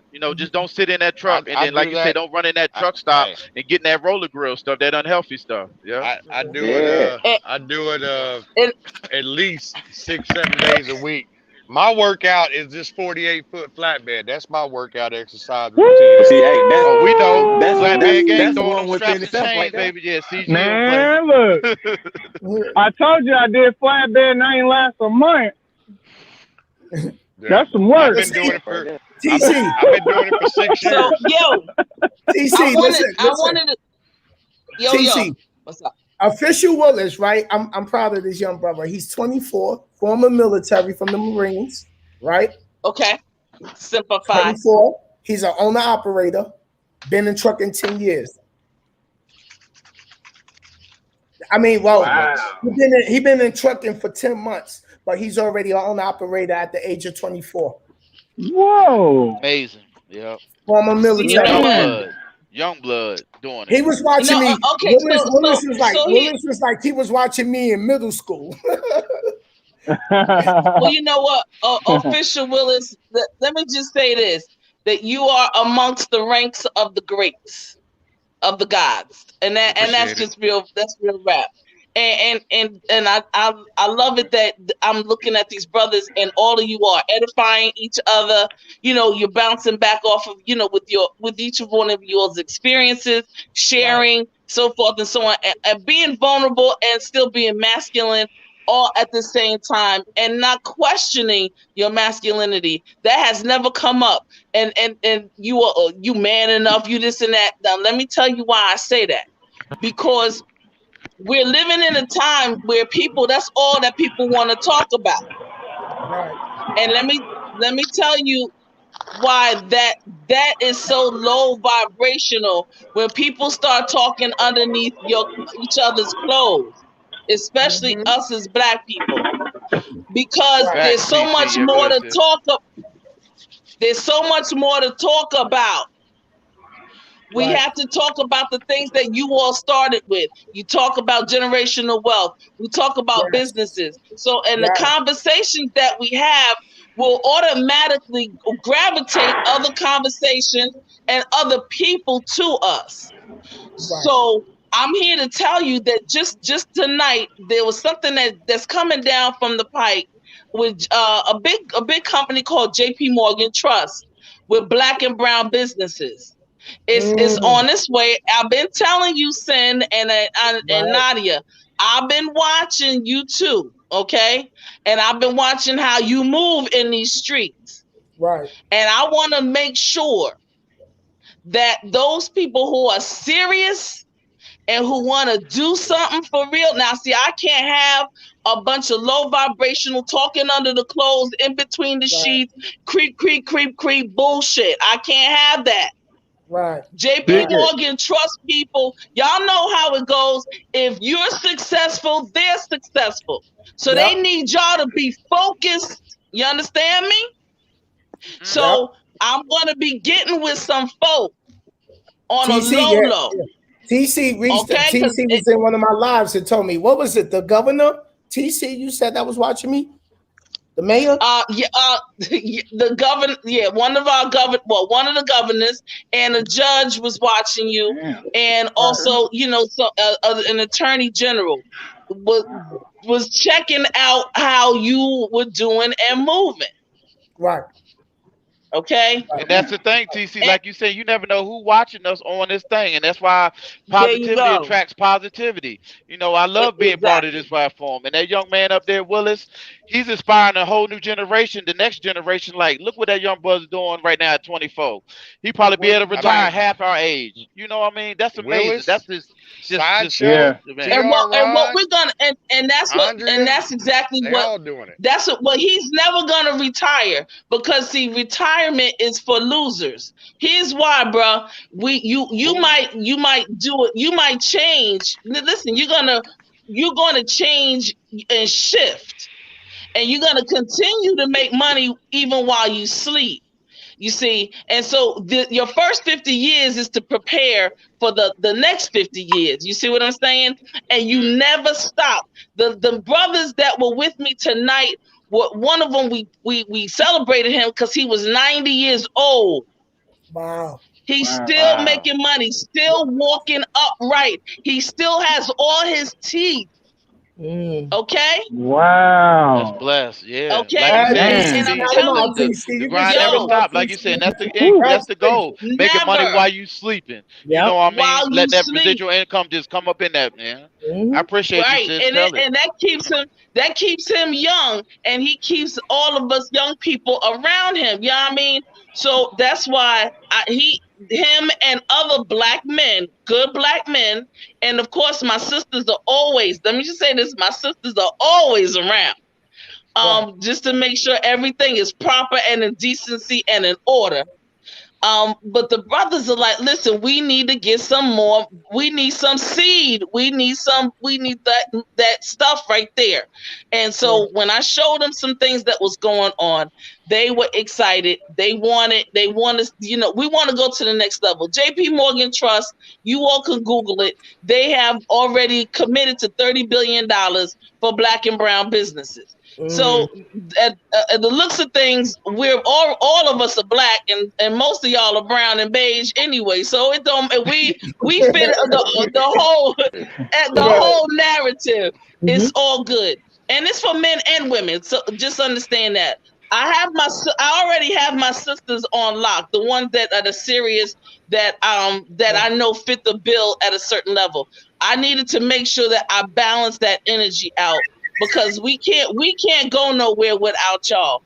So I'm excited, y'all. Sinnizter, Nadia gonna be in the forefront in terms of, I want you all to be the ones to start and looking and identifying.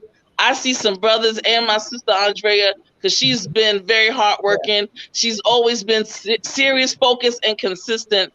I'm looking to make sure. I don't like what I see sometimes, but I love the fact that every now and then God puts the confirmation right in front of the face. And here you all are. So thank you. I appreciate you. You all do it for me as well as what you're doing for others. All right. Yeah. So just know that. Stay focused and stay positive, stay strong. You understand? Right. Start talking that talk, like talking that big boss talk, not that big bullshit talk, but that big boss talk. That's and one last thing, the older brothers said they wanted me to tell y'all, don't worry about your woman's hair. Don't worry about your woman and all that other stuff. Leave that conversation alone, because it's for niggas. Okay? Amen. And nobody who's successful, okay, is going to be going around talking about their woman and what hair and pieces she got and all that other stuff. Leave that alone. You all are men, you're providers. I want to make sure that you all are, stocks. We're going to be making sure that we're building. If we're going to repatriate and we're going to be owning islands and stuff, we have to build airports, bridges, tunnels, all of that. I don't want y'all talking about wigs and all of that stuff. You understand me? You know, TC, we ain't gonna do that over here. Yes, it's about we got you, TC. Yeah. Thank you. Leave the sisters alone. If they want to wear wigs and pieces and stuff in ancient Egypt, that's what we did anyway. TC, ain't no TC, thing. I like a woman with a wig. That's it. Ain't no thing. She could change her name. You're dead going right. But y'all nurture her heart. Nurture her heart and start building together with your heads on the top of the head. Right. So anyway, listen, I'm gonna go. Thank you so much for allowing me that little time. I'm serious, Sin, and I'm serious, Nadia and Andrea. Okay, I hear you. Nadia's not right here. Y'all already know. Serious. Hey, thank you, TC, sis, for gracing us with that. You know, we need that positive info, that motivation. We appreciate you, sis, tonight. All everybody in here, you know. And Google it. JP Morgan Trust, a black and brown owned business. That's all. Just Google it. I got the people that's got you guys. Okay. Yep. All right. Peace out, y'all. Love you. Appreciate it. Love you, safe on that road. Have a good night. TC. Bye, you guys. All right, y'all. I gotta put the kids to bed. All right, Andrea. Okay, bye, Nadia. And to the chat. Andrea, you too. Have a good night. Okay, you take care. Bye, Sister. Thank you for letting me come up here on platform. I appreciate it. Bye bye. Anytime. You always welcome. Okay, thank you so much. Bye bye. Yeah, y'all. So, man, let's wrap this up for the night. I appreciate every one of y'all, because everything y'all done said. Listen, this is gonna be here after we gone, and y'all don't know who lives y'all affected tonight, but we'll sooner or later we'll find out. Yo, Ron, your story is deep, and hey, I'm proud of you, and you got to keep pushing. You got to keep pushing. You gotta keep pushing. And stay connected. You know, we got to have unity, brother. You know, as young black brothers and women out here, we all in this game together. We all in this fight together. Yeah. Most definitely. Sideshow, your testimony touched me tonight. You know what I'm saying? We all got to walk, man. And Willis, young brother, you keep that head up. You keep focus out here, man, and show this young generation the way. Ron, I'm gonna look at your channel, man, and sub to you. Check out some fitness tips, man, because I'm getting back in it, man. All that. That's how we grow together. Yeah. That's right. It's about us leaving. It's about Tony us left, leaving. But Tony, he know what's up. Tony too. Yeah, he left. Yeah. It's about us leaving. It's about us leaving our presence, a message for those who are going to come behind us, because everyone is going to go through different trials and tribulations in life. And every one of y'all telling the story, I appreciate it, because like I always tell you, it ain't always about me. So God just put you in a position to allow this to happen. And y'all always welcome on my channel. My first year, I gained 30 pounds because I forgot what was important. I went from 150 to 180. I'm 180 right now, but it's not fat. Like, not how I didn't want to look. You know what I'm saying?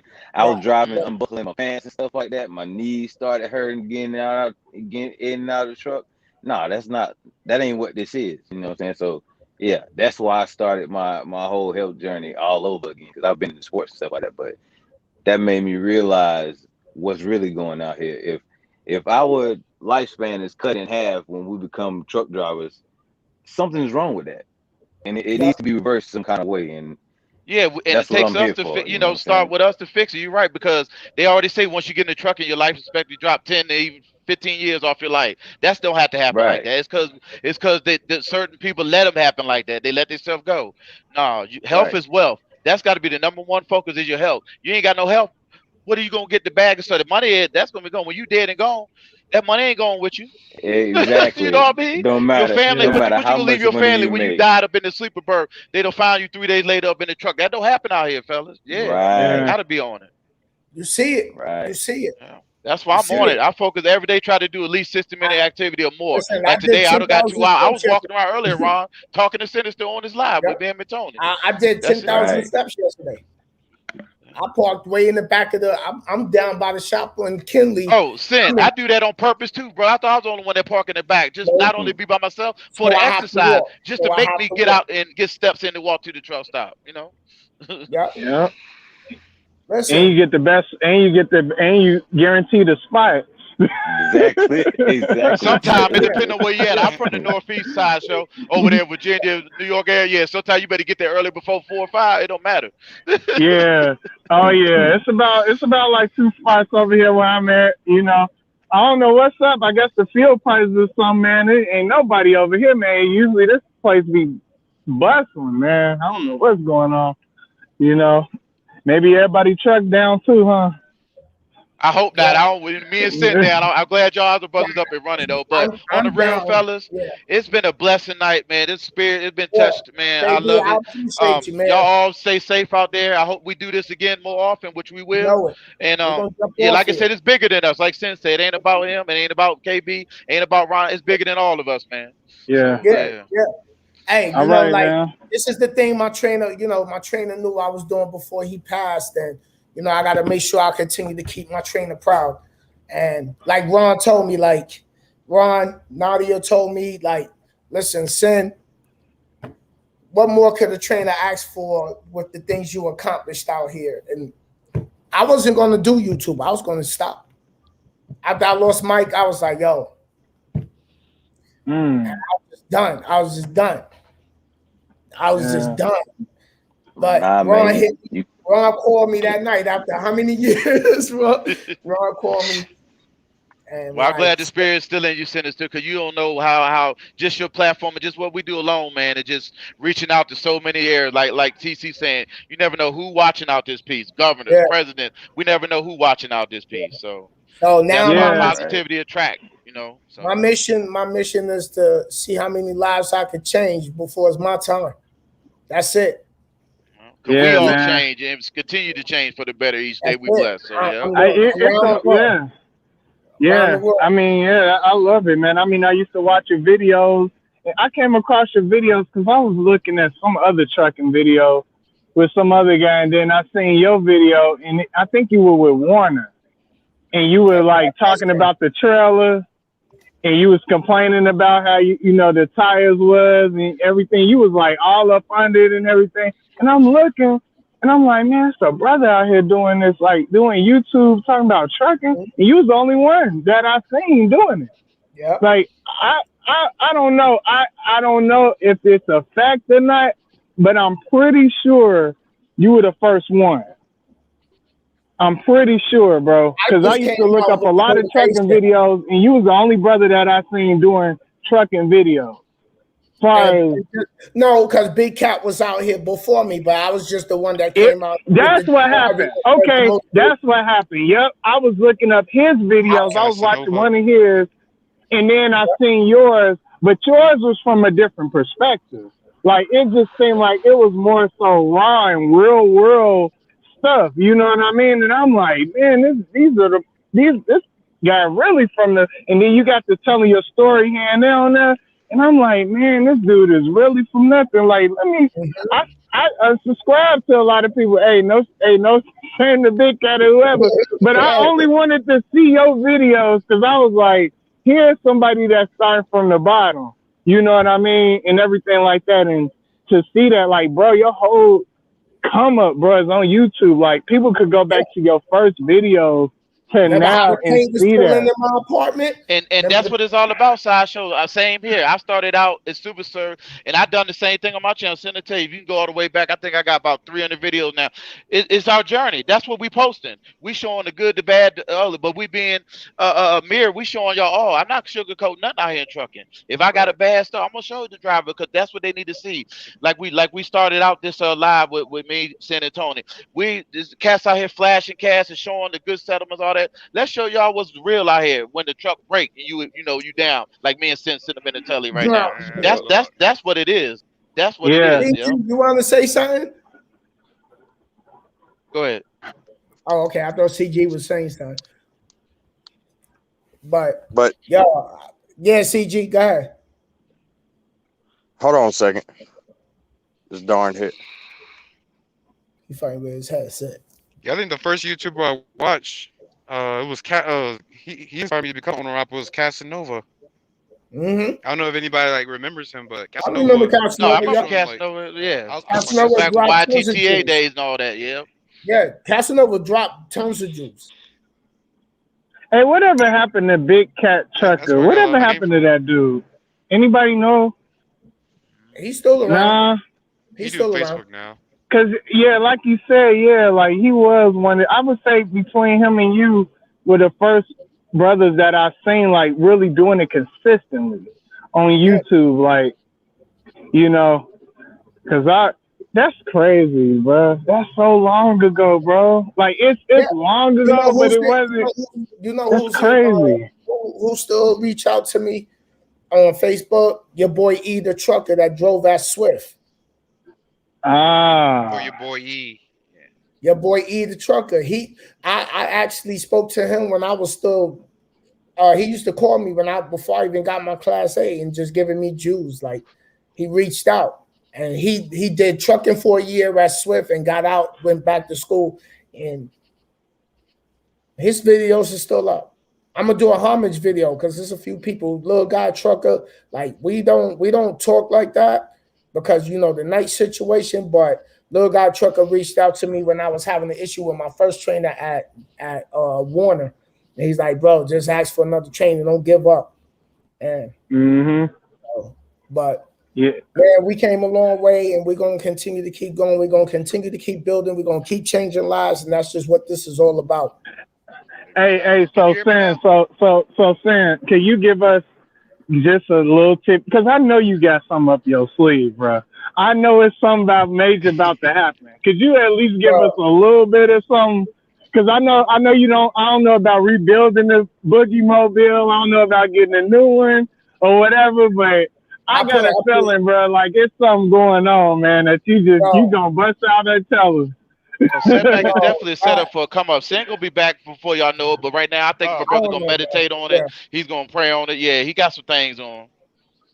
Yo, I got 1 million miles. I got 1 million miles out of it. Yeah, CG, we hear you. Now, I meant to ask earlier. So, what motor you got in your truck, and what's wrong with it? DD15. So right now I got it right. So when I turned it on the other morning, it started having a bad rumble in the front, and then it just died. Now when I go back to turn it, like if you look at my live, I did it in the live. It don't even turn over. Like it'll turn on, and it'll just die. That's it. CG said, "Ooh." That's what I said, CG. Ooh. Yeah, he got that Volvo motor, CG, the DD15 Volvo version. Million miles. See, the thing is the two cats that I deal with, they're Detroit specialists. That's what they do. And they're very knowledgeable inside and out. DD15, DD13, 60 series, 14 liters, 20. And what is the shop telling you right now? I ain't even go in this shop right here. Right now, me and my people was dealing with a beef load. I had a trailer full of beef. We had to get taken care of. So once I find out, I'm gonna let everybody know what's going on. So, well, let me tell you this. Yep. Because I can tell you right now, if they talking about you need a rebuild kit, I don't know if they. I'm gonna tell you right now, you're looking at anywhere from 4 to 12 week wait. We're waiting on several rebuild kits right now over at the shop because they're. It's a shortage with a lot of things. It's a shortage with a lot of things in the country. Well, get in a rental and get back to making that money. Listen, I know it sucks to say that. You probably don't want to hear it, but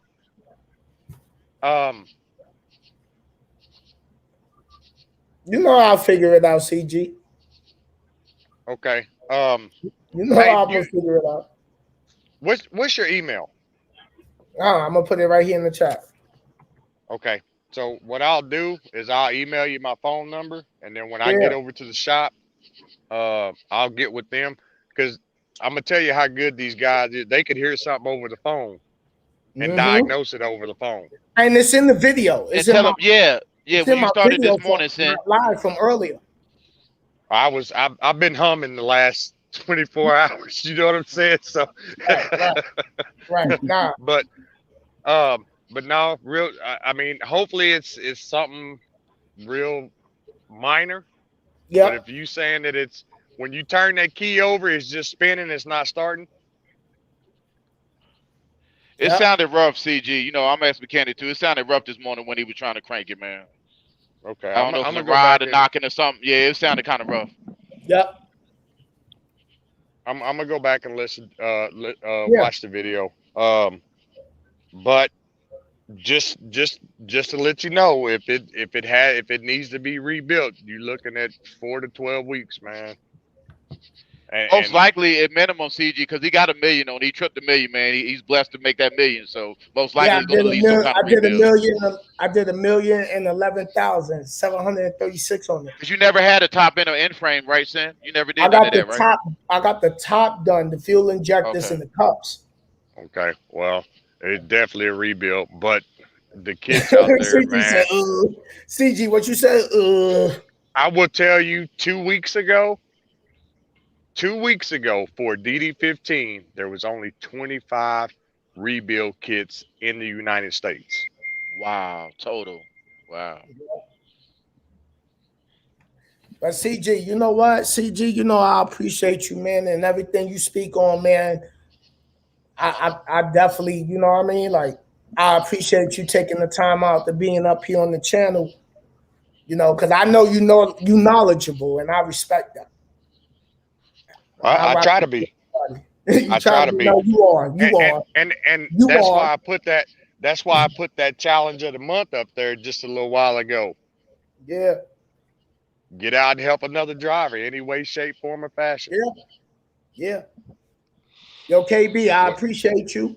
We're gonna shut this down. We sliding out of here tonight. Appreciate CG. I already put it. It's Mr.Sinnizter at gmail.com.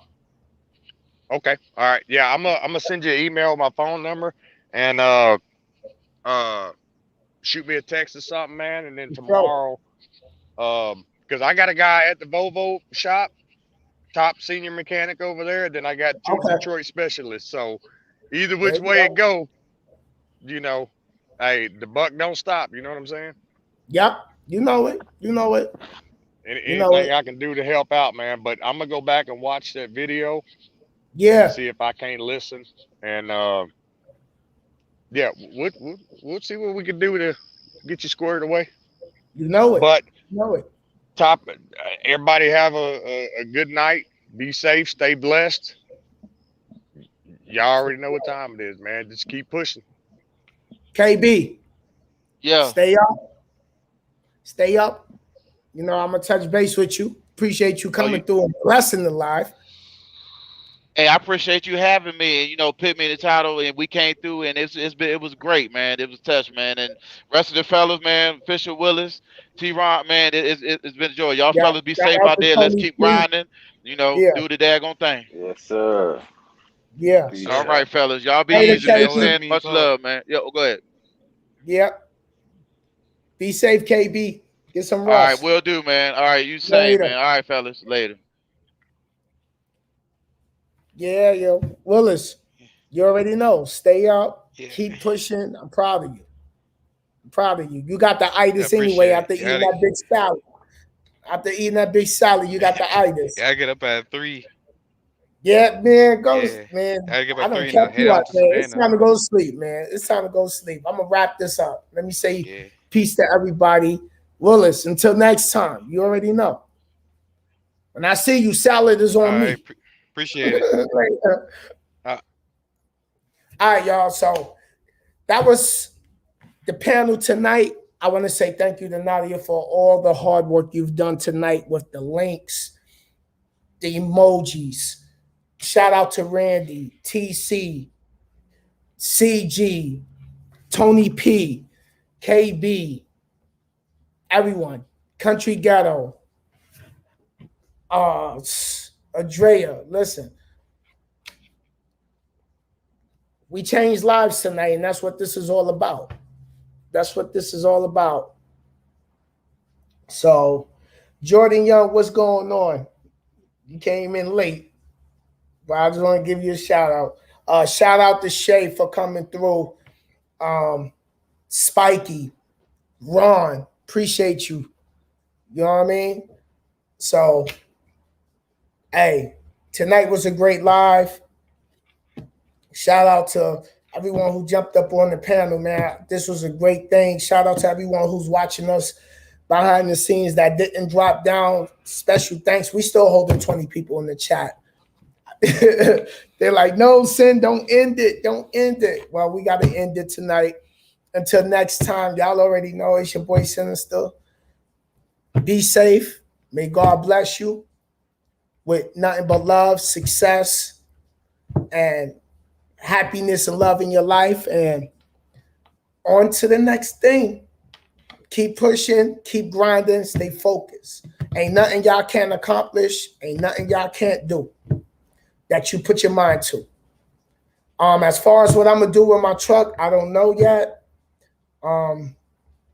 We'll see. I haven't really been sat and meditated on it. So, y'all, I appreciate everyone. So, everyone have a good night, and I'll talk to y'all later.